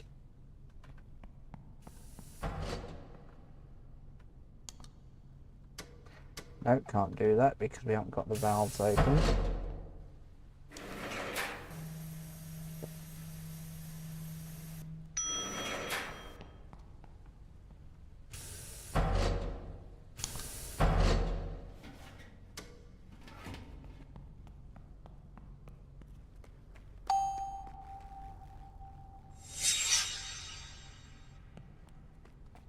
Do you have chemicals off? Nope.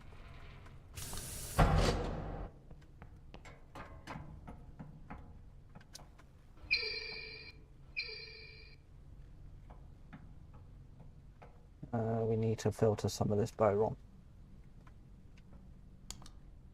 Let's do it from the control room.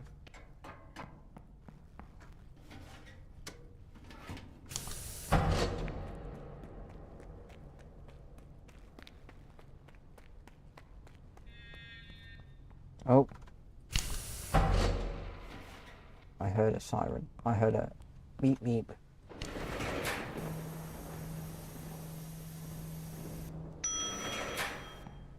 What has happened? No resistor bank. How? What are you talking about? No resistor bank. The resistor bank is there. It's just not turned on.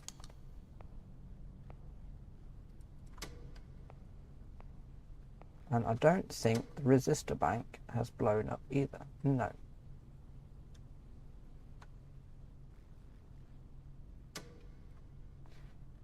Transformer room. Unless there's no resistors in the thing anymore.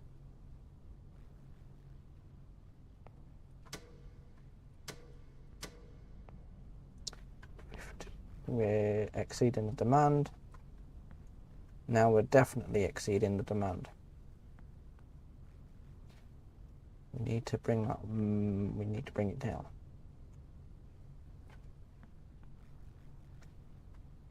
We need to bring it down, down, down. Are you going down? 16, 15.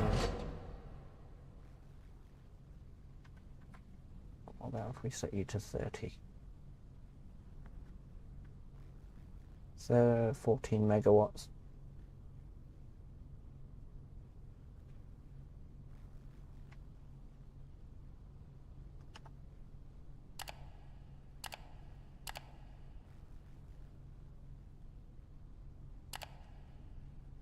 $15,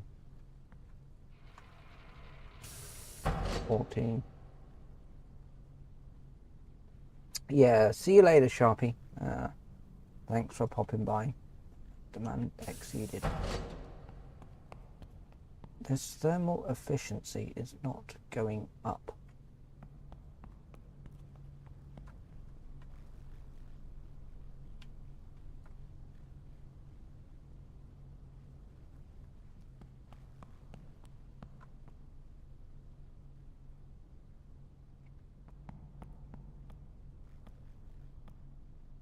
Turn that off before we end up overpowering the condenser.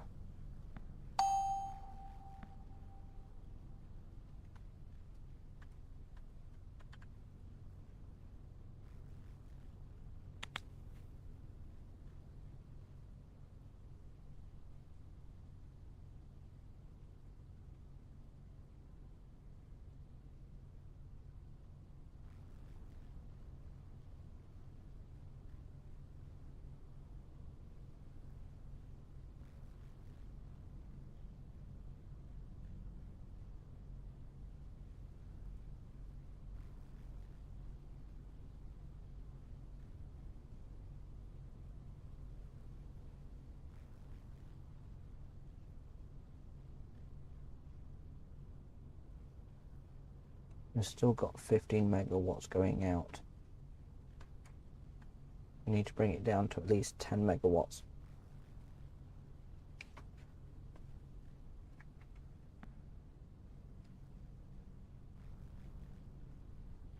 Okay, we're slowly going down.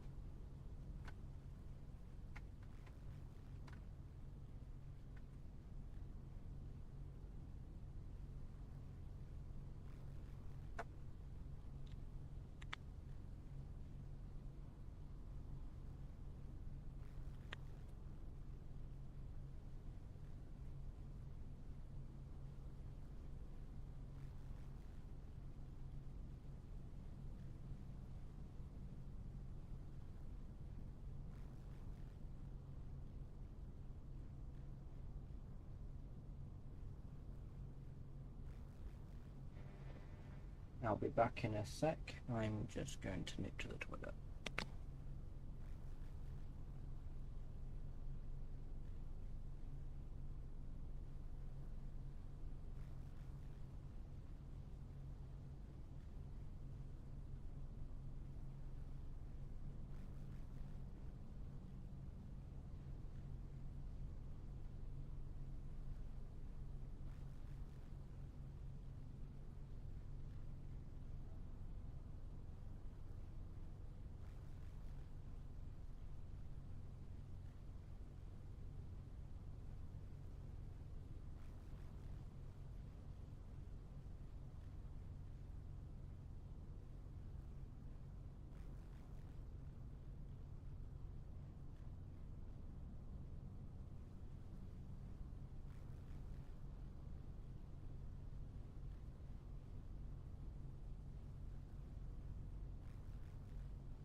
Operator, maintenance report is complete.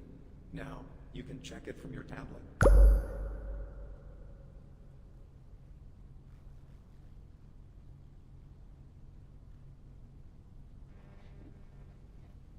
And I'm back.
Operator, maintenance report is complete. Now, you can check it from your tablet.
Operator, maintenance report is complete.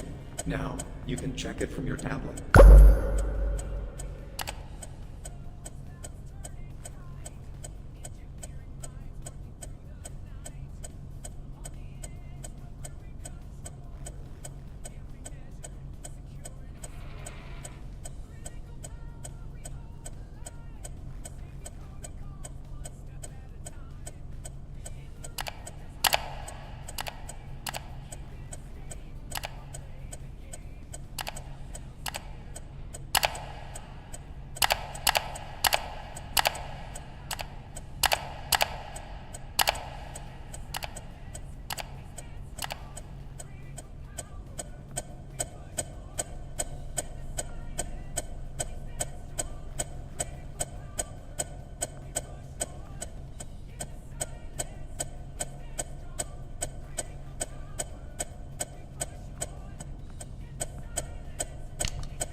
Operator, the situation analysis of the plan has been suspended.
operator. I'm going to start with the maintenance tasks. During this time, I will not be able to respond to your commands.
Imminent danger. The temperature of the reactor core has reached a critical level. Warning, danger alarm.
New operating mode established.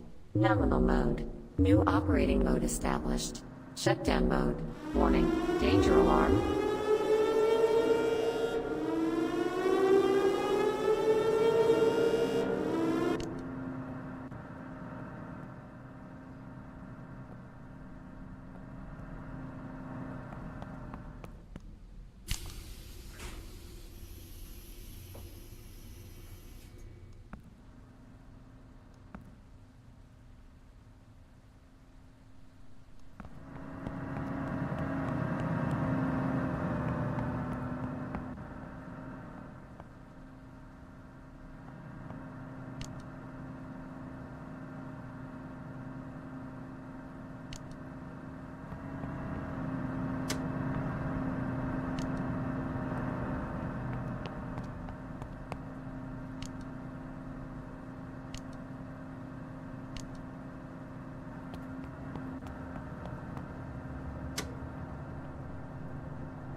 successfully.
Warning, danger alarm. Warning, danger alarm.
New operating mode established.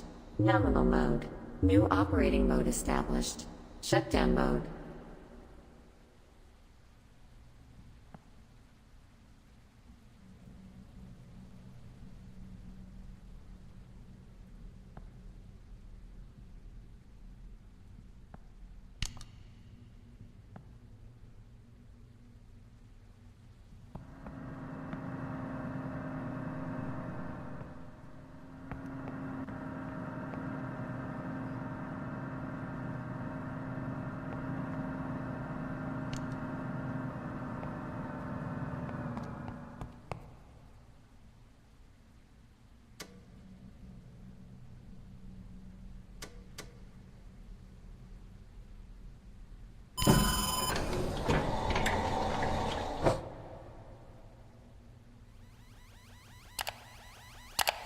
Security alert. Primary circuit pumps have been disabled. There are open hatches or floodgates.